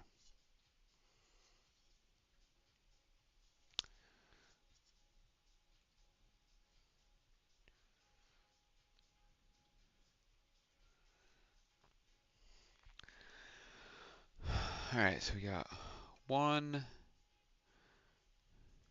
2, 3 groups of fans. And then the AIO connects into the pump and stuff by itself. So we should be okay. Hard should. You haven't even put the graphics card in yet. That's the last thing you do. Yeah, if I can do cables right now. Cables. That's what makes fucking PC building suck. Cables. Alright, so this Lee and Lee fan controller connects to a USB. The reason why that sucks is you only have so many USB headers. Quite a bit of other companies, when they do their controller units, run power through SATA, which on your power supply, you have a ton of SATA ports, so it's not a big deal.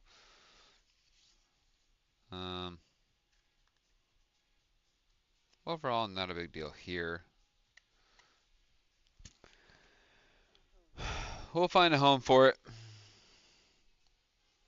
somewhere. How much did you spend on all this, Johnny? Be honest. Let's see here. 1, 2. 1,000? No, oh, I'm counting. Just hold on, I'm counting. 1, 2, 3, 4, 550.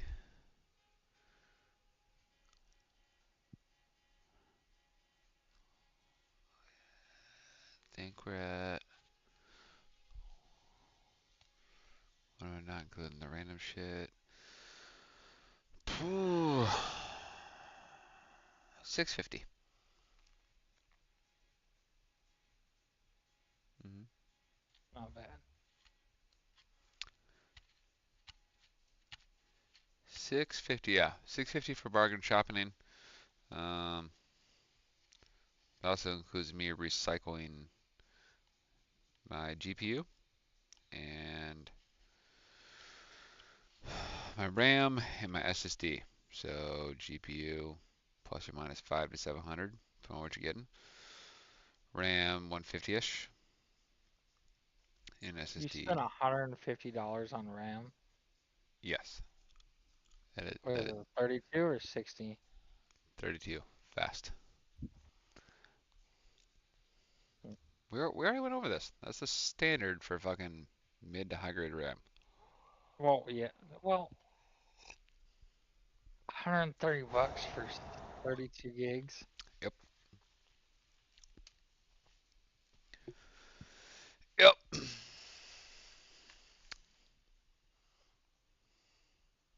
What'd you want? But what'd you get?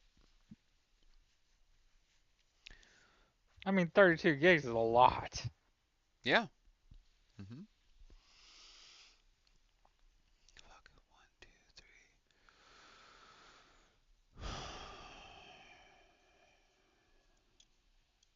3. Okay.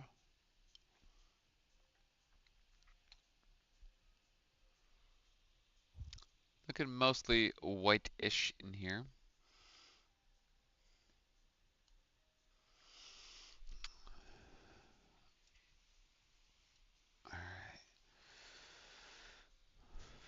Alright. Alright, so we're gonna grab the motherboard cables. Start connecting these.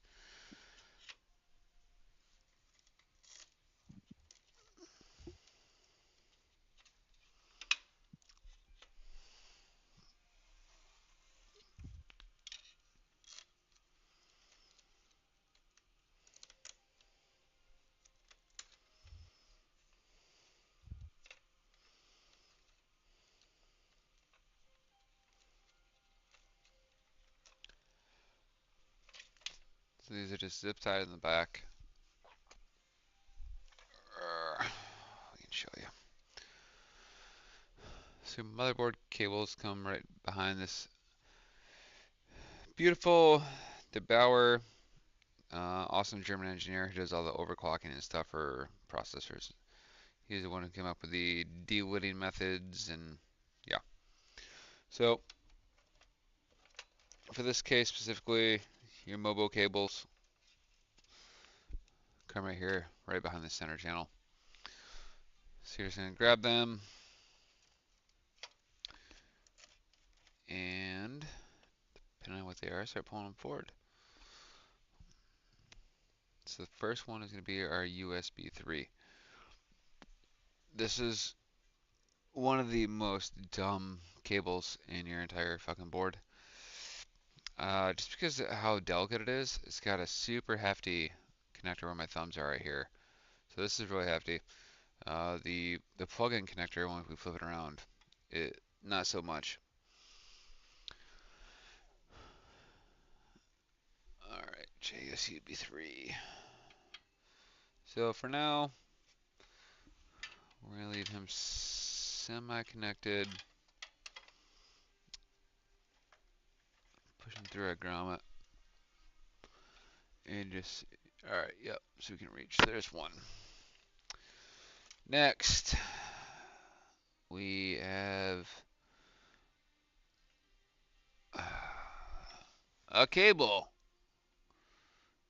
USB 4. Yep,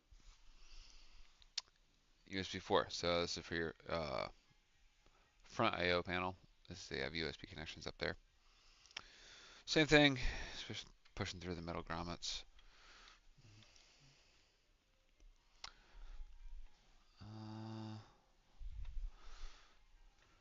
USB 4. Yep, go over to the high side.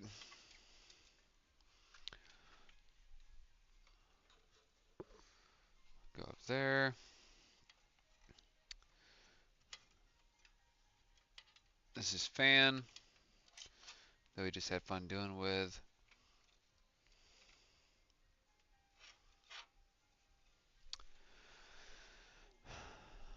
Alright, phone's getting blown up. Let's check who it is, chat.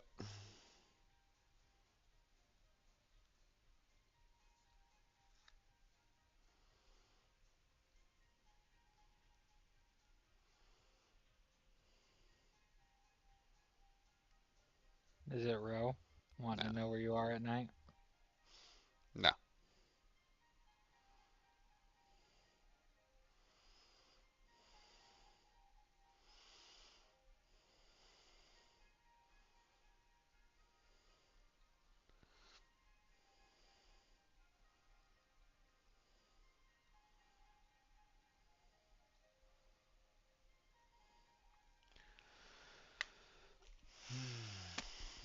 Alright, so the next one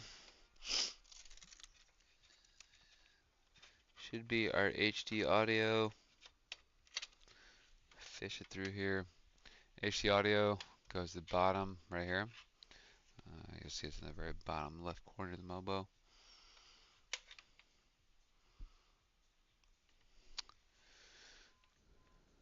Alright, what do we got next?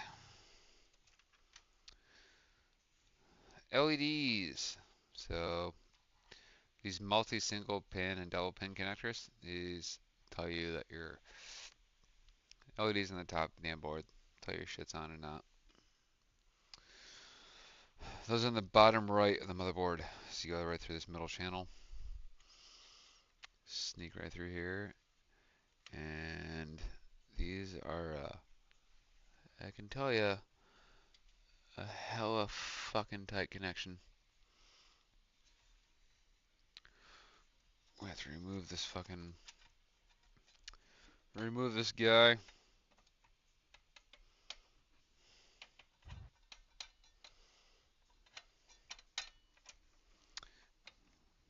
Alright, German engineering. What are we doing here? Slide to the left. Just have to keep it shuffle.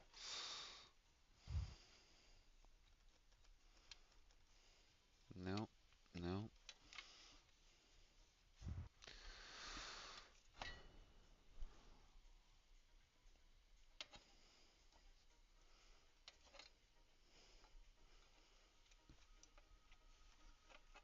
Alright, leave it to the Germans. Come with some crazy shit.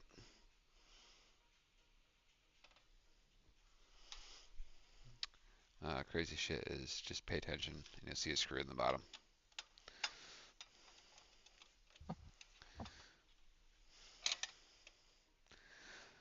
You're welcome, Matt. Jokes are free. Are they though? So I have to keep me up past midnight. Bitch, we used to game till 4 in the morning. Now everybody's in bed by 10. Including you. Most nights. Alright, so these power LEDs.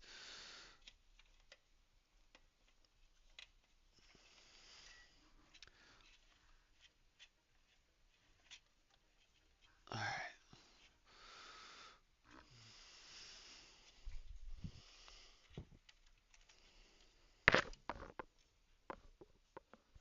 Pays $5.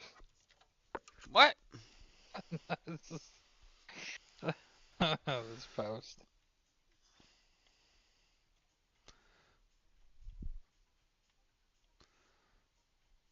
Alright, looks like we got everything else here. So we got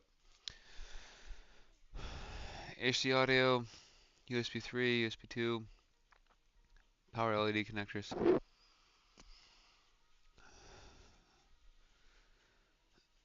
I don't know if I have the energy tonight, but I'll try.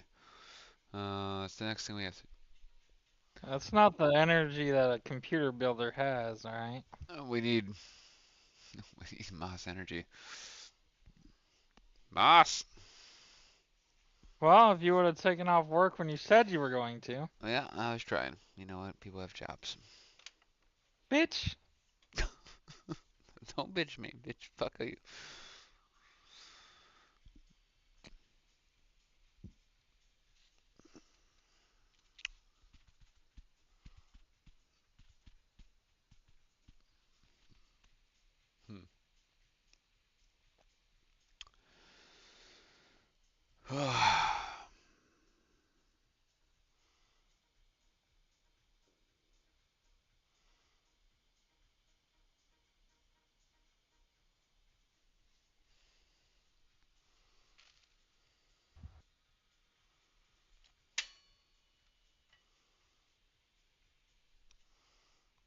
Nope, not gonna work.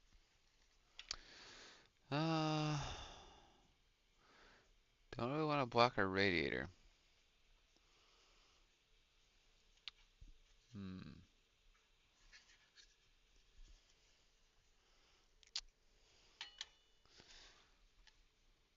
Maybe.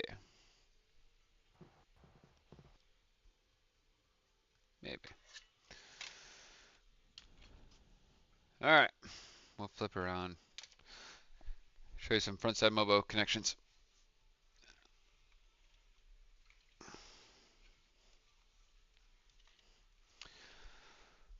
We'll get a box.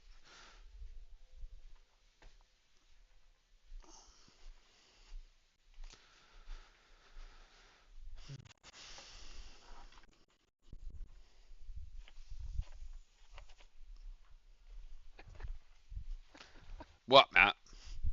What? This is a video.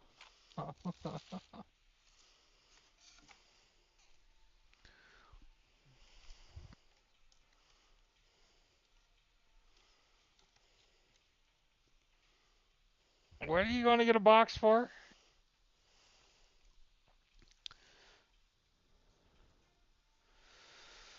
All right.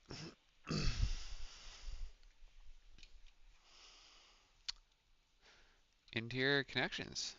Here we go. All right. So first is HD audio.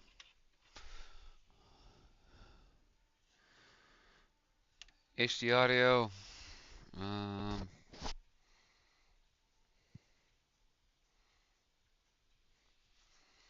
don't know if flashlight's really gonna help here.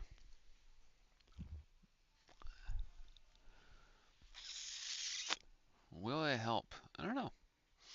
Probably not. All right. If you look at your HD audio pin, that you cannot see it all from this video. Out of 10 pins, one is missing. So it's technically a 9 pin. In the bottom left of your Mobo, right there, my index pointer fingers, you'll see the header, and it says the same thing. It'll say J audio, or J odd. The missing pin is in the top edge. So you're just going to turn this upside down. Convenient enough, it also says HD audio on this side. And then you'll see one contactor missing on the top. So that's kind of letting you know that, like, hey, this is the side it should be facing in. And you literally just, like any other connector, line up the pins. You might need a flashlight for this.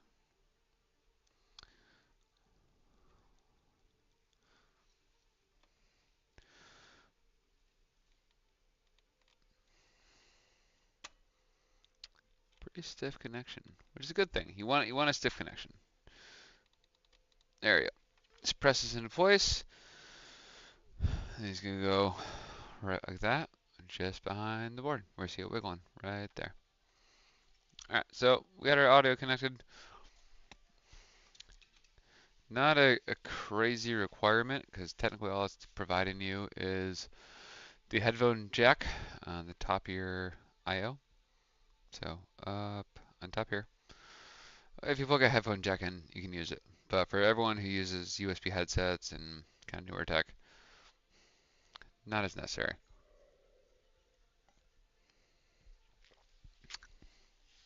But it's free, so why not hook it up? You never know.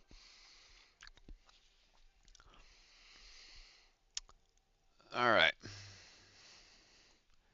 Refer to Mobo things. Go to our guide to make sure USB 4 connects to USB 4.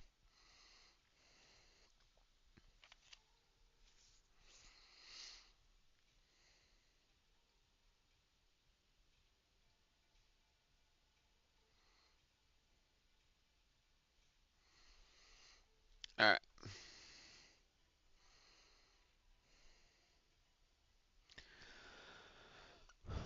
So JUSP 4. Flat cable. The whole. Oh man, you guys can't see that at all.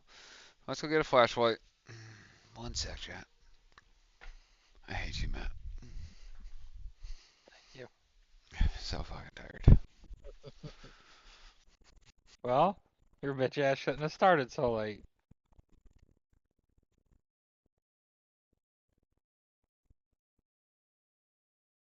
Cause I am invested, motherfucker. Yeah, there's a fucking in it all.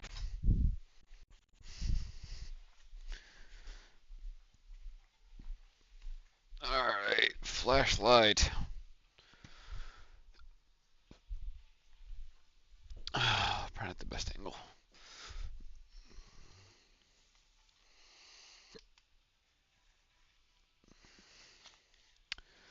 Okay.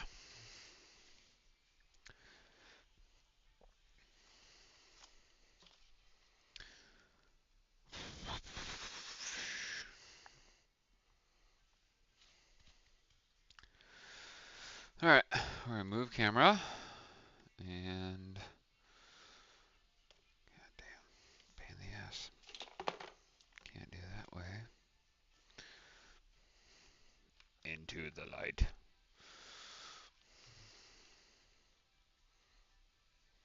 Yeah, let's see if that works.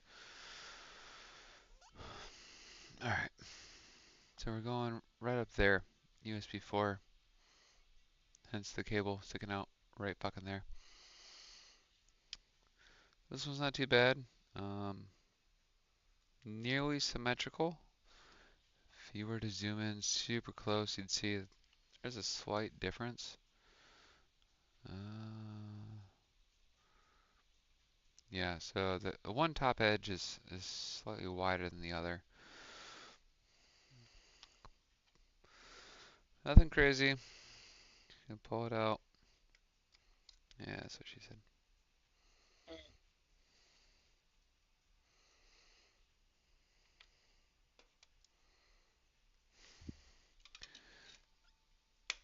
And you'll hear a nice audible click.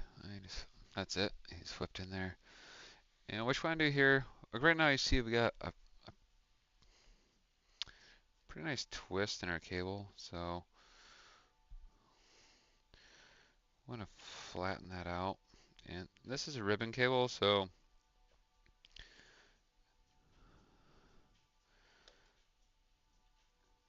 careful. Oh, yeah. See, it wants to come on. There we go. So it wanted to come undone. That's why I have to be careful with your cable connectors here.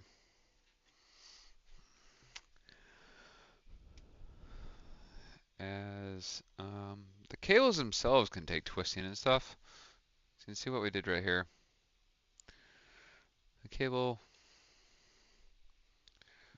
where's our pointy stick? Pointy stick.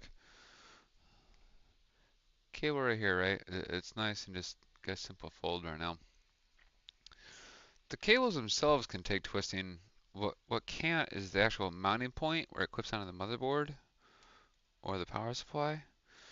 Uh, those are kind of weak and fragile. So you're always, like when you're connecting these cables, especially if you do cable extensions, as we'll get to in a second, that are really stiff, you're not worried about damaging the cable. It's when you try to do your 24 pin, sorry, bad video. You try to do your 24 pin right here, right? This is a big cable. You want it to look all nice and pretty. You can bend the cables all day long. What you can't do is bend the cables on here, because this, with enough torque, will just snap off.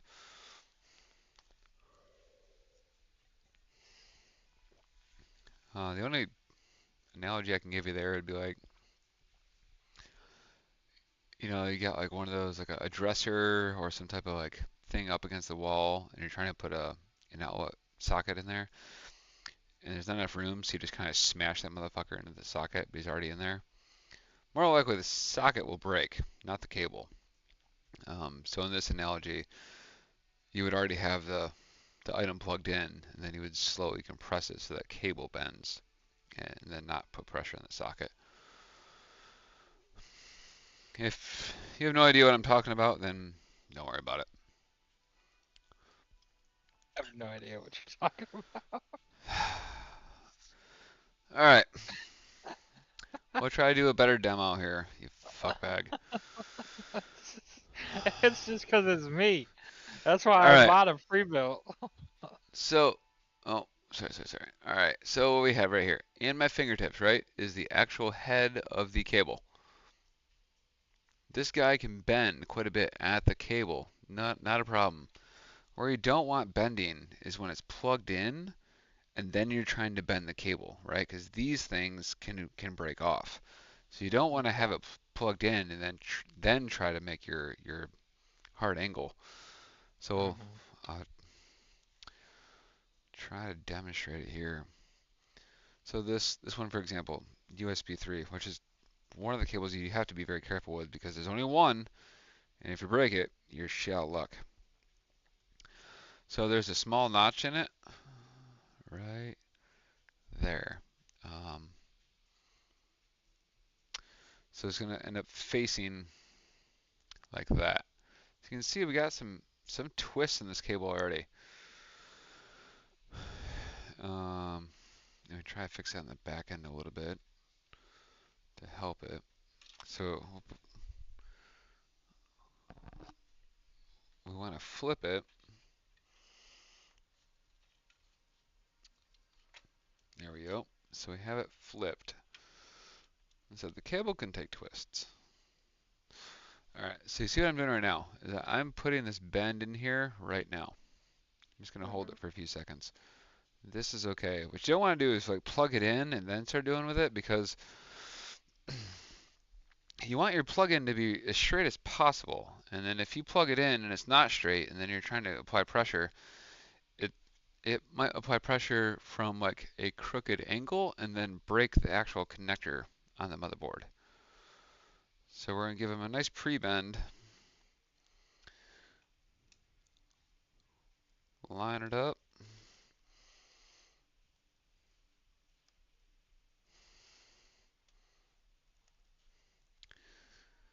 God, this cable sucks so bad. So,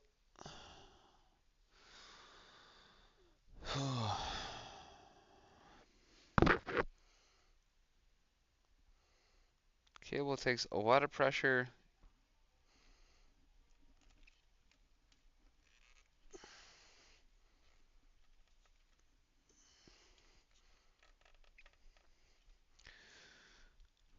Alright, we're going to call him good. Yeah, and the cable's bent. He won't give you a nice audible click. This cable just sucks. There's nothing good about it. It just gives you USB 3.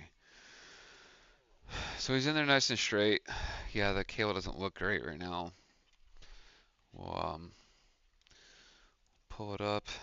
We'll give it a twist. So what I'm doing here is I'm twisting the cable from the back so that we're not putting pressure on the actual connectors.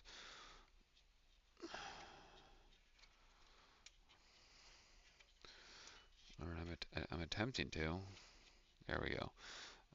Then we can swat it up. That way it's just a nice, nice simple connection. Alright, so there's those two ribboned out just like that.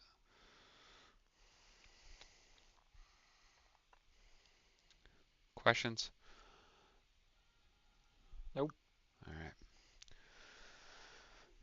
The next thing, we'll get the extensions out. Magic box. We'll back up cam for a second. Hello, fuckers.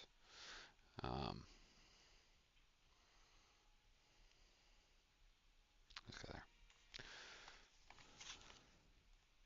Cable mods. So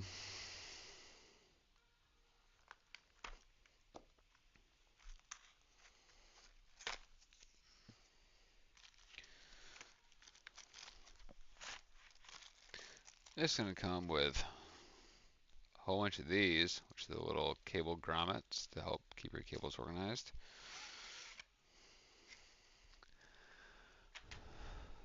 First big cable we get, the giant 24 pin.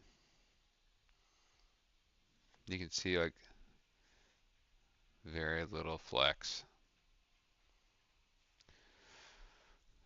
So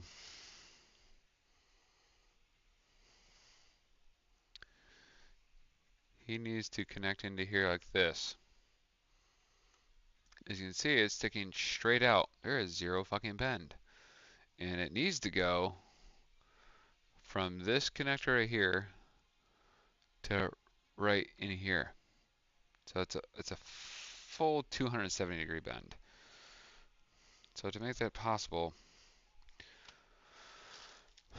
first I'll get your cam up here. Turn the light off so you're not blind.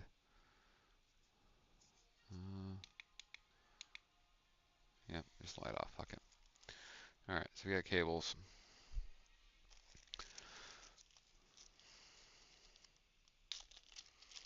These are called cable combs. Want to be technical. Easier to comb when they're still straight before you start going fucking ham on them. So this end with the connecting tab right here, this is the end that goes into the motherboard. You can see the catch right here on the outside edge. So it's going to go like this, and then we're going to turn inside. So I'm going to flip it upside down because I want my cable comb to be on the outside so it's visible.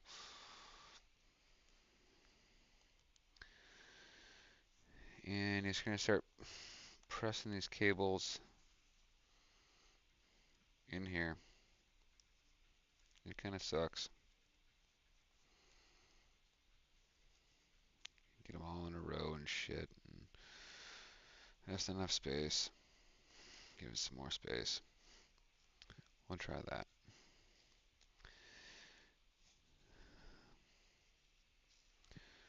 Tricky thing with the cable combs is there's 2 cables per ribbon.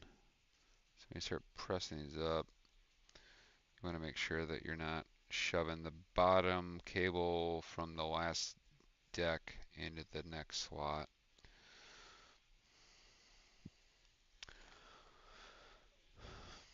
So, top cable, bottom cable, and you can see how it just gets kind of annoying. The good thing is this is the most annoying cable because it's 24 of them, 12 and 12. Other cables are easier because you don't have as many. Science. How does that work? I think that would be math, Johnny, not science. Nope. Alright. So you're fishing these through. Sometimes you can start all the bottoms.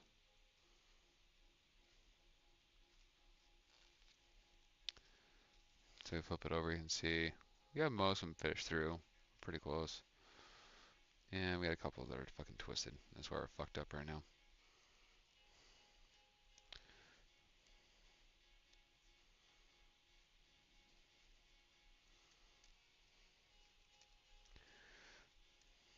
Yep, no one twisted.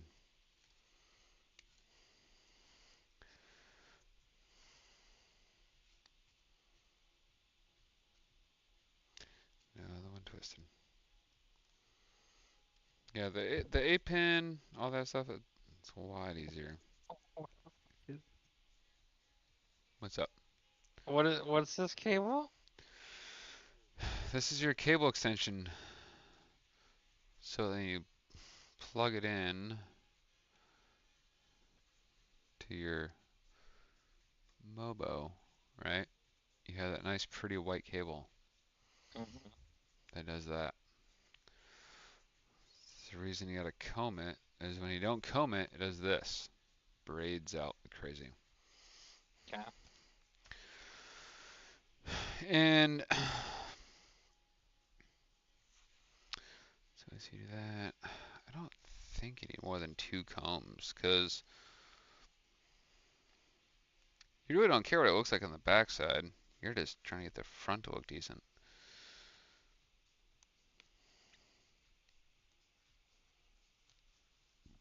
So same thing, just feeding another cable group through.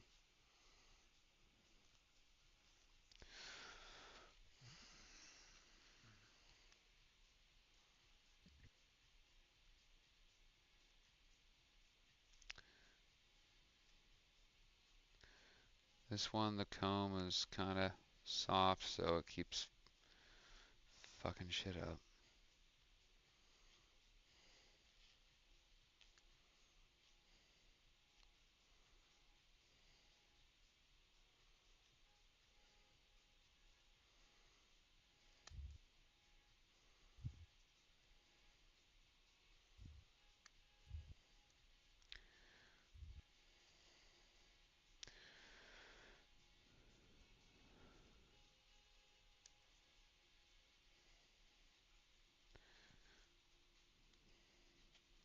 did better. I need 2 cross this time.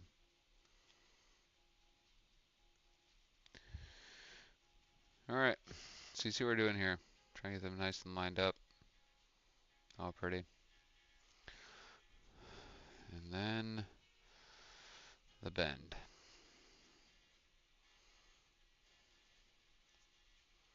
So this is the bend we're trying to achieve, and this is what I'm talking about. Like, see the amount of pressure I gotta let go of it. It's like a spring.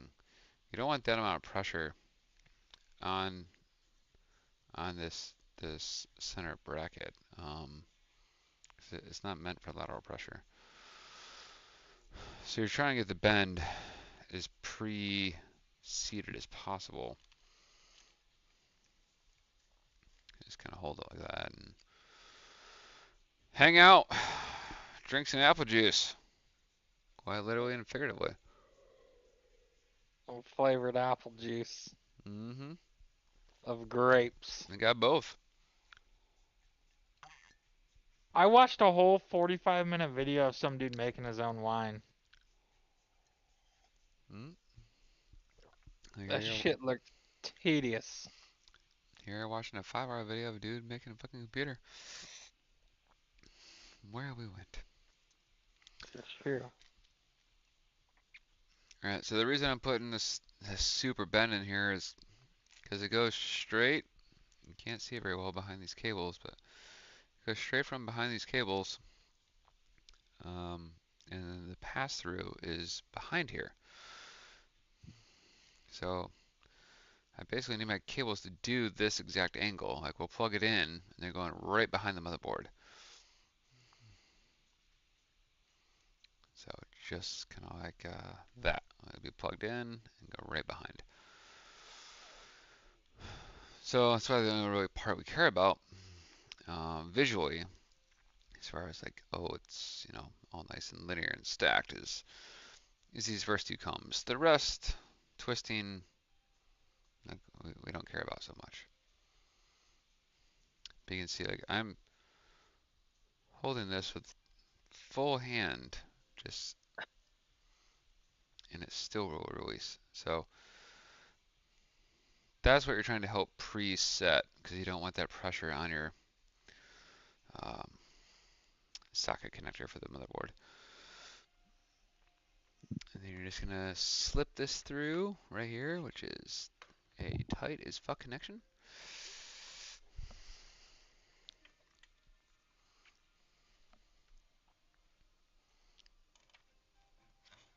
There we go.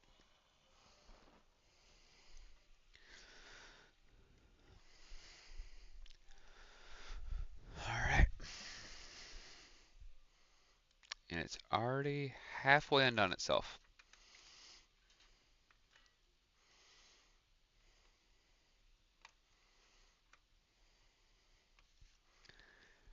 So now we're just trying to line it up. And you should hear a nice click. Take headset off for a sec.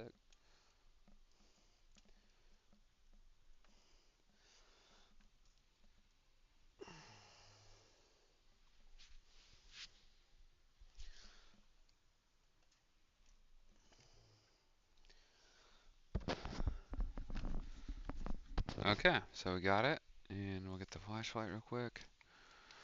Ah, bright light. No light, bright light. No. Alright, so we got 2 levels. Yeah, fuck it, you'll see it. And what we achieved right here is that nice bend in this cable. And you can see we still got a little bit of room to fix it so it's nice and perfect.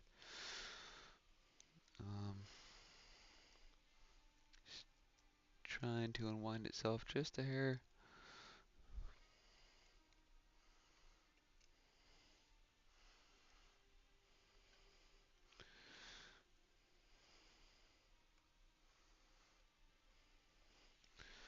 But that's what we're trying, Maddie.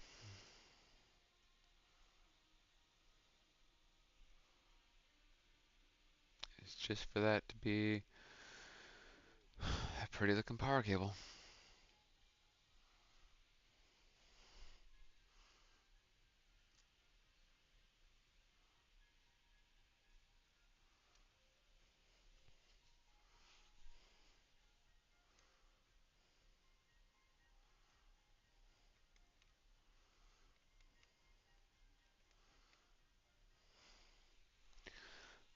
Maddie! You're an asshole. Maddie is on the phone right now. But that's what we just try to do, cheap chat. Now we get the nice, really clean looking install for there, the 24 pin. Looks good. Again, like I said, we're just trying to prevent this kind of lateral pressure on that guy because he can't tolerate that. Looks pretty good. We'll kind of give it a last check in a little bit, but that's a pretty good one right there. So 24 pins done. Now for the motherboard, we got two 8 pins up here. So let me go find some 8 pins.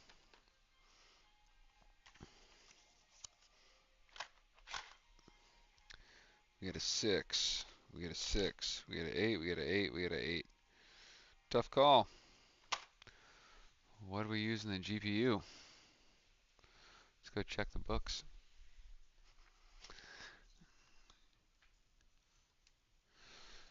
GPU, we used a 8 and a 6. Alright, so we got an 8 and a 6 dedicated to the GPU. Oh god, my legs. There's an 8. There's a 6. We got 2 8s left. Alright.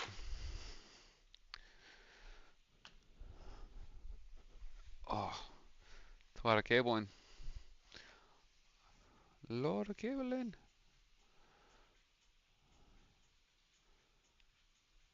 Hmm.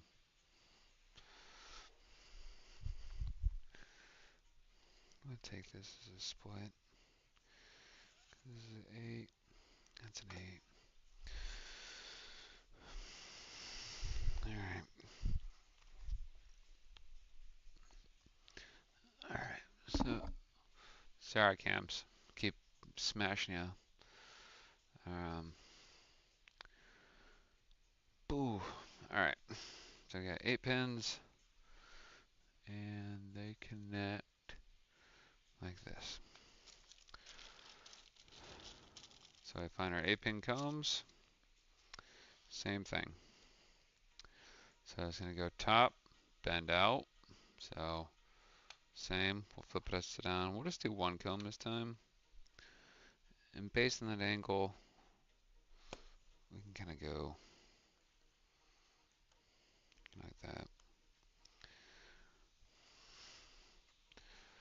So we're just doing this.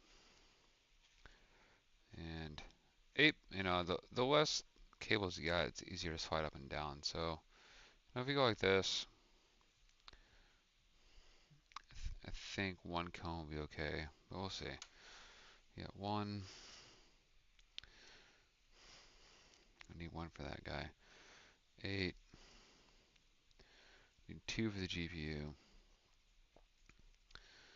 Alright, so we got a couple combs. We can probably do 2. Slide him down a little. Connect this chaos.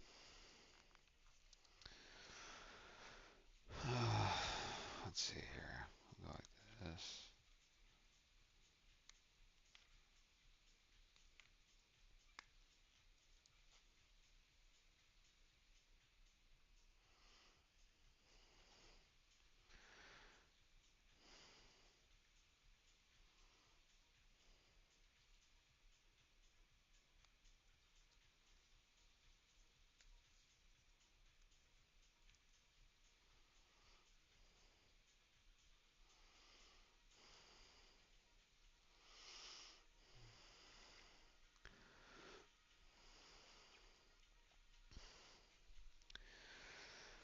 Oh, the joys.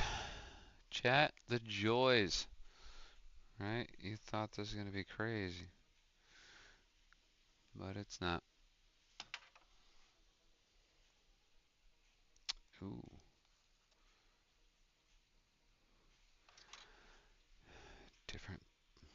Different interface. channel, no channel.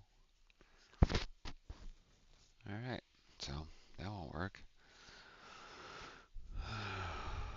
Let's see here.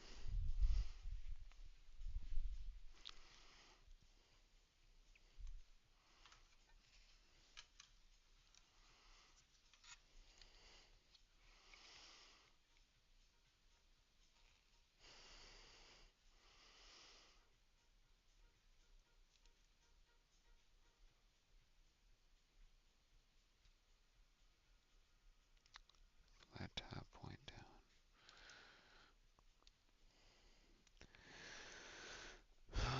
That's a big no. Flat top, point down. Okay, those fit. Flat top, point down. What am I missing?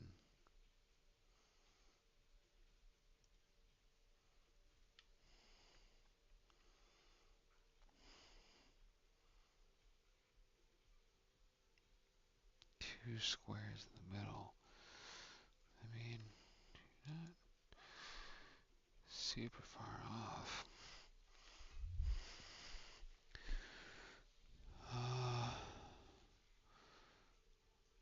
That's very different, man.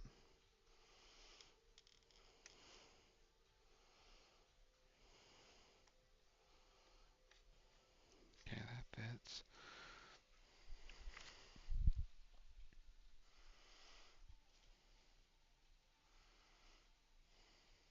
That's a 6-pin.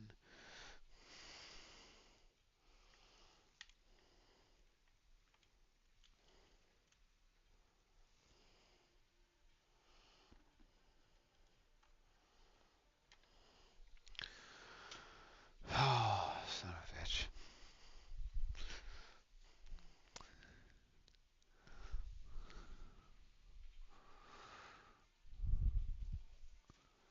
Gotta dig the box out.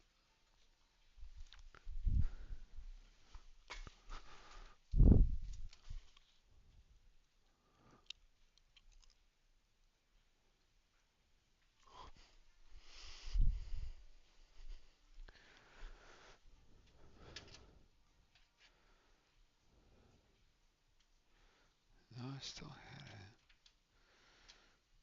What the hell?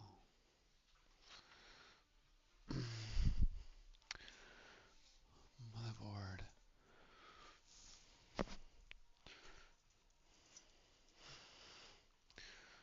24-pin. CPU. Yeah. Alright, I'm back. What's up, fucker?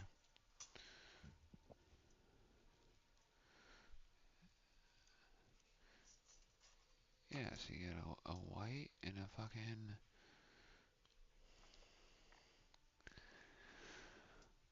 What's up, man?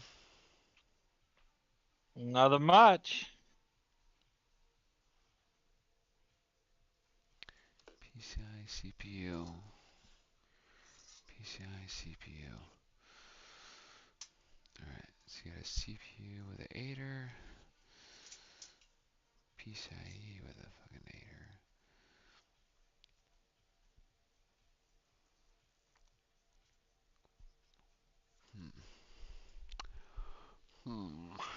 Aw.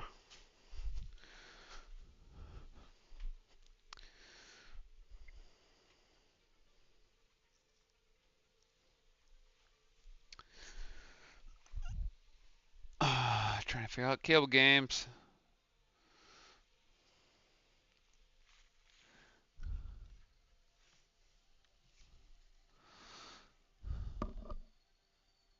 Uh-huh, uh-huh.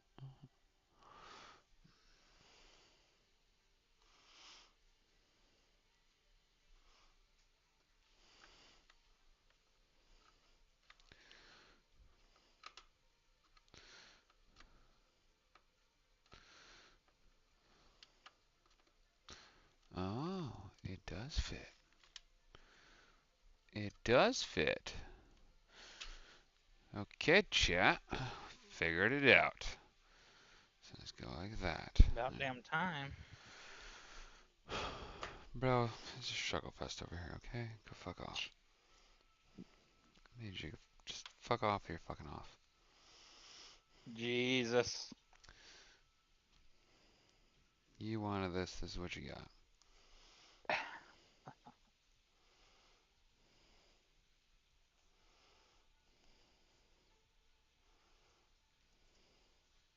Kind of got a little heartburn, you know what I'm saying, from them pizza things.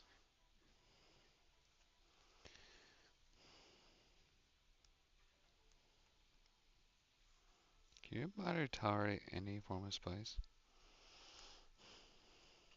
Not without heartburn, dude. I'm 36 years old, bro. The only thing No. that sucks about this is this gives me massive diarrhea and someone's coming over. You know what kind of night it's gonna be. Oh my god, Matt. It's a gamble. Why, my friend? Bitch, fuck you. I'm so confused. So fucking creepy. I'm gonna be waking her up with some bombs. Welcome, chat. Here's an example of what not to do.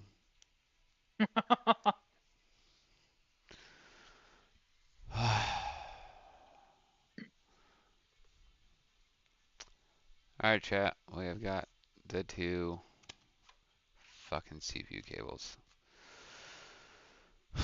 So now, do the same fucking thing. Pre-bend.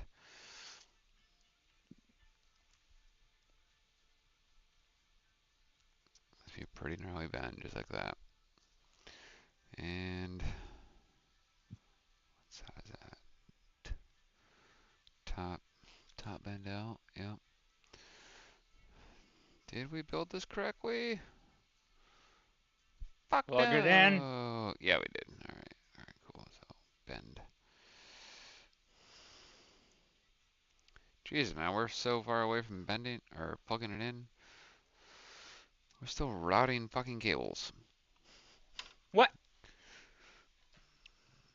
Yeah, the joy of fucking computers.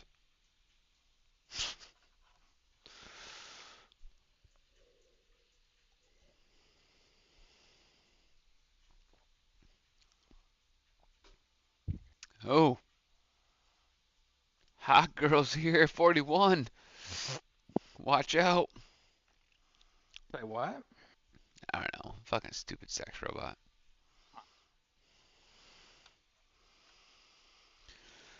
Alright.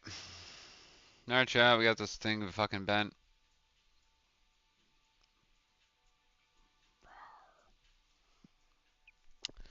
Feet up to the top.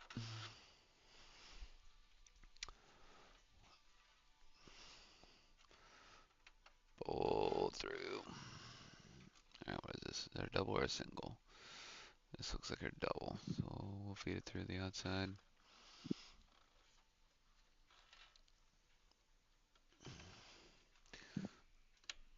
There you go. There's one sexy cable. Feed sexy cable number 2. Same thing. Pull through. Make sure you keep it nice and straight when you try to push it in these connectors. Or in my case, you just can't fucking get it connected, so we're retarded. Or something, I don't know. We can't even do shit right now. We can't even math.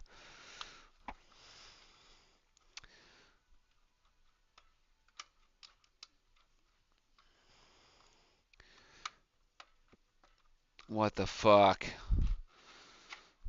What'd you do? I don't know. Alright. Pin face down, pin face down. Get the old flashlight. Pins facing down, one square.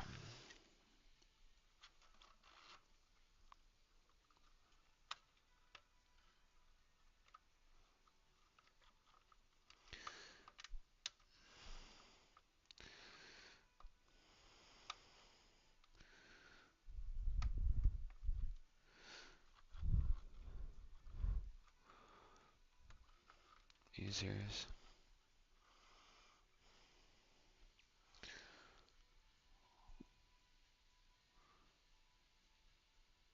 Why?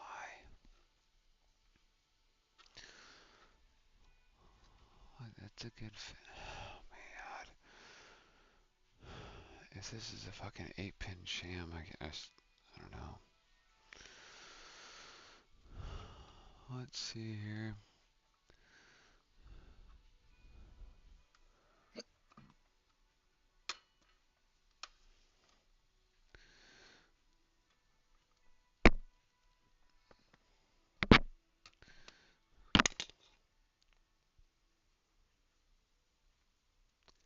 Two square in the middle.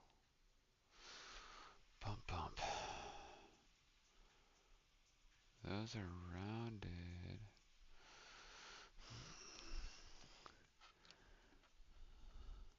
Those are rounded.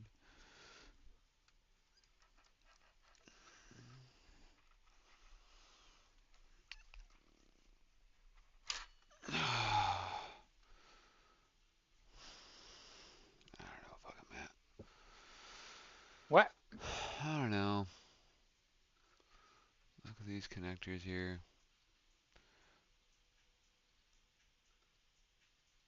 Square, square. Two different pins. So bitch. Square, square, mid, square outside. Square, square, mid. Square outside, square, square, mid. Oh, fuck my life. So that doesn't go to that. Cool.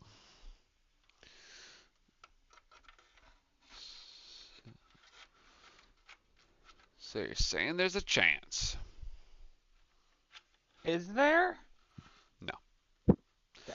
Nope, missing a whole cable. Jeez. Cable set didn't come with two of my fucking power connectors. So, got one because I had one extra, but that's it.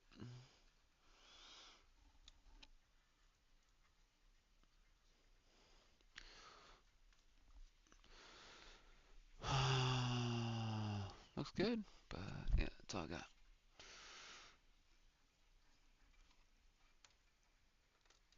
Need one more of those.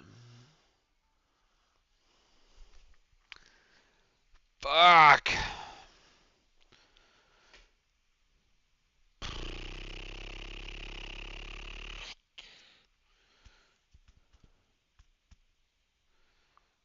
Well, ain't that a bitch? It's a bitch.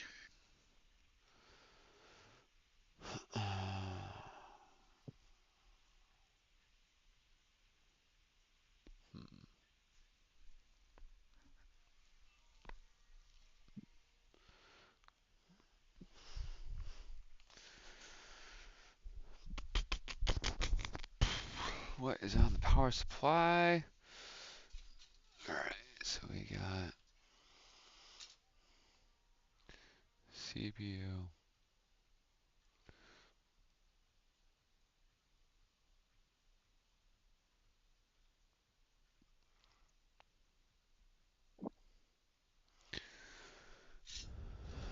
Then we got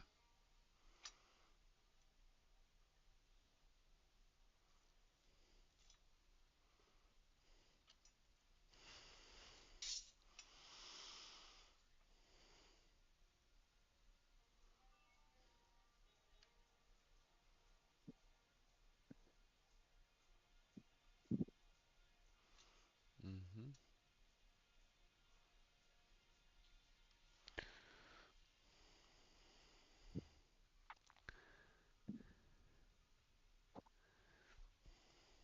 I don't know, Matty. What, don't you know?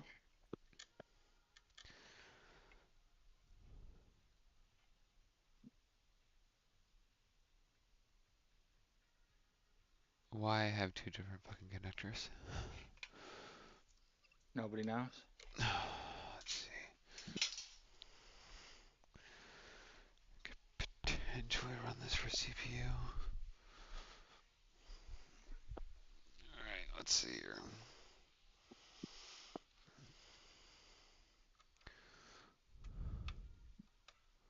Yeah, it technically works. Okay. So I could run that.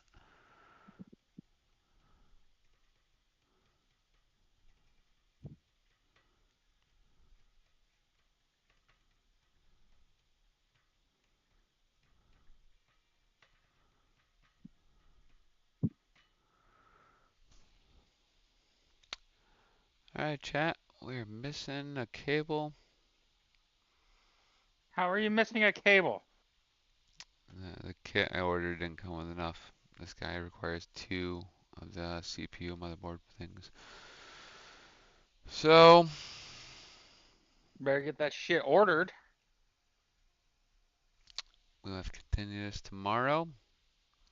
I'm getting the old Amazon tonight. See if we can get this shit here tomorrow morning. Fucking hope.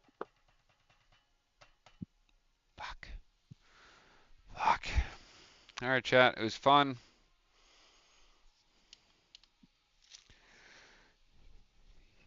Good luck watching this review of 5.5 hours. But, Yeah, you stuck me through it. yeah, it's worth it. I think you learned some stuff. So we will see you tomorrow for part 2 of finishing this fuckery up. But so far,